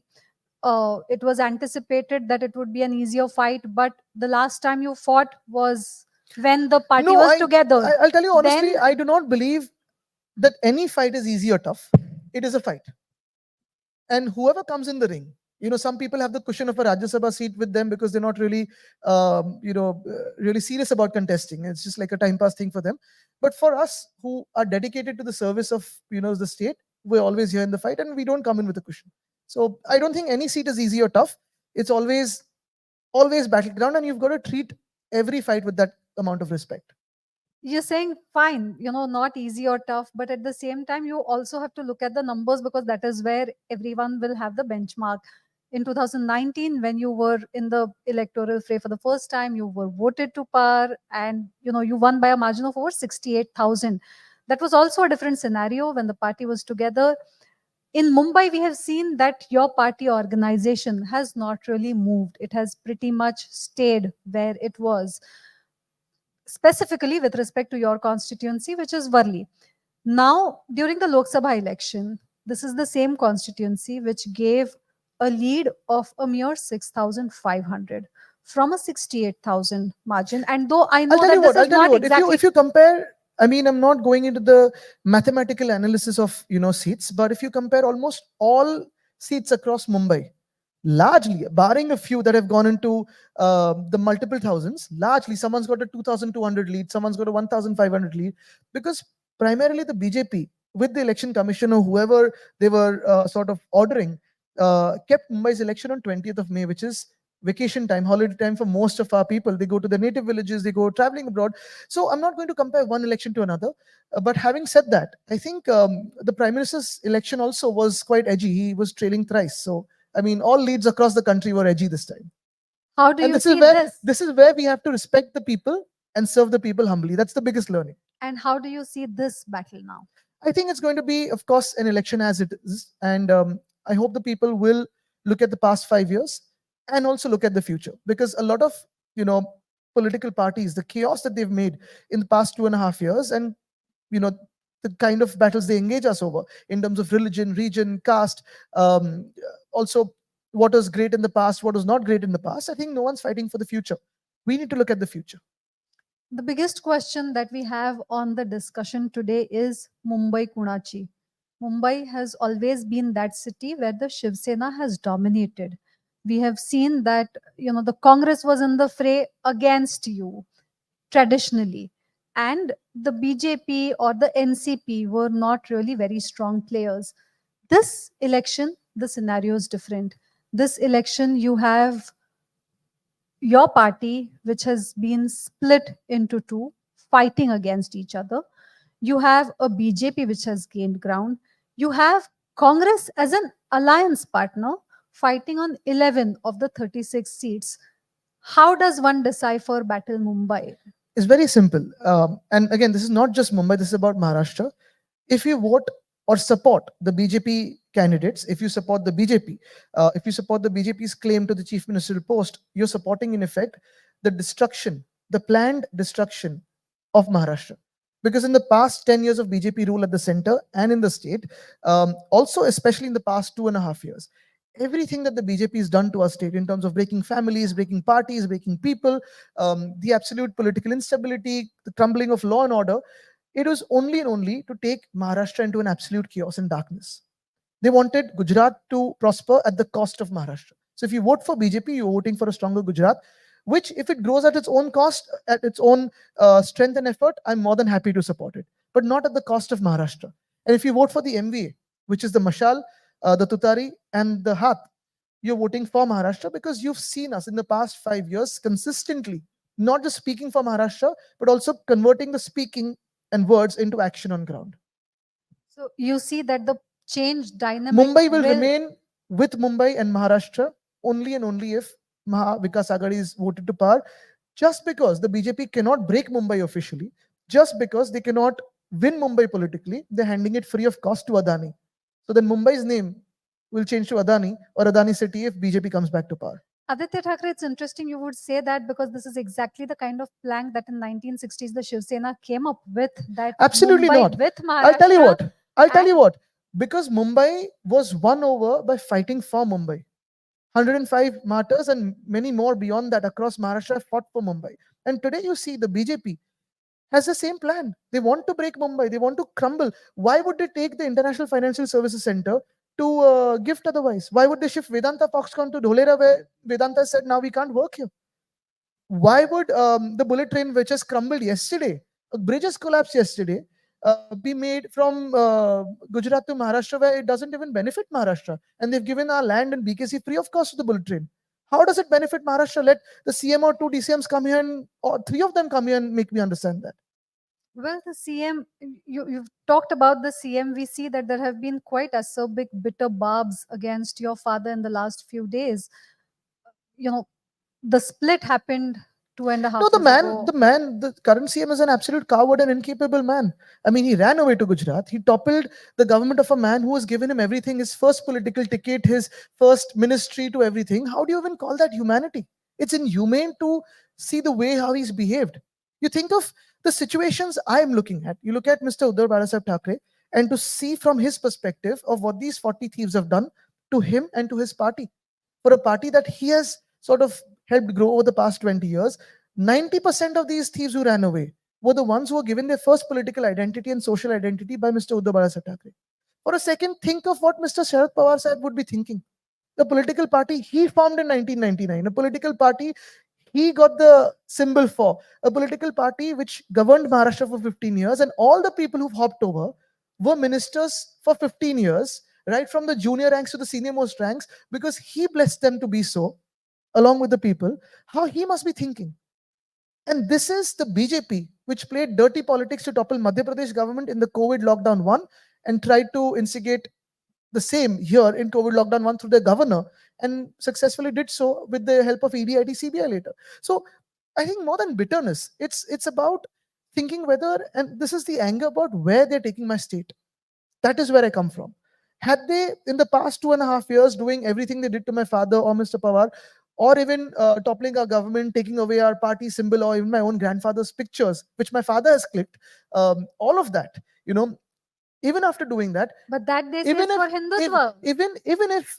even if they had done that and still brought in one big industry for jobs in the state, I wouldn't have been so bitter about them. Because this is not about me or my father or Pawar sir. This is about our state. This is about so many young girls and boys, men and women my age, roaming around for a job. You have a police constable recruitment drive for 17,000 posts, and you have 17 lakh young people coming into Mumbai for the same. You have Air India calling out for jobs for 600 people, 25,000 people turn up. This is the kind of affair that they've brought Maharashtra to. You're saying this, and the biggest thing that is being said is we have done this You for said Hindutva. Even the and- Hindu doesn't believe in BJP's Hindutva. Well, the Hindu only believes in independent journalism, sir. So do we. So the whole point here, Aditya, is, not only is there a snub, a claim that you have not stuck to your original ideology, but also a warning that someone shouldn't be trifled with. How do you look I'll at tell you all what, the original ideology, of course, is about Bhumiputras, and that is very, very core to our heart. Hindutva, of course, but our Hindutva is different from BJP's Hindutva. What is happening in our state today is BJPifying of the state. Mob lynching was never a thing in my state in the past whatever years. The character assassination, vilification, villainification, or even the kind of dirty politics that the BJP is indulged in has never been Hindutva in my state and never will be. The inauguration of a temple, half complete only to suit your political needs, is not Hindutva. Ram Temple was inaugurated before even the election only because they wanted to inaugurate it. It was inaugurated before it was completed. It's not my Hindutva. Burning people over what they eat is not my Hindutva. Trying to take people for task for the colors they wear is not my Hindutva. My religion is not as shallow as what you eat and what color you wear. It's much deeper than that. My faith is much deeper than that. My Hindutva will never tell me to burn someone's house. This is not Hindutva. This is BJP's Hindutva, which is only electoral Hindutva. And if they believe so much in Hindutva, tell me one simple answer. Why did the BJP allow the BCCI to play cricket with Bangladesh, the same Bangladesh they claim in which Hindus are, facing atrocities in the past 2.5 months? Had the BJP done, had the Congress done this or NCP done this, if the BCCI was controlled by Congress or NCP, they would have claimed them to be anti-national. This is not the Hindutva that we see it as. This is BJP's electoral Hindutva, which is fake. So Aditya, today when Rahul Gandhi comes to Mumbai and you're going to hold a big public rally together, what is the alternative that you offer to the people? There is no alternative. I mean, look, a gang of thieves do not need alternatives. They are the alternative which has been rejected by the people, which is why they did not hold elections for the past 2.5 years. We are providing a vision for the future. We are providing our guarantees for social welfare schemes. We are providing our guarantees so that we can take Maharashtra on a path of economic progress and social harmony. What will those promises be? Today, dividing Maharashtra on religious lines or caste lines is not the Hindutva that Maharashtra seeks. It's our Hindutva, which is Hridayat Ramani Hatala Kam. One last question, since I'm being, told by my team that we are really, shooting off the time limit. Shiv Sena UBT Chief Minister for 2024? I'll tell you what, very, very simply. Every tracker, every survey today, in the past 2.5 years also, not just today, even after a government was toppled 2.5 years later, has shown that if there's one person Maharashtra trusts, it's Uddhav Balasaheb Thackeray. One person who can take the state ahead, it's Uddhav Balasaheb Thackeray. Having said that, we're not here for a personal fight or personal ambition. We're here as the Mahavikas Aghadi, providing a very key structure to the government that requires it: stability, political stability, economic stability, and that is our aim. So we do not want a chief minister of the BJP or the gang of thieves that will be run from Gujarat. We want someone who thinks about Maharashtra and works for Maharashtra. The biggest promise that you will deliver, you will give today? We will keep Maharashtra away from the looting gang of BJP. Thank you so much, Aditya Thackeray. Thank you for your precious time and thank you for all your candid answers. It's always a pleasure to interact with you. Thank you. Thank you. Thank you so much. Those were some really impassioned answers from you. I request Vinaya to give Aditya a small token of our appreciation. We also already have our next guest here, Mr. Milind Deora. We're sorry for the delay.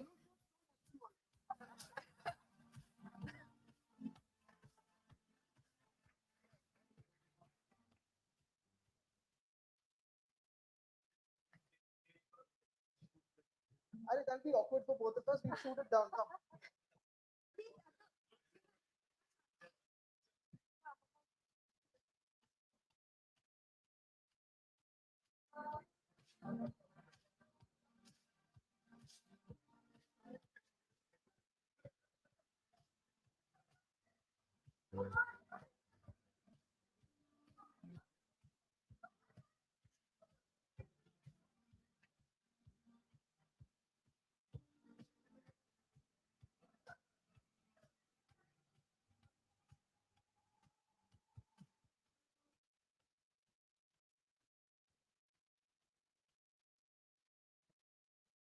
Thank you. Our next guest is Mr. Milind Deora, a former Congress leader who is currently with the Shiv Sena. Mr. Deora entered the Lok Sabha in 2004 as one of its youngest members. He has held various positions in parliamentary committees on defense, civil aviation, estimates, urban development, and information technology. He has also served as India's Minister of State for Communications and Information Technology and Shipping. He initiated the debate in Parliament on the right to information. Vikas Dut will be in conversation with him on how Shiv Sena's legacy battle will affect Maharashtra's polls. Please come on stage. And thank you for your patience. We realized you came a little earlier.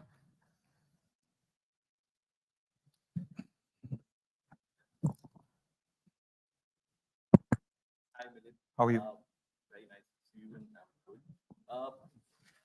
very kind of you. I know it's an intense whole campaign.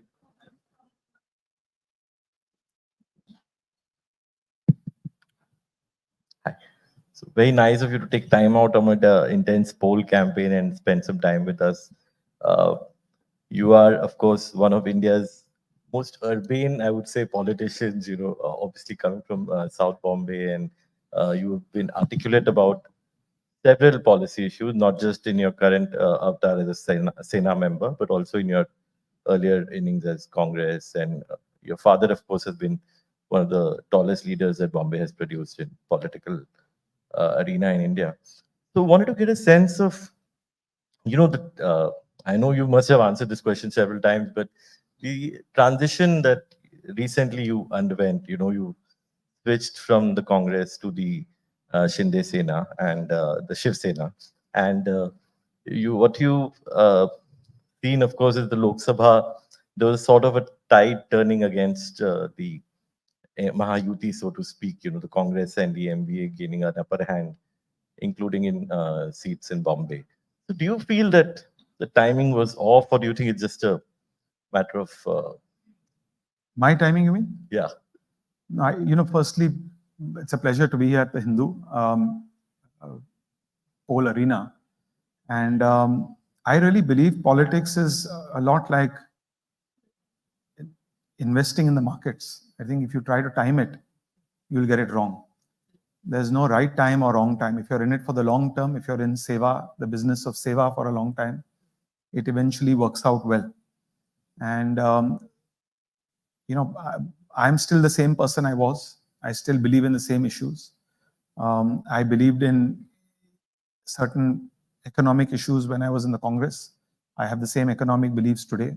I believed in certain social issues when I was in the Congress. I have the same social beliefs today. So I don't see anything has really changed for me. I'm ultimately driven and motivated by people who want to do something good for the city, for the state, for the country.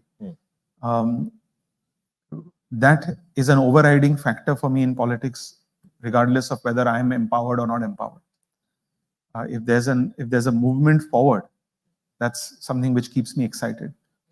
To me, there were many reasons for leaving the Congress. One of those reasons, and I don't want to go too deep into that, but one of the reasons was I think that the party in many ways lost its way in terms of, that was my perception, in terms of what it was earlier, what it was during my father's time, what it still is now, on many issues, on many parameters. And sometimes, no doubt the party gave me a lot, gave someone like me a huge platform. But in any organization and in any profession, could be in a media organization, could be in a political party, you have to thank and be grateful for the organization that's given you a lot. But you can't just hold on to the past. You have to also think about the present. Are they valuing you today? Are they valuing what you bring to the table today? And then accordingly, you have to take a decision.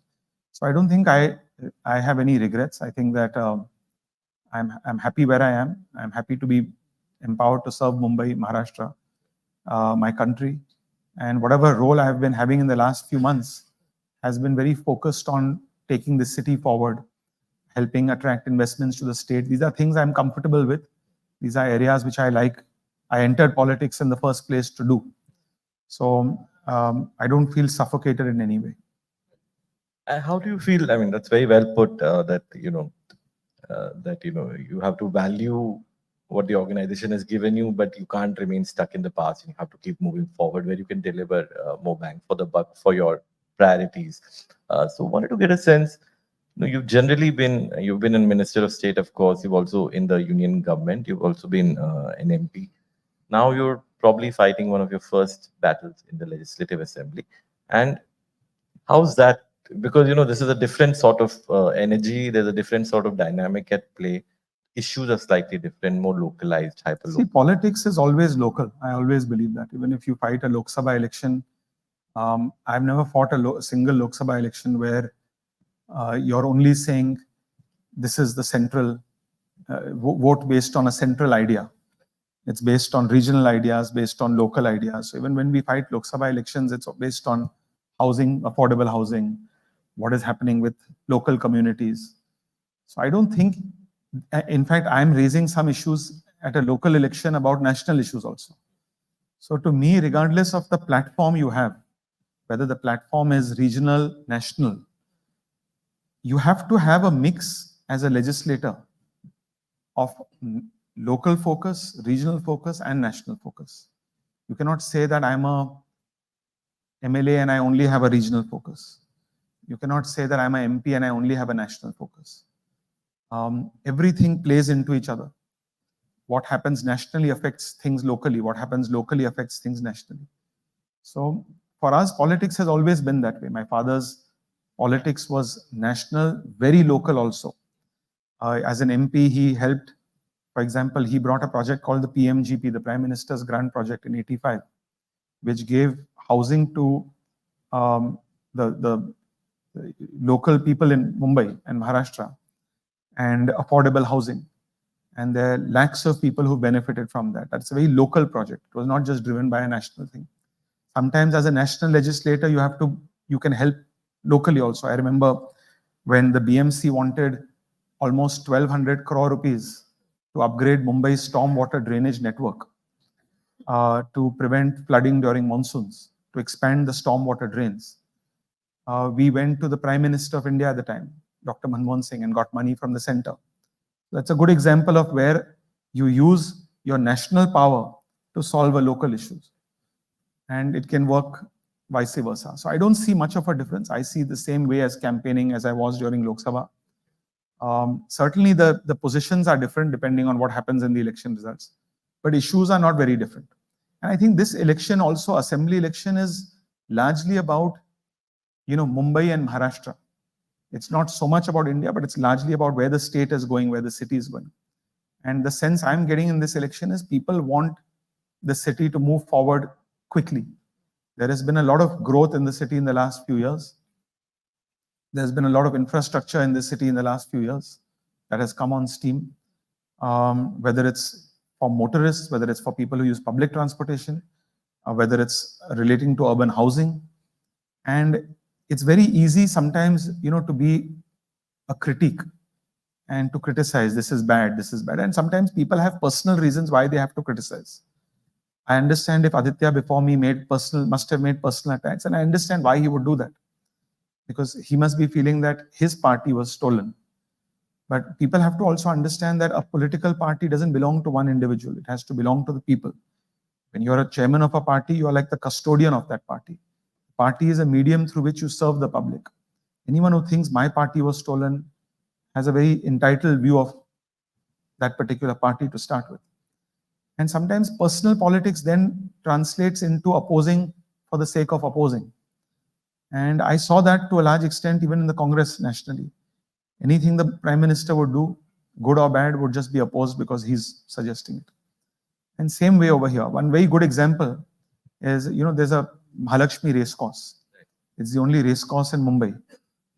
And 2013, the lease between the Mumbai municipality and the race course expired.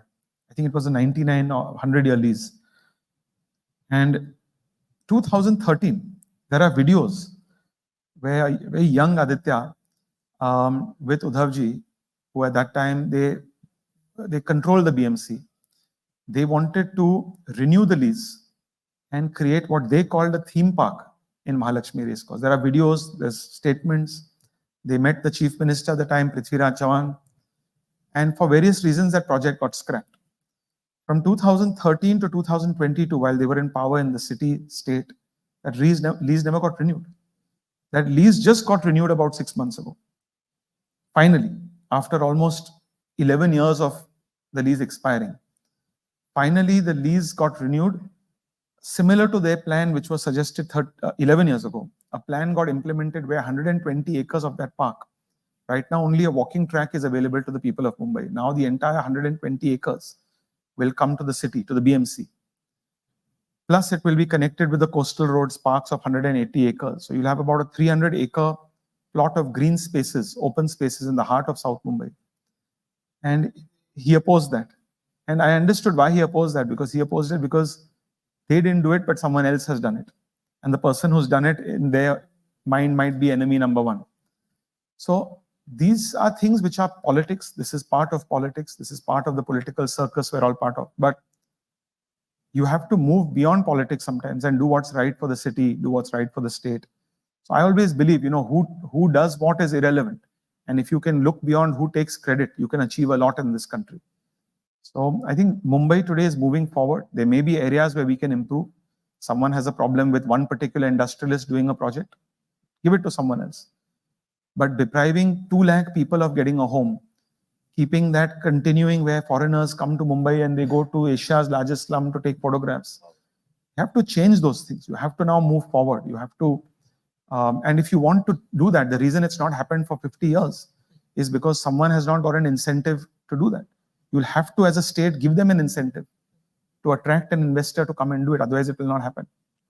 Now, is that incentive good, bad? You can debate that. Is the person who won got the award good, bad? You can debate that. Scrap it if you don't like them. But don't deprive the larger cause.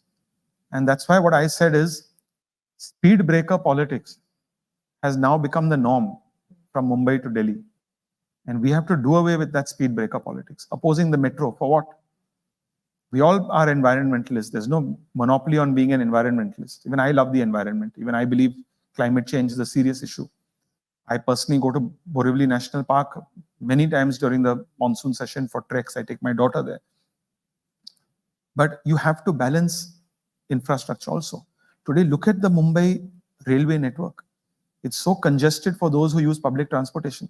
When you have north-south connectivity by the metro, you're immediately decongesting the railway network.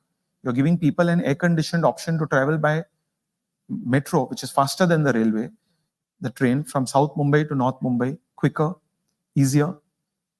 Opposed for no reason, delayed by 4 years, 14,000 crore cost to the exchequer. Vadhavan port in Palghar, I've been a shipping minister.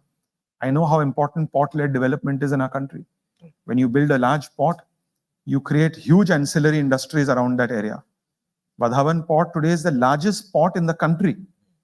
It will be one of the largest ports in South Asia, which is coming to Maharashtra, opposed again by the same gentleman.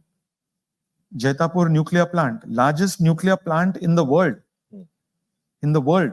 Now, the world is looking at nuclear energy. Europe is going back to nuclear energy. America is going back to nuclear energy. China is trying to solve its climate change problems, net zero targets by going to nuclear energy. Large nuclear reactors, small modular nuclear reactors, micro reactors. Largest nuclear plant in the world, clean energy, green energy, coming to Maharashtra, opposed. And this is by a government, a party which basically pushed through the nuclear deal to allow such projects to come up. This is by the person who was sitting on this chair before me, who I thought was a young, progressive man who will want to do things. And it actually is very sad because I really believe people who delay these projects for Mumbai, Maharashtra, India, they are ultimately harming the city and the country. You have to find a way to keep politics aside. You can do politics, attack, but sometimes when you do these things, you create problems. And, so these are the reasons why Maharashtra lost out to a great degree. And today there's as I said, the speed breakers are being removed and you're moving without a speed limit. So Maharashtra is moving forward. Look at FDI numbers. We were number 2 till 2.5 years ago. I think there's only one time in Maharashtra's history where we've not been number 1 in attracting FDI. That happened during 2018 to 22. We've come back to number 1 now. In fact, last year, I think 52% of all foreign direct investment which came to India came to Maharashtra. So more than half came to India. And I've seen, when you go to a place like Davos, I've seen how competitive the world is now. A foreign investor wants to set up a factory. They have the entire world as their canvas. It's a great boon for us that they choose India. Then when they choose India, they have many states now competing. There's competition between states also, which is a new trend in India. I can go to Karnataka, I can go to Gujarat, I can go to Maharashtra, I can go to Telangana, I can go to Tamil Nadu. In fact, I remember this year in Davos in the pavilions, there was the India pavilion, there was Maharashtra pavilion, there was Karnataka pavilion, there was Tamil Nadu pavilion, there was Telangana pavilion, and all competing, telling the same investor, come here, don't go to that state, come here, don't go to that state, I'll give you land free, I'll give you this free, I'll give you that free. So it's a competitive world. Despite that, 52% of foreign investment coming into the country has come to our state. So I believe these are reasons why we have to take the state forward. We have to reclaim our position, and Maharashtra has a huge role in taking India's economic story forward. Almost a fifth of India's growth, economic growth, will come from Maharashtra, and a large percent of that growth in Maharashtra will come from the MMR region. So today, the coastal road now will go from South Mumbai all the way to Palghar. You have a Worli to Shivdi flyover, which will take you directly from Worli to the Atal Setu bridge. You can reach, say, Navi Mumbai airport. You can reach the hinterland. There are many other connections, Nariman Point, underground tunnel reaching Shivdi. So the infrastructure is unprecedented. And it's important for this region. When you look at the port, you look at 2 airports. In fact, there's a 3rd airport. There's a 3rd Mumbai being planned. When you club all of this, MMR will become a very important economic hub, not just for Maharashtra, but for India. And that's important. So I think we are sitting at an inflection point where what we do in the next few years will determine not just the state's trajectory, but India's trajectory. So that's a very broad sweep development vision you presented. One of the complaints that, I mean, if you recall, in the UPA government, there was a committee set up to make Mumbai an international financial services center. And there was a very detailed report that was presented by Percy Mistry and company. So, of course, that project has basically been implemented in Gujarat. And, that's one of the reasons people say, Bombay is sort of not, at least not the cutting edge of financial services hub that it used to be, say. I think Mumbai lost out. Look, let's be honest now. If you don't mind, I'll take this as the last question. Mumbai lost out for many reasons. And Mumbai lost out in the IT sector. The IT sector largely moved over the last 25 years to southern states. That's largely linked to human resources. You saw the greatest move in Telangana. You saw it in Hyderabad. You saw it in Chennai. You saw it in Bengaluru. We still retain a huge lead nationally in financial services. We are still the #1 city or region in financial services. We are still the #1 region when it comes to creative services. When I say creative services, I mean Bollywood, I mean advertising agency, to some extent even the media profession. Large section of them reside here in Mumbai. So I really believe we lost out because of a lack of infrastructure. These projects we're talking about now, Atal Setu, Coastal Road, these are 30-year, 40-year, 50-year-old projects envisioned. The Atal Setu was envisioned during JRD Tata's time. Finally been implemented. So these are things which I remember in 2004, when I entered parliament. I raised those issues in parliament, in the state government. The state government at the time even executed the Atal Setu. It got bid out, and that bid got cancelled for various reasons.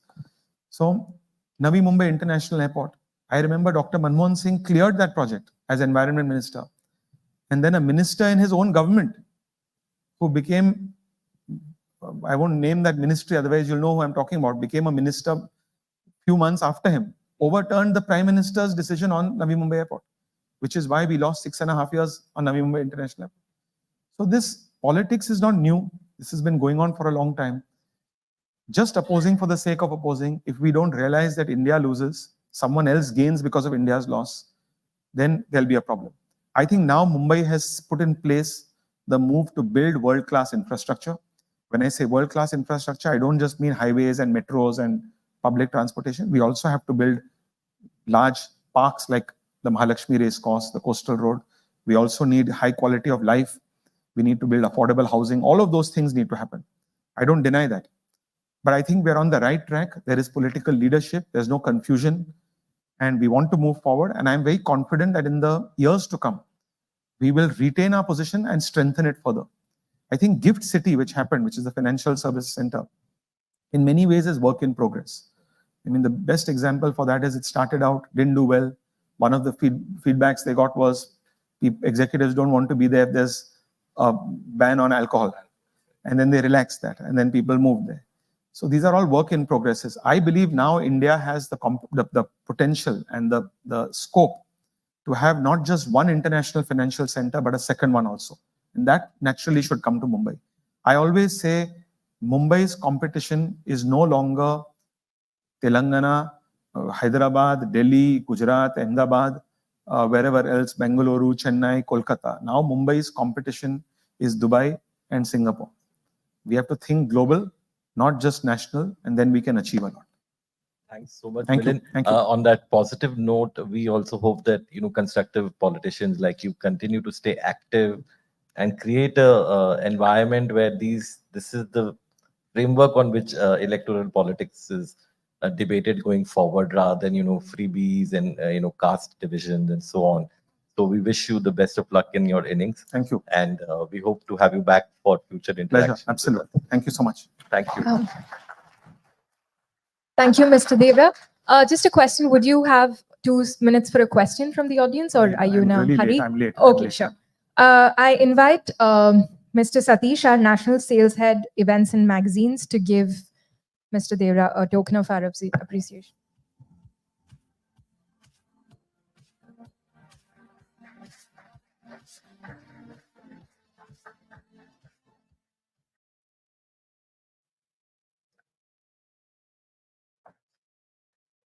Thank you so much. Bye-bye.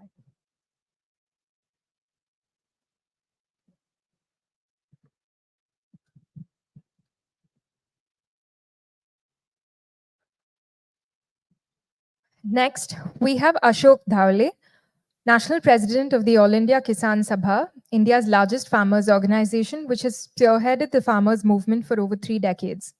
He is a member of the Samyukta Kisan Morcha, which led the struggle to repeal the 3 contentious farm laws introduced by the Government of India, which were later repealed.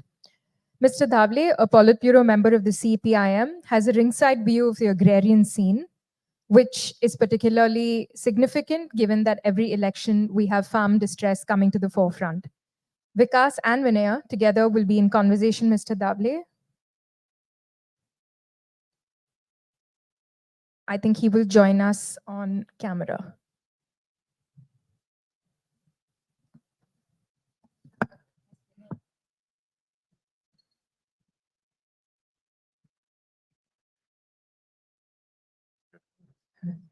Okay, I'm sorry, this is just Vikas then.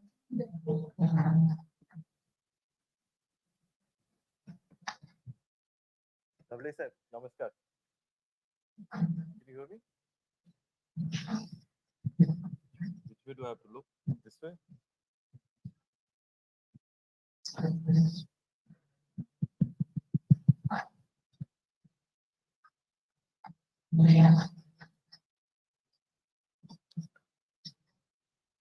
Hello and welcome to the Hindu poll arena, Mr. Dhawale.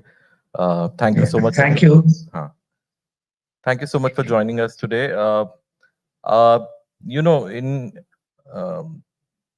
Maharashtra, there's a irrigation and agriculture and politics are almost interconnected at the hip. It is one of the most industrial states, it still has a large population dependent on farming and other ancillary activities.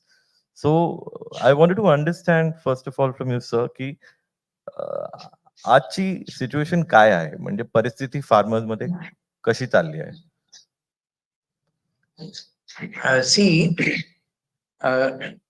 And you have titled this discussion, "Where are the farmers in this election?" So I would like to say that the farmers are at the center of this election. They were at the center of the election in Maharashtra in the Lok Sabha. And that was one of the main reasons why the BJP NDA got a very big drubbing in the Lok Sabha elections, as all of us know. The India bloc, the Mahavikas Aghadi, won 31 out of the 48 seats in the Lok Sabha in the 2024 elections. And the NDA was left with a very poor 17. all those issues actually, which were as a result of the election, which were the main causes, out of several, but some of them were the anger of the onion farmers that all of us know, the anger of the farmers of the cotton belt, soya bean belt, sugarcane belt, the milk farmers who are spread all over Maharashtra. So therefore, you see, today also all those issues remain very much permanently in Maharashtra. For the last several years, I would like to say on behalf of the All India Kisan Sabha, of which I am an activist, and also on behalf of the Communist Party of India Marxist, which also I represent, that Maharashtra has had a very big tragedy of being the state in India with the largest number of farmer suicides for the last several years. It is not something about which any of us can be proud. In fact, all of us, policy makers, all the people who are responsible for this, I think it is time that they should hang their heads in shame that Maharashtra has been brought to such a situation today. And therefore, what are the causes for this?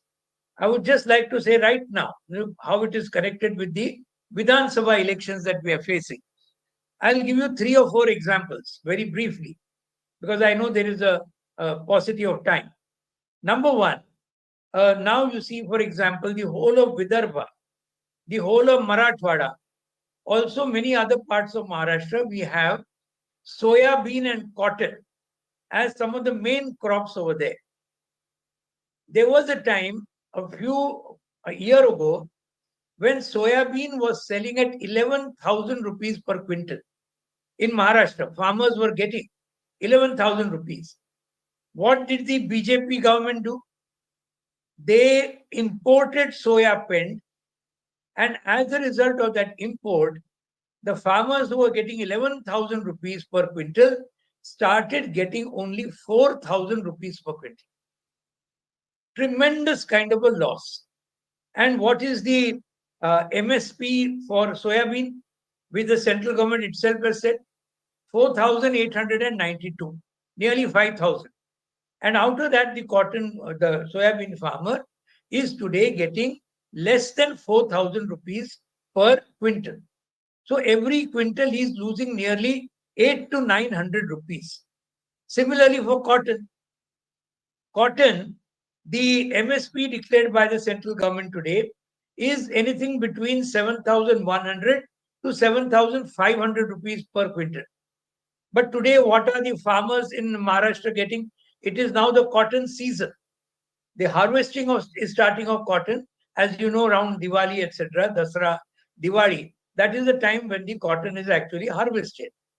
Today, farmers are getting less than 6,000 rupees per quintal for cotton. So again, they are being shortchanged by more than 1,000 rupees per quintal. Now, what is going to be the result of this, you tell me? In Vidarbha, in Marathwada, naturally people are going to blame this national government, that is the BJP government at the center, also the BJP-led government in Maharashtra, the Mahayuti government, which is totally following the same dictates of the Modi government at the center, and therefore all over Vidarbha, Marathwada, also parts of western Maharashtra, where there are some other crops, like for example sugarcane. Sugarcane, the FRP, they are not giving anything near the remunerative price. Similar milk farmers, you have in Western Maharashtra large lakhs and lakhs of dairy farmers, and they are there all over Maharashtra also, including Vidarbha, Marathwada, etc. Now, instead of 34 rupees that they were getting per liter, now it has come down to 24 some time back, and 10 rupees per liter when the farmer loses. That is a very important source of income subsidiary. That also is gone. What do you expect that the milk farmers will do? Onion farmers. Again, the government allowed the export from Gujarat. They stopped the export of onions from Maharashtra. All the prices of onions collapsed in Maharashtra. And therefore, you will see in the last Lok Sabha elections, they lost in the entire onion belt. The BJP NDA. Today also the same situation is there. Tomatoes, big, you see even today, tomatoes are just lying on the roads now, because the prices have fallen so badly. My point I'm trying to make is that these are some of the very important reasons why, in spite of all their populist schemes, etc., which the Mahayuti government is trying to sell desperately, people know what exactly they are facing. There is a question of natural calamities also, and in natural calamities, crop insurance, which actually the PM Kisan Fasal Bima Yojana, that is the Prime Minister's crop insurance scheme, hardly anybody is getting the benefits. So these are all the things. The irrigation, you talked about irrigation just now very correctly, regarding the whole question of power, electricity. Now you have big leaders in the Mahayuti who are very clearly responsible for the 70,000 crore irrigation scam in Maharashtra. I don't want to name them. समझने वालों को इशारा काफी है, ये ऐसा कहते हैं. So there's no point in naming. And we also know who are the people who a few years ago swore them in as deputy chief minister and who actually removed all the cases against them, all this irrigation scam, etc. So all this is known to Maharashtra. So that's why what our point is, power, the privatization of power, etc., that is going on. Power is not available when they require it. Tremendous costs are coming. Now they are trying to install smart meters in some places. People are resisting, farmers are resisting, even ordinary people, because that's there in the city areas also. So all these are the issues that are there. One or two more issues regarding farmers, let me say in the same thing. You see, one extremely key issue is the question of land. And I think more important than land, there is nothing that can be more important than land for a farmer. For a farmer, land is, in a sense, like his own mother. It's like his own mother. We have seen this all over Maharashtra. We have seen this all over India. And today, what is happening is that this Mahayuti government is bent upon actually land acquisition left, right, and center. Big highways being made only to help the contractors, being only made to help this Mahayuti government bigwigs so that they get a cut in the commission, etc. Corruption is absolutely beyond all leaps and bounds. And as a result of it, it is the farmers, thousands and lakhs of farmers who are being actually dispossessed of their land. This is another very big source of tremendous anger among the farmers in various parts of Maharashtra. In Adivasi farmers, where a large chunk is there of Adivasi farmers, Dalit farmers, in all these sections, you have things like forest lands. The Forest Rights Act was implemented from 2006, 2008 onwards. But today, the All India Kisan Sabha know a few years ago, we led that iconic Kisan Long March from Nasik to Mumbai, which went viral all over the country, in fact, all over the world. And what was one of the main reasons for it? One of the main reasons was this: tribals' forest land should be given in their names. That was the main point. The other main point was loan waiver, which they had to do finally. And the other third point was the MSP. So these were some of the main issues of the Kisan Long March. Just before that, there was a whole 11-day farmers strike in Maharashtra, which also several organizations together led. So that is the thing. And the last point I would like to say, then you can ask any questions, that is regarding agricultural workers. The landless, we consider them also to be very much a part of the peasantry. regarding that, the Manarega Act, which the earlier UPA government made, a very important act in which the left played a very important role in the Forest Rights Act, in the Manarega Act, that everybody knows, in the Right to Information Act, all this. So therefore, about this also today, the Mahayuti government and the BJP government, the center, is totally finishing off the Manarega. The number of days of work, instead of 100, they have come down to less than 40. The kind of wages they are getting, absolutely nothing. Pensions are not being given. These are some of the major issues faced by the farmers and the agricultural workers of Maharashtra. And they are certainly going to give their reactions in the hustings at the time of the elections on the 20th of November. And their verdict will, I will tell you a guarantee of this, will be against the Mahayuti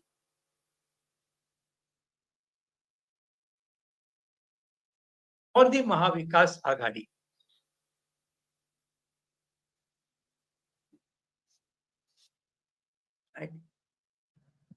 That's a very emphatic point you're making about the farmers' verdict. But would you say that since the Lok Sabha election, the center has done some corrective action? You know, the export ban on onions, they reduced some of the conditions, they reduced the 40% export duty or minimum export price. But yeah, we are not seeing export shipments still in the kind of volumes that used to take place. But there has been some corrective action, and you know, some economists say that when inflation is very high and Lok Sabha elections are near, the government played to the consumers' interests at the expense of the farmers. And now when local elections are due and they've learned their lesson from the Lok Sabha losses, for instance, in the onion belt, they are now trying to correct course and, you know, favor the farmers a little more, at least in terms of optics. So, but this is one, do you think that farmers recognize this small gestures that have been made for onions, for instance, even rice exports, some of the conditions have been reduced? Secondly, what's to stop going forward, you know, once the elections are over? You know, this consumer farmer balance is a difficult one for governments to strike. And also, when you change your trade policies, whether it's import or export frequently, it's difficult for a farmer to plan what do I sow next time, what is going to get me the most money. So how do we deal with these dilemmas? And first, if you can answer the whether there is some change in mood since, yeah. See, regarding whatever changes that the government has announced, let me say very clearly, they are just cosmetic changes. They are cosmetic changes and they are not having any impact on the ground. You see, after all, how will farmers react? Farmers will react on the basis of what is their own experience on the ground. And they are not seeing that kind of experience there, which is bettering their lot. As I told you about the soybean and cotton and all the other crops, you see, they are seeing that we are not getting the prices that whatever the government may announce, we are just not getting it. And we are actually running into a loss. So this is one thing on which they know how much they have spent. They know how much they are getting. So therefore, that one point is there. The second point which you said, that is a correct point. But I have got a reply to that. You see, yes, you are right. You are right. It is difficult to strike a balance between the producers and the consumers. You know, like the farmers and the consumers. It is difficult to strike a balance. But there is a way. There is a way. You see, we have studied the All India Kisan Sabha, the Communist Party of India, Marxists has studied all these things. We have come to the conclusion that both the producers and the consumers can be helped. Justice can be done to both of them by increasing the subsidy. You see, in the central budget, union budget that was placed after the Lok Sabha elections, what did they do? They slashed fertilizer subsidy for farmers and they slashed food subsidy for the consumers. That means they have attacked both of them. They've attacked farmers also and they've attacked consumers also. Our point is there is an alternative. you cut down on the super profits of the corporates. That's our clear opinion. The super profits of the corporates you cut down on, and you help both the producer, that is the farmer, and the consumer. It can be done. Today we are seeing the situation. For example, as I said, lakhs of farmers have committed suicide all over the country. The total number in the last about 20-22 years is about 4 lakhs.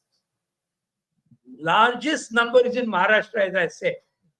But you know, the central government has not given a single naya paisa of loan waiver in the last 10 years to a single farmer in India. The central government. Whereas 15 lakh crore rupees of loan waiver, writing of loans, has been done for a handful of crony corporates who are very close to the BJP NDA government at the center and who are extremely close to the Mahayuti government in Maharashtra. Our point is that, you see, you stop these policies.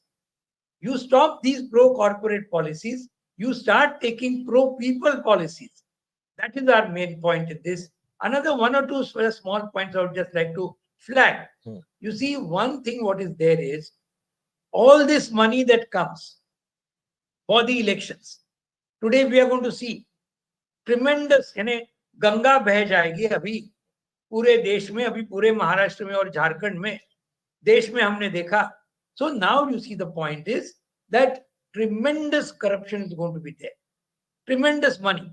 And this money now, some of it will go to the people. But what happened 2.5 years ago when this Mahayuti government came to power? You know what this government is called all over Maharashtra? In Marathi, it is called Khoke Sarkar. Khoke means 1 crore is called Khoka in Maharashtra. You see, it's a slang actually.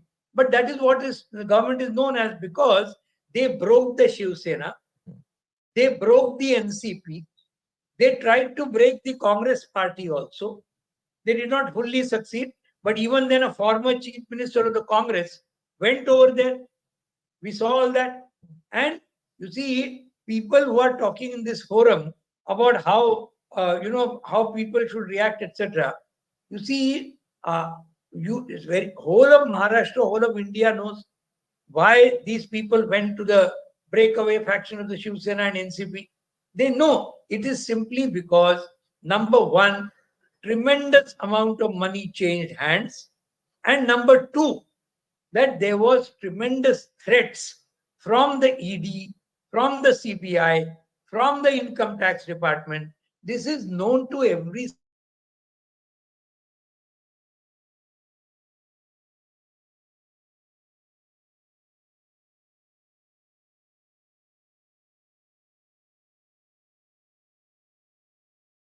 that, you see, with some schemes, etc. But it was not going to happen so soon. Right. Surely, I can tell you. So, what's the assurance you see when you look at the election manifestos, as and when the two alliances unveil them? What assurances do you feel are necessary for farmers? Whether it's, even if the MBA comes back to power, riding on the anger of farmers that you're talking about, do you see enough in the election manifestos, I mean, for farmers' interests to be addressed? See, what we would like for, what the farmers of Maharashtra would like, very simple things. I'll just tell you the main points, bullet points, because we have less time. Right. Bullet points is, number one, they would like, number one, a reduction in the cost of production. A reduction in the cost of production means what? Means control over the prices of seeds, fertilizers, insecticides, diesel, power, water, irrigation. That's one. So once you bring down the cost of production, then naturally they require, number two, a remunerative price for their produce. And this, one of the great things in India, Dr. M.S. Swaminathan, was the father of the Green Revolution in India. He had said in that National Commission on Farmers report that you see, every farmer in India must get 1.5 times the comprehensive cost of production as a guaranteed MSP, minimum support price. Very, very seminal recommendation. If you do that, you know, a lot of problems in Maharashtra and in the country will go away so far as farmers are concerned. Third thing is natural calamities, global warming. All this is playing havoc on the entire agricultural scene, is playing havoc all over the world, as we know.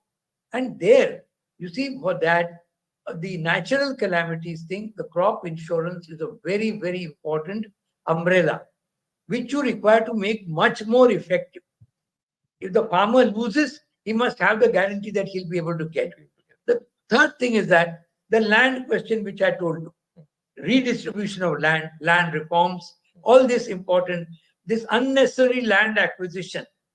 I can understand land acquisition for public purposes. I'm not a fundamentalist.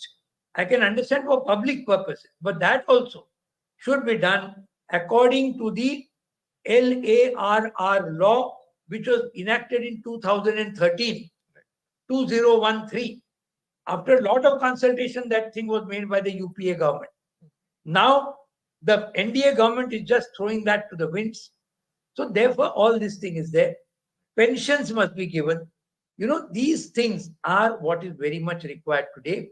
And these are the things. Irrigation, power. You know, Maharashtra, it's a shocking fact that today, when Maharashtra was born in 1960, the amount of land, that is cultivable land, under irrigation in 1960, that is about 64 years ago, was only 6%. 6% of Maharashtra. Today, after 64 years, and after lakhs and lakhs of crores were spent on irrigation by various governments, today, you know what is the amount of land which has come under irrigation in Maharashtra today? It is only 18%. 18%. In spite of lakhs of crores going, where has that money gone? Where has that money gone? That is our question. Today in India, the average is more than 40%. More than 40% land is under irrigation. So all these issues, you see, they need to be tackled. This is the wish list of the farmers of Maharashtra, and that is for what they will fight. Certainly, we have fought earlier loan waiver. Two governments were forced to give 40,000 crore rupees as loan waiver. But why? Not on their own. Not on their own. As a result of farmers' struggles, the 11-day strike of the farmers all joined, so many organizations came together. Right. The Kisan Long March by the Kisan Sabha. And then, of course, as someone mentioned here, the struggle against the 3 farm laws in Delhi against the Modi government. That also, after a year of struggle, they had to take back. So we are very confident if the farmers struggle, fight for their rights, we have to win. If the workers struggle for their rights, the working class will also win.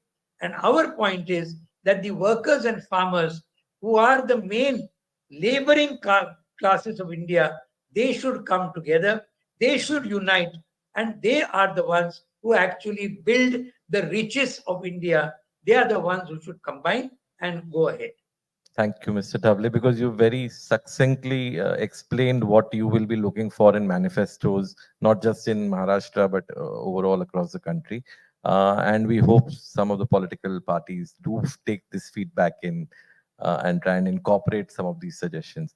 You know, apart from all the points that you've raised, there is a very interesting Reserve Bank of India study that came out recently, which said that, you know, even when it comes to farming products, be it tomatoes or potatoes, onions, rice, there is a very small portion of the actual price that consumers pay which goes to the farmer's pocket. So for instance, for tomatoes, I think they get only 33% of the actual price you and I would pay as consumers.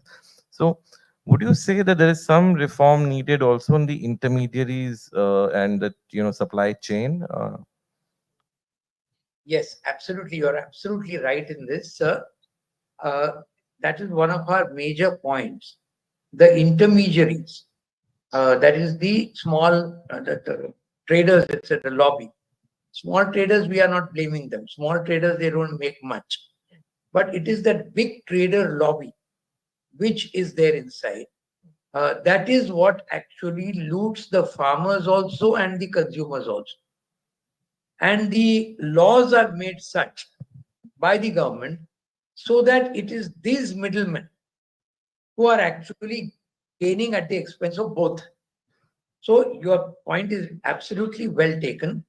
Yes, certainly these middlemen and their influence, their profiteering needs to be definitely controlled. There is no doubt about it. And for that, laws need to be changed.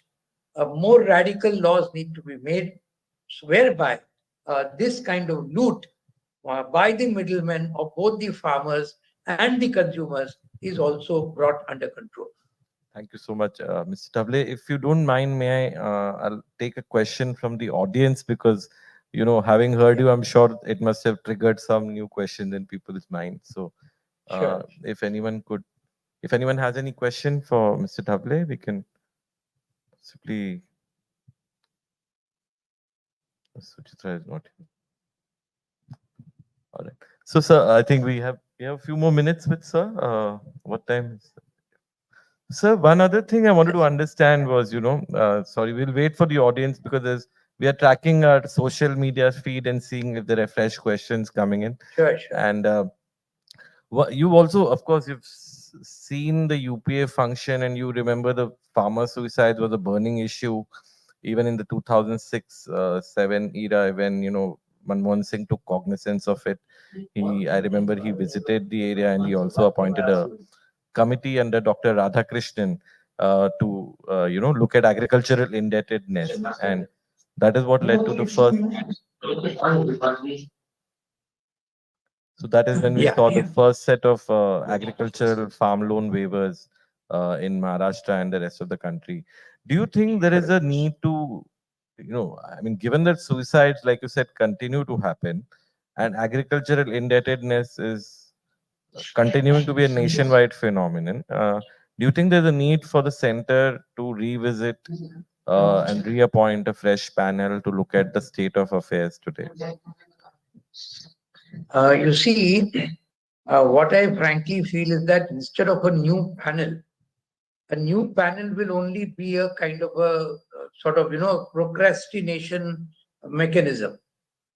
It is very clear the Sayukta Kisan Morcha, about which you are aware, it's a body of more than 500 farmers organizations in India, which led the Delhi struggle against the 3 farm laws.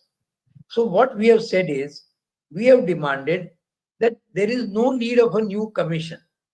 Everybody knows that indebtedness is growing. Everybody knows that farmers are committing suicide. There are 2 things that the central government needs to do immediately. Very simple. It's a very clear thing. That's our 2 major fundamental demands.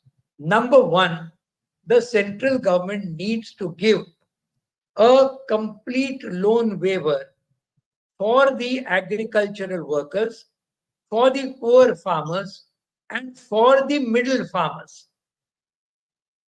Please understand what I'm saying. I'm not counting rich farmers at all. I'm not saying rich farmers and landlords should be given any loan waiver. Not at all, because they can manage. But the poor farmer, the middle farmer, and the agricultural laborer needs to be given a complete loan waiver, one-time loan waiver. At the same time, to see that they again don't go into the quagmire of debt, they require to implement the seminal recommendation of the Dr. Swaminathan Commission, the National Commission on Farmers, of giving MSP guarantee of prices at 1.5 times the comprehensive cost of production. If these two things are done together, I'm telling you, a lot of agrarian distress will be mollified. A lot of agrarian distress. There are other reasons also. As I told you, land issues, pension issues, etc. But this, if they can do, I think that will have a big step forward. And that is what the government must do, but they won't do it. The NDA BJP government will not do it. I'm prepared to bet my last penny on this. I'm prepared to bet my last penny that the Mahayuti government will do no such thing. Why? Because they are all beholden to the corporate lobby, etc. One last point, sir. One last point which I would like to make. This is about farmers, etc. Right. I think it is very important in this election that the people remain united and together, regardless of caste, regardless of religion, regardless of language. I think all kinds of things like communalism, casteism, etc., people need to rise above it, and people need to really vote as one, as workers, as farmers, as agricultural workers, as women, as youth, as students. And they hope to this thing for a better future. And that is what their main thing, as it was in the Lok Sabha, defense of the Constitution of India, of which the chief architect was Dr. Ambedkar. That also remains a very, very important issue in the election in the Vidhan Sabha also. Thank you. Thank you, sir. That's a very well summarized situation. We have one question, if you have time to spare with us from the audience. Yeah. Hello, sir. You were talking about loan waivers to agricultural laborers also. I think that can be a stopgap measure, but structurally, should we even have agricultural labor for a state like Maharashtra? What? Okay. I could not hear it clearly. Could you repeat it, please? Sir, he was basically just saying there's some issue with the, I think that there's some issue with the sound, sir. Please don't mind, but we'll try and be in touch with you after the elections and stay in touch on farmers' issues, sir. Thank you so much for your time. Congratulations to the Hindu. Congratulations to the Hindu, and congratulations to you and Vinaya. Thank you. Both of you. Huh? Thank you so much, sir. Thank you. Appreciate Thanks your a lot for inviting me. Thanks a lot. Thanks. Thank you, Vikas. Thank you very much, Mr. Dhavle. That was a very erudite conversation. I think we learned a lot, very well informed and knowledgeable. Next, we have a panel discussion titled The Makers of Maximum City. Our panelists are here. I invite them, Mr. Ashish Shalar, the Mumbai BJP president, Clyde Castro, the national spokesperson of the NCP SP, and Raju Wagmare, the spokesperson of the Shiv Sena. The session will be moderated by Vinaya.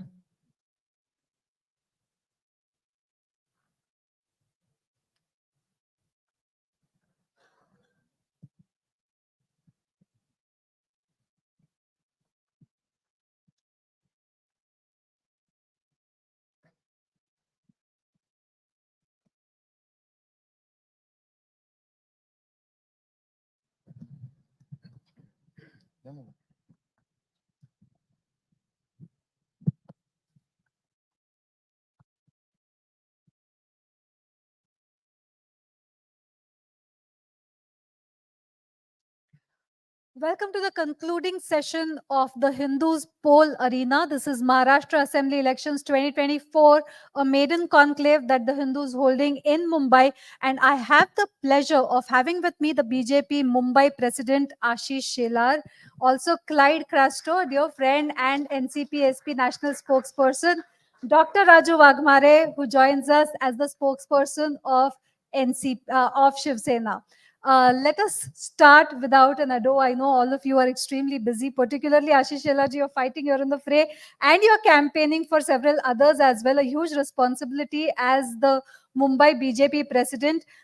we are holding a discussion here with respect to, who is going to shape this battle for the maximum.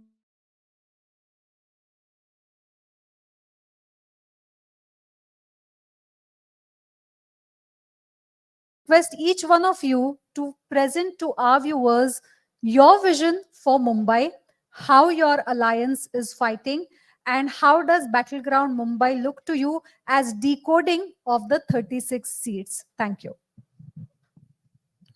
To begin with this discussion of poll arena of the Hindu, let me congratulate the Hindu for specifically doing this discussion for the city of Mumbai. There are 36 seats in the Mumbai, and obviously as alliance, as a Mahayuti, we are contesting approximately, totally rather, 35 seats.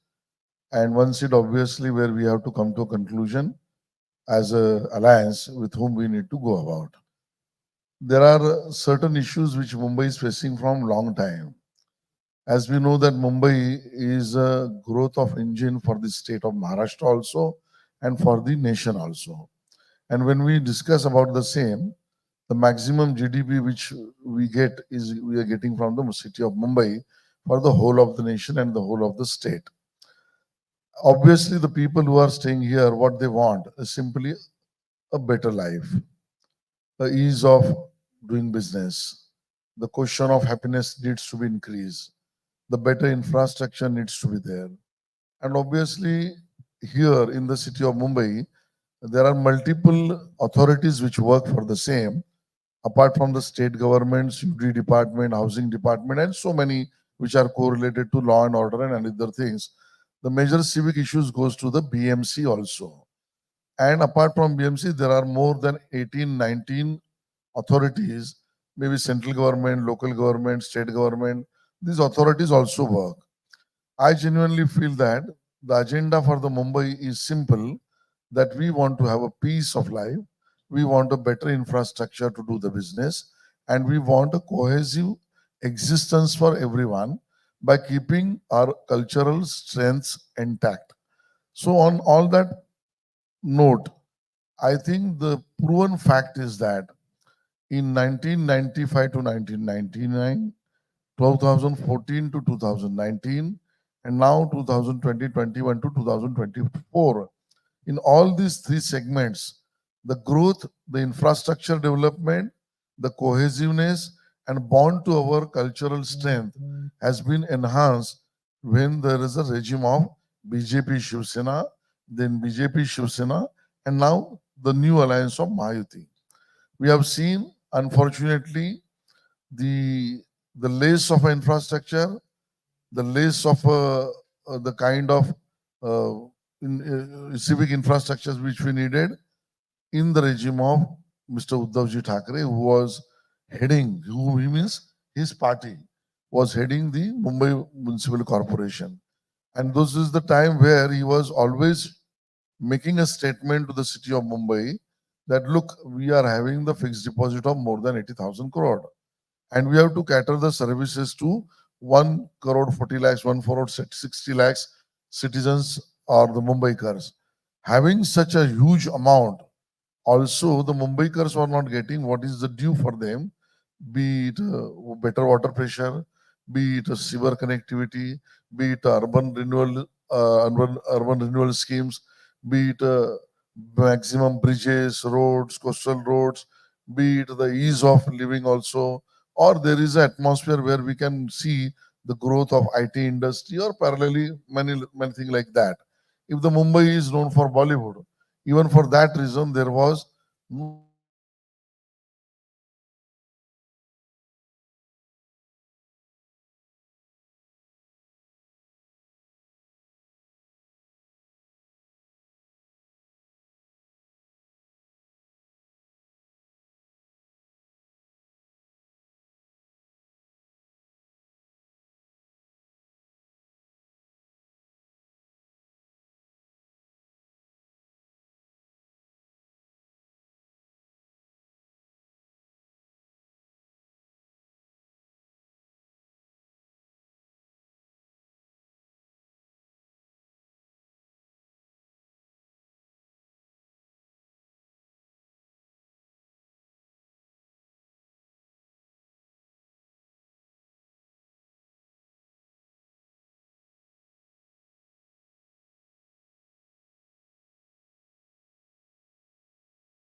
not done and they were, in a limbo and stuff like that. But for a long time, I'd like to remind him that for 25 years, the Bharatiya Janata Party, along with the Shiv Sena, which is now the Uddhav Balasaheb Thackeray Shiv Sena, were part of the BMC. They were running the BMC.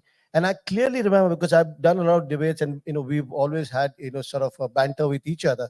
And I remember them saying that, after those 25 years, the next 5 years, they said they would be the watchdogs in the BMC. The Bharatiya Janata Party would be the watchdogs in the BMC and keep an eye on what the Shiv Sena is doing. So what did they do in total of 30 years? That's the question that needs to be asked. Across Mumbai, if you raise questions, and I'm not making a political pitch or an election statement here, but I'll just like to remind Mr. Shelar that there are two issues which come to my mind if you're talking about how things are not done by any regime or so-called, they call the regime.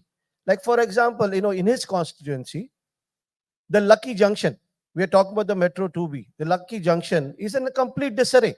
It's his constituency, and he's a good leader. I know he may be from a different party, but as an individual, I'll say he's a good leader. But what has happened to the Lucky Junction in the last 3 years? Everything is in a disarray. The traffic is in disarray. I drive across Bandra. I mean, I live in town, but when I go to Bandra, I'm like, wondering why am I going there? The pipelines are bursting, the electrical layouts are all in disarray. For 3 years, the Metro 2B project is going on. And as a local representative, I'm sure he's raised questions, but why is anybody not listening to him? Then that's the question. Then you talk about the Warsaw, Bandra link. They keep saying that 26% of the work is done there, but actually 26% of the money has been spent there, but doesn't look like 0.26% of the work has been done. And I'm not saying it. It's for everyone to go there and take a look, because it's right there in front of you. So when you talk about things like these, questions come to mind that, are you really working for Mumbai? Are you really working for the city? Now, 2.5 years, we've not had a BMC election. A question will be raised, that, it's a sub judice matter, but you are in government. What are you doing to make sure the BMC elections are held? Because at the end of the day, it's the people who are suffering. People like you, me, him, we're all going down the same streets. I read somewhere in one of the tabloids or one of the newspapers that 10,000 crore of FD has been broken to, do a lot of project work. I mean, you're spending money on street furniture and different kinds of things. Why not we work on roads? It was famously said that, all roads of Mumbai will be concretized. Do you see all the roads concretized? No. So I think that's where we come into play. That's where we come into play. And, it's always, every party or every party leader, has a wish or he has a statement to make that, Mahavikas Agadi will not come in 2 digits or whatever, double digit, whatever thing. That's fair enough. We all fighters, we all sportsmen, we come here and fight a battle. But the point here is it's easier said than done. So for times to come, like a few days ago, someone called me and said, why shouldn't the citizens have their own manifesto? I said, very good. Because what we look at people from a political perspective is not what the common man wants. The common man, when he's going down on the street, I do a lot of walking. I mean, I drive my car, but I love to walk a lot. And I have problems while walking in the streets. So my manifesto should be implemented by every political party, whether it's the BJP or my party, NCP, the Sharad Chandra Pawar party, or any other political party. So a citizen manifesto, and we've studied the citizen manifestos, we've understood their problems. We want to take Mumbai to a direction where it's people friendly, where people who are in the city get what they want, not what we wish that they should have. So I think the vision for us is to be a people-centric government, especially Mumbai, like Ashish ji said, that, there are BMC issues and there are issues of the government. But my thought process is such, he's an MLA, I'm not. But if an MLA goes and sits in front of the commissioner of Mumbai, municipal corporation, and says, I need this to be done, this road in my constituency is not done, what are you doing about it? He has to look into it. Why will he not look into it? Because there is an elected representative, because the same people of 5 or 6 wards are voting for an MLA and 1 ward is voting for a corporator. So that ward is part of his constituency. So I think that is what we're looking at, to take the government to the people, work for the people, and envision the vision of the people. That's what we're looking at. For 70 years, I think the narrative is set there. For the last so many years, doesn't look like any political party has been able to deliver that, unfortunately. Dr. Raju Wagmare, coming to you. Mumbai Kunachi is the question that you should answer for our viewers and for our readers, because traditionally we have seen that Mumbai has been the stronghold of the Shiv Sena. This is the first time after 2019 that the Shiv Sena is fighting the Shiv Sena in in a place, in a city which is supposed to be the Sena bastion, on the background of the fact that the Shiv Sena ground cadre hasn't really moved so much with Eknath Shinde. How do you see the battleground for Mumbai panning, and how do you answer the question, Mumbai Kunachi? Let me first thank to Hindus to call me for this conclave and regarding all these issues. I think Mumbai Kunachi, this answer has been given by our party, Shiv Sena, and our leader, Mr. Eknath Shinde, in last Lok Sabha election. Because in Lok Sabha election, everybody was talking about that was our first election. Maybe not a single MP can be winning from Mumbai or as well as anywhere in Maharashtra. And they will be number 0. Nobody is going to vote for them. Everybody is with Mr. Uddhav Thackeray. Like Vinaya said, that some people are talking about the cadre has been not moved and they are with Uddhav Thackeray. But if you see the result, see the numbers doesn't lie. That was, I believe. If you see the result, in Maharashtra, not even in Mumbai, in Maharashtra also, we fought 13 seats, Sena against Sena. That means Shiva Sena against Ubata. And out of 13, 7 seats has been won by our party, Shiva Sena. That is number 1. Are you saying that that trend will continue in Mumbai as well? Definitely. Even in Mumbai, in Lok Sabha, if you look to the numbers of voting, we Shiv Sena got 2 lakhs vote more than UBT, Ubata. And the Ubata votes that if you see, those votes by not traditional Shiv Sena votes. It was backed by particular community, and particular community in first time out of the way, they back Ubata and they back openly. So if you cut down those votes, the UBT will be less than 50% of Shiv Sena votes.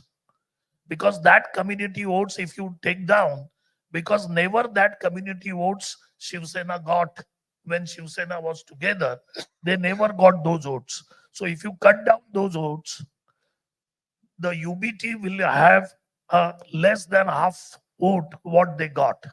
So that itself, it shows Mumbai Kunachi. Mumbai आमच्या शिवसेनेची आणि आमच्या एकनाथ शिंदेची हे clear झालेलं आहे.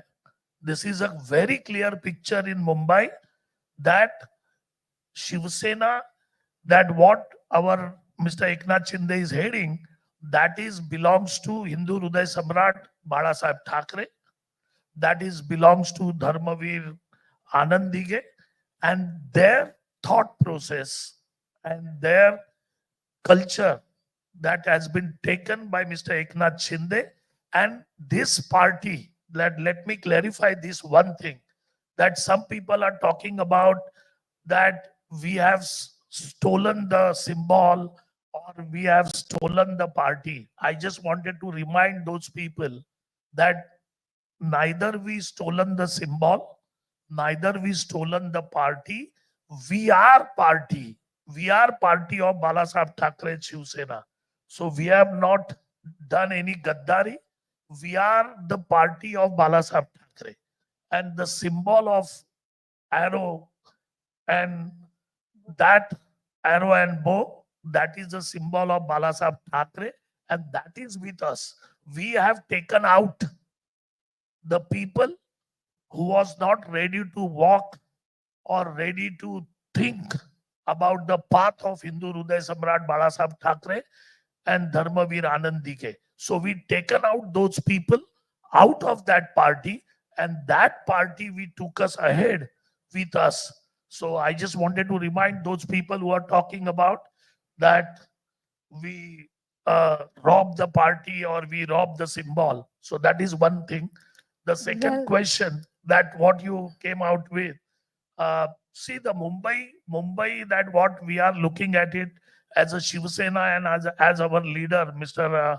Honorable Chief Minister Eknath Shinde, it's totally different way. If you see my friend and our leader, Mr. Ashish Shelar as he said, that's Stagati versus Pragati. So this actually absolutely right. If you look into the Mumbai situation 2 years before, it was everywhere there was a speed breaker. Everywhere. Rajaji, let me interject you. I'm so sorry, but there's no point in repeating the same points which we've already had on the platform, Okay. considering that all of you have time constraint. And, Okay. so I would like to bring up newer points in the discussion so that we can have a more fruitful discussion. Ashish Shelarji, coming back to you, over the years, the equations within the alliance have changed. There was a time when the BJP was the younger brother in the alliance. Specifically, when it came to Mumbai, there was an understanding that the BJP will not have high aspirations. That has changed over the last few years to today, when let us not talk about the splits of the party, let us not talk about what happened in 2019 and how different it is in 2024, though it is a very relevant setting at present. But with respect to the changed aspirations of the BJP, where right now the BJP is fighting 22 of the 36 seats, if I'm not wrong, from Mumbai. How many seats are you fighting then? Only contesting 17. And the Shinde Sena is contesting 18. No. There are 2-3 with our NCP But- partner. Yeah, 2-3 with them, but along with your allies. So how do you see the fact that the BJP is turning to be the elder brother in the alliance when it comes to ground Mumbai? See, let me reply to you very clearly. This question of younger or elder, this issue was with Uddhavji, because he is always an arrogant leader. He also always wants to make a statement that Mumbai Maji, me Motha, me sir Taravnar. No, that is not a question between us, between Eknath Shindeji's party and us. We are brothers. Simple as that.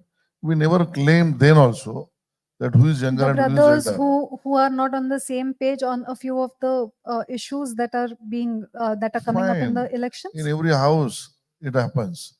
The real brothers also sometimes make a statement within the house. They doesn't broke the house.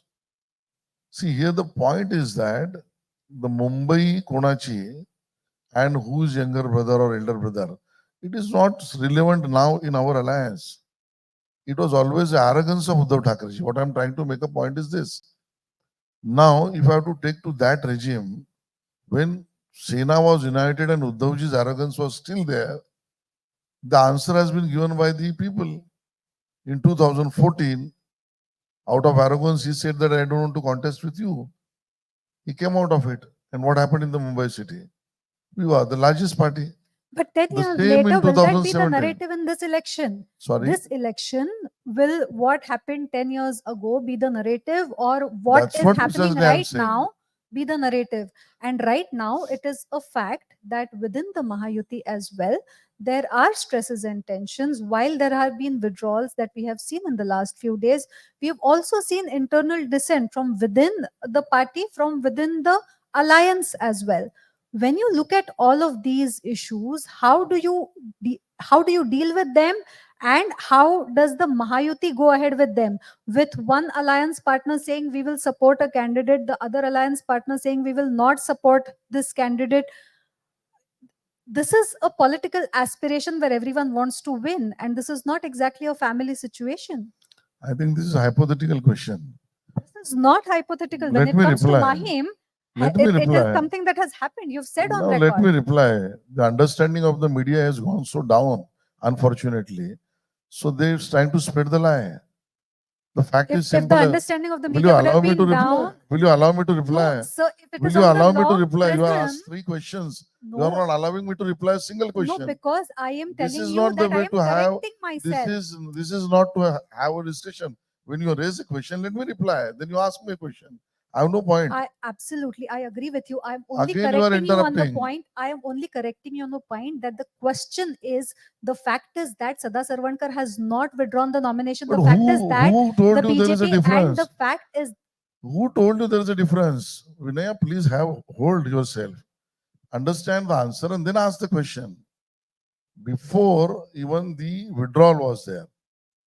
The Mahayuti, the proposal we moved within the Mahaviti, not within the parties of Mahayuti.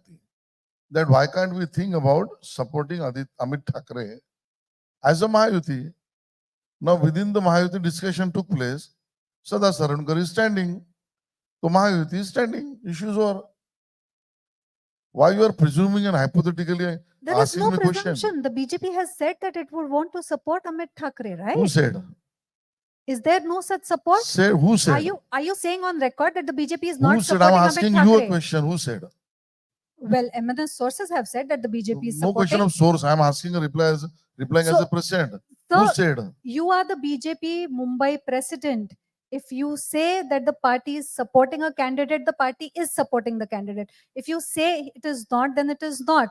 I ask you, has the BJP supported Amit Thackeray as the So candidate? then ask me that or question. not? Don't be hypothetical. So Don't has be hypothetical. There is a so- difference. Yes. So has the BJP supported Amit Thackeray as the candidate or not? Have a patience to get a reply. First, there is no difference between Mahayuti. Second, there is no partner added in a Mahayuti. Third, there is no difference of opinion about the candidature of Sada Sarvankar, which has been categorically stated from then. Fourth, there was a discussion about the proposal that why, as a Mahayuti totally, can't we support Amit Thackeray? Fifth, on the same three party leaders sat together. Seventh, Sada Sarvankar did not withdraw. So now Mahayuti is still intact. Don't be hypothetical. I am not And being then I'm asking you a hypothetical, question. sir.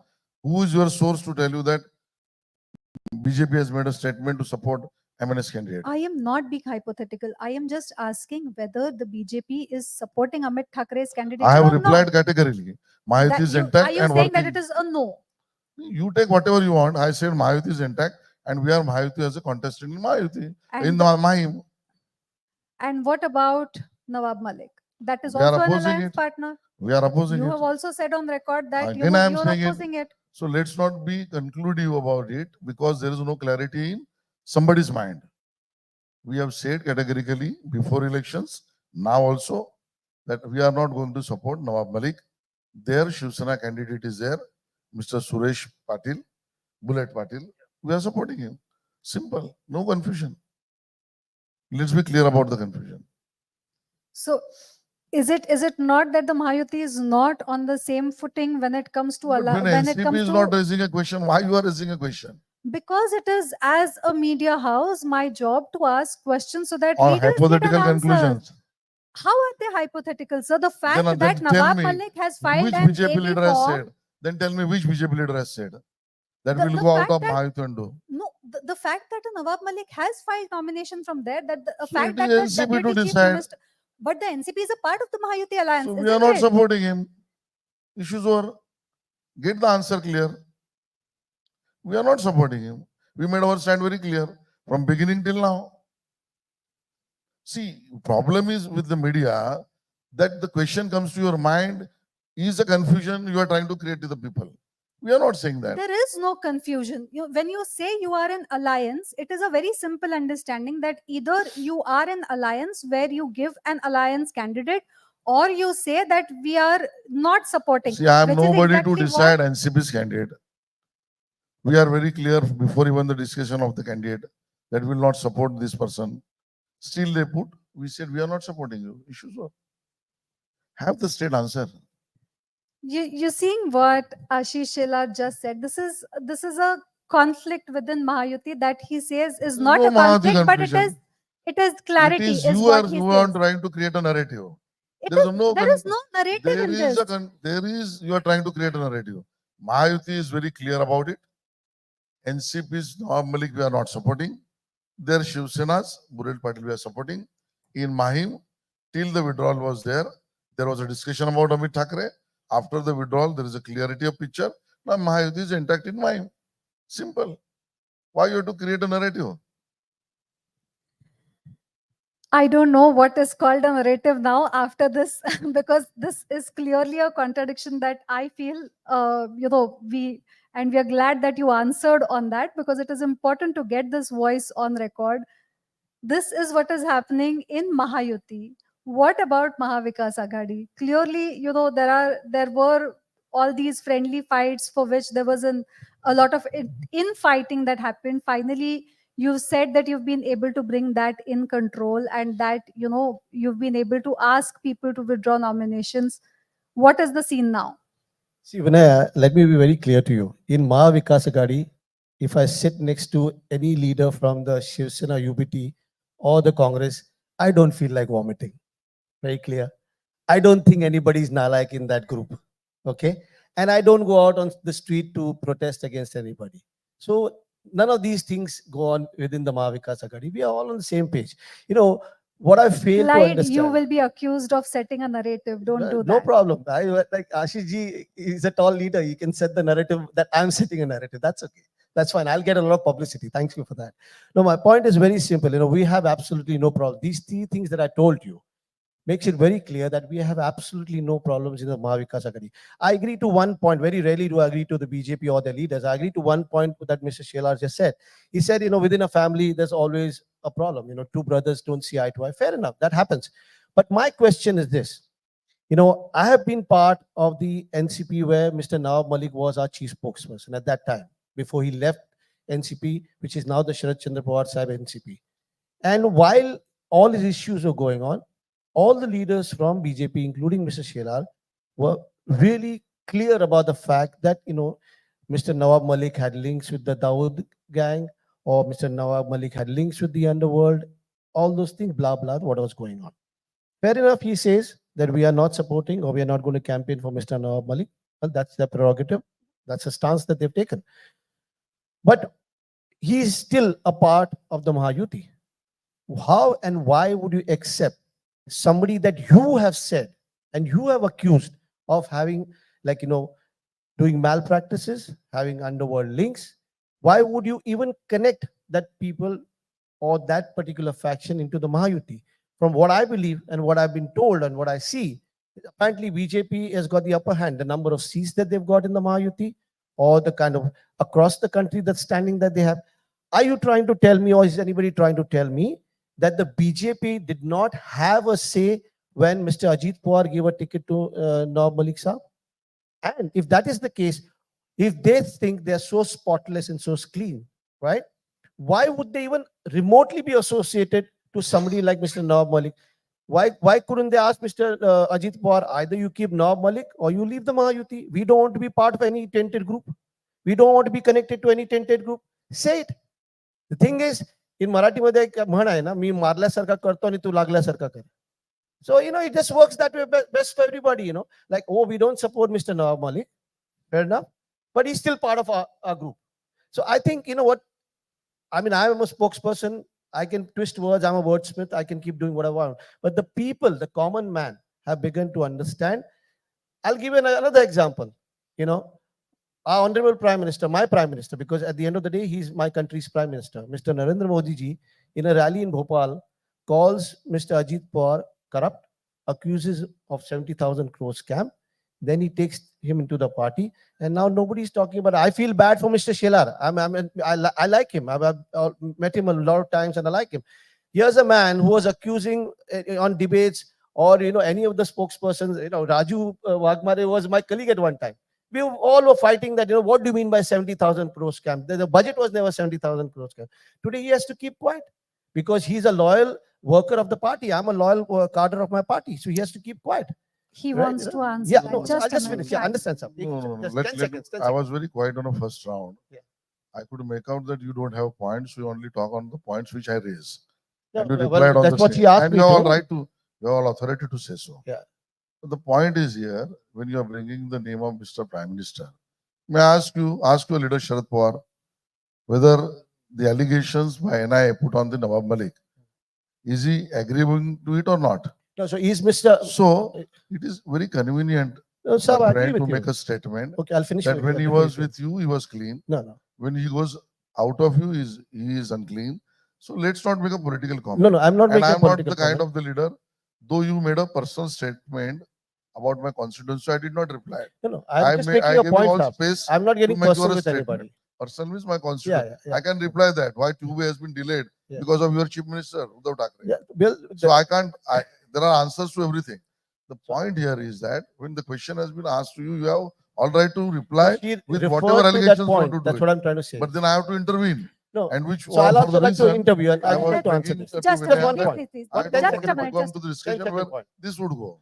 10 second point. He asked, I'm replying to him now. It's not nothing personal. We are friends, nothing personal. I, Vinay, I one am second. sorry, this 10 is becoming seconds. personal It's not mudslinging, getting which personal. I Just am 10 very seconds. sorry. I am very sorry. I need This to is- this is reply. He asked me a question about Mr. No, Sharad but- Pawar. No, Vinay. He asked me a question about Mr. Sharad Pawar. 10 But seconds. both the things are I will not personal take more than 10 mudslinging. This seconds. is not something that I'm not will, going to take that more will than 10 fit seconds, into the Vinay. agenda. I at least request you 10 seconds. My point is very simple. 10 seconds. 10 seconds. You can count it out. He spoke about me saying about the Honorable Prime Minister and he said Mr. Sharad Pawar ji. So if Mr. Sharad Pawar ji endorses what the NI say, does Mr. Narendra Modi endorse what Ajit Pawar is a correct man? That's it, Clyde. That's the same I thing am works out, sorry, yeah, but so this fine. has to end here because this doesn't make sense because this is Yeah. only going to lead to No, I don't want to individual get into mudslinging. that. This is it. We Yeah, are going to Let's go move to ahead. the next question. Let's go ahead. The most important question is with respect to Mumbai. The fact that, this is a city which is being touted as the financial capital of the country. This is a city which boasts of several great things, may it be the kind of infrastructure work that it aspires to have, may it be the coastal road which was supposed to happen several years ago and which has happened now, may it be the metro which was again supposed to happen several years ago and is happening now for the last few years, whoever has been seeking credit for it or not. The fact is that Mumbai is still lagging when it comes to infrastructure. Mumbai, though, is the financial capital of the country. When you look at it as an international city, it woefully lacks on several counts, may it be with respect to the disparity, may it be with respect to infrastructure, may it be with respect to the quality of life that is being given to people. And while Roti Kapda Makan is the kind of political agenda that all of you have been talking about for years, despite being in power for years, and despite not being able to deliver, and despite mudslinging on each other, this election, without finger pointing to any other political party which was in power, which is in power, I want to know what is going to be the agenda for Mumbai for 2024 for each and every MLA that the BJP is fighting on in this election. Asking me. Yes, because I will ask this to each since See, he's this is a MBA, most if it- relevant issue on which I think we need to discuss more. As far as Mumbai is concerned, I already made a statement that people required, the citizens required more of an infrastructure, ease of living, happiness quotient needs to be enhanced, and the ecosystem for making a business or any kind of job creation to be done. Now, as far as the infrastructure development is concerned, the proven record says that, which I said earlier also, from 95 to 99, the 52 bridges has been constructed in the 4.5 years. But sir, That I'm has talking been- 2024. Today, Let when me come to- let- your candidate stands in the I'm coming election to that. fray, I'm coming to that. When I'm making a statement for 24, I have to give an account that how my credentials prove the same. That's why I'm making this statement. Otherwise, there may be some parties who can make a statement, all promises, but behind back there is, you will see they have not done a single work. So I'm trying to only prove a point that our credentials are very clear. From 95 to 99, 2004 to 2019, where the coastal road, metro, all these works has been started and has been also gone forward with the speed. So 2024, under the leadership of the Honorable Chief Minister Eknath Shinde ji, now, and our Deputy Chief Minister both, we are very clear while making the promise, and our 10 points agenda, which manifesto rather, which has been come, which has said very clearly, till 2029, the vision Maharashtra development with the central government's assistance, help and guidance, and the program for the entire MMR region to make it as a engine of growth of GDP to the entire nation. We have chalked out the plan for the same. And the first 100 days would be the days for laying the foundation and create an ecosystem for Roti Kapda Makan also, for infrastructure development also, for GDP growth also, for the ecosystem to create a job creation also, and to attract more foreign funding also. So that is our agenda in 2024 till 2029. would you like to pen it out for the MVA for 2024 for all the candidates that are in the fray? what is their agenda for Mumbai? See, like you asked Mrs. Supriya Sule a little while ago, we are going to release a manifesto in a couple of hours from now. That will be for the state, but Agreed. specifically with The Mumbai. no, it comes along with the city also, right? So I wouldn't like to divulge on it right now, but because I've been part of the manifesto committee and I know what goes in there and what has gone in there. So wait for a couple of hours. There and I'll would let be you- there would be core issues, Clyde. let me tell you, everything that we're doing will be for the benefit of the city of Mumbai, for the common man, for Mumbaikars. Will this election for once decide the legacy battle? The legacy particularly of Balasaheb Thackeray, of Shiv Sena. Why I am asking is because I will not consider the Lok Sabha battle for it, for the simple reason that Lok Sabha was a national election, and even from within the BJP, there were voices that the way in which the country votes is for the Prime Minister. I am asking, since this is the first time the state is facing these elections with factions, parties, with Shiv Sena in two factions, with NCP in two factions, will this be the deciding election for the legacy of the regional parties? As far as you are asking about the legacy of Hindutva Samrat Balasaheb Thackeray ji and his ideology or his path of leading the state, I think that has been answered by the honorable courts and the actions of Eknath Shinde ji's party. So for me, the answer is very clear. If you'll ask me, that it is the Eknath Shinde ji who is following his legacy, and that is the correct Shiv Sena, even identified, recognized, and declared by the honorable courts.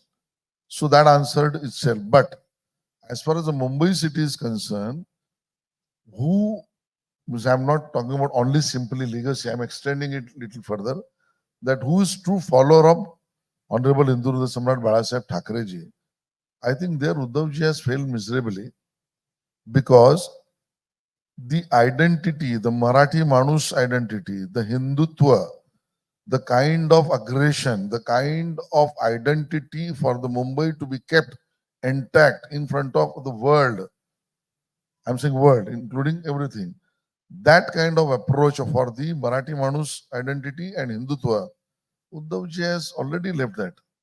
So And this you see election, Eknath Shinde as the inheritor of it? I believe so.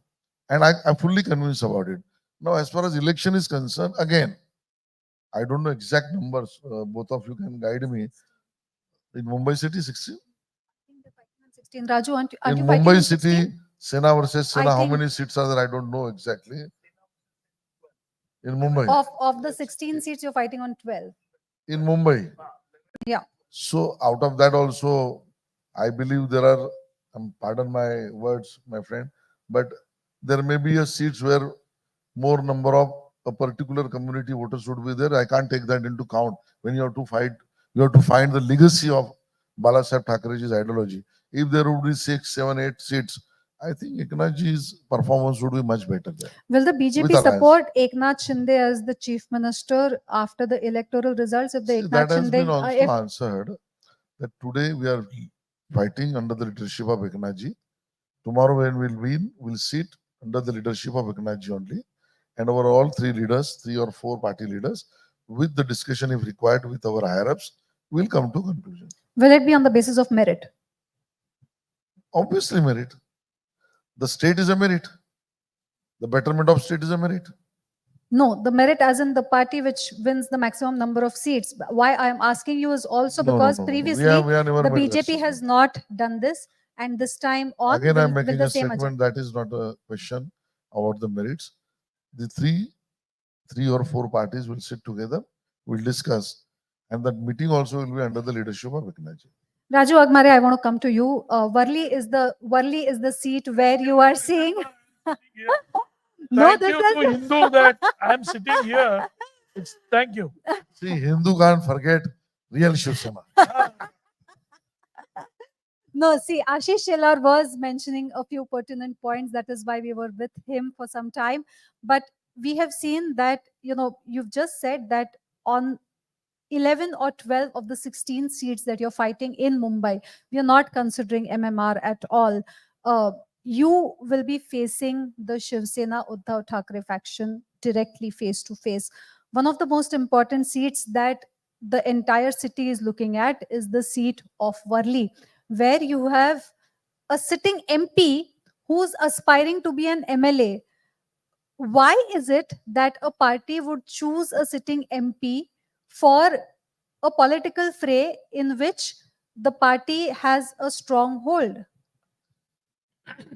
See, if you look into that, Mr. Milind Devra, who previously twice a member of parliament from South Mumbai, and South Mumbai include or conclude the Worli constituency in that.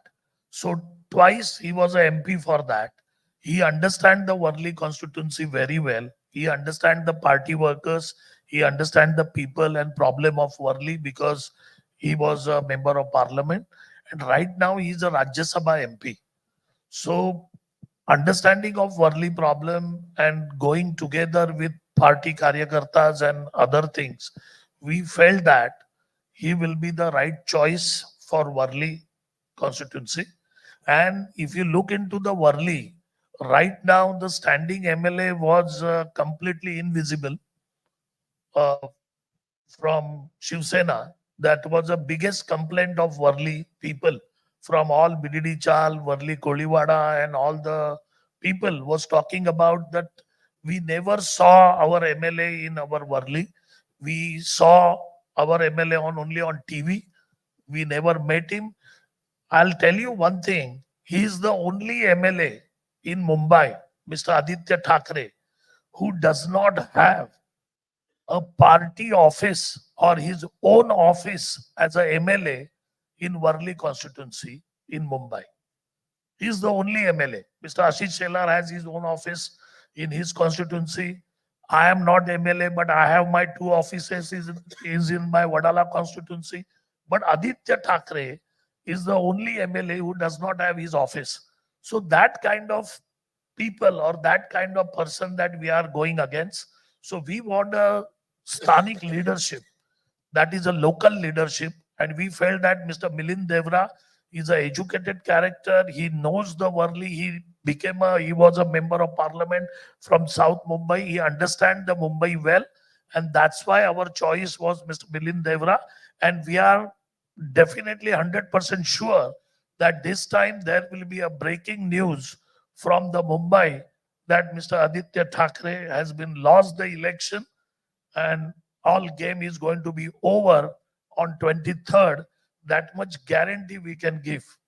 You know, the criticism against this has been that you have had to find an imported candidate and not a Sthanik Karyakarta from your bastion, because Worli is known to be the Marathi vote bank stronghold. There's a lot of Marathi population there. The Shiv Sena is strong there traditionally.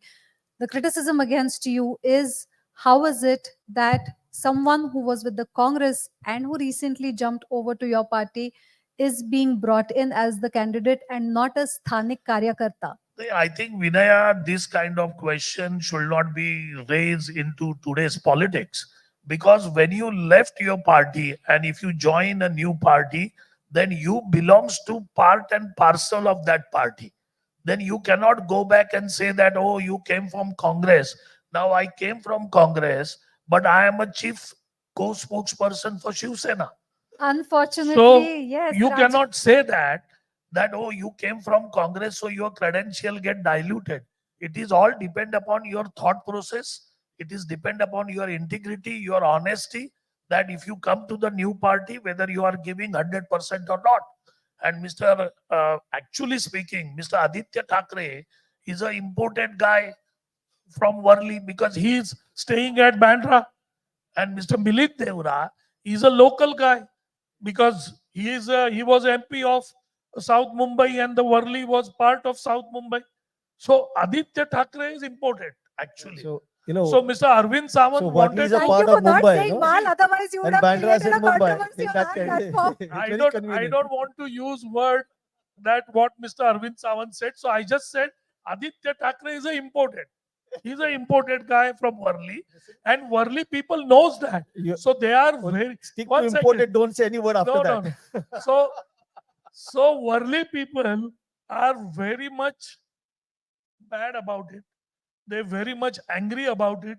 And I'm talking about ground level because I handle that Bididi Chaul Andolan over there. And Bididi Chaul, it's a big process over there in Worli and Delhi Road. And people are very much upset because all the problem of Bididi Chaul we solve after when Mr. Eknath Shinde became a chief minister and Mahayuti government was there. And many problems we solved when they came to the power. And when Mahavikas Agadi was there was no looking back at any problem that Bididi Chaul has. So those people are upset. There are a lot of, you can see the SRA development has been pending years and years. And you know, the Worli has Vinaya 3 MLAs. Mr. Sachin Ahir, he is a MLA for Vidhan Parishad. He is from Worli. He was an ex-MLA from Worli. Mr. Sunil Shinde, he is a Vidhan Parishad MLA right now. He was an ex-MLA for Worli. Mr. Aditya Thackeray, and there is a MP Arvind Sawant. So all 4 constitutional posts are there, but the people are unhappy. And that is going to see the result on 23rd. Unfortunately, Dr. Raju Wagmare, this is the state of Maharashtra politics today, where nobody knows who will jump from where to where and who has gone from where to where. In the last 5 years, every time we thought that we won't see anything beyond this, and that's as much drama as we have seen. We have been surprised. And I hope really that this election, at least whichever way it is, there will be a stable government which will take Maharashtra ahead and which will take Mumbai ahead. On that note, I want to thank all 3 gentlemen Thank you so for much. joining us on this conclave. This marks the conclusion of the Hindu poll arena. And I must thank all 3 of you, particularly Ashish Shelarji, because you're campaigning and it's a very tight schedule, I understand, for making time and for coming My on the both stage. friends will help me for that. With respect to I Clyde wish- Crasto, who has been extremely kind and who had to reach somewhere else at 4 o'clock.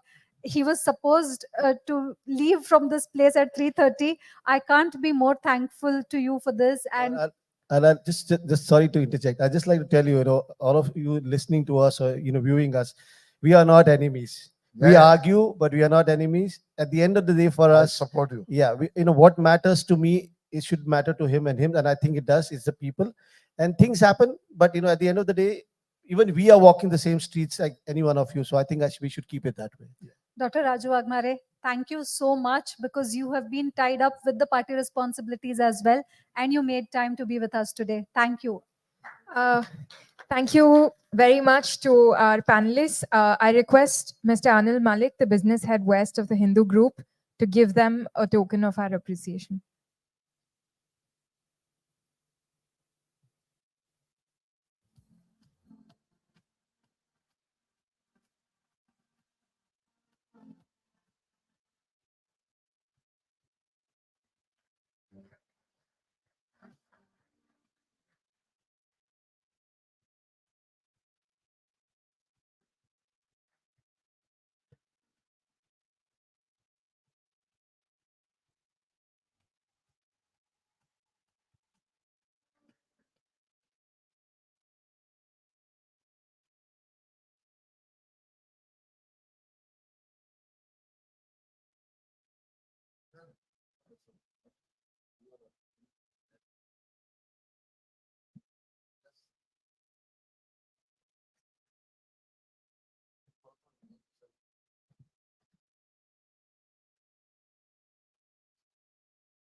And with that, ladies and gentlemen, that's a wrap. We come to the end of this extremely interesting, fruitful discussion, which I hope you all enjoyed.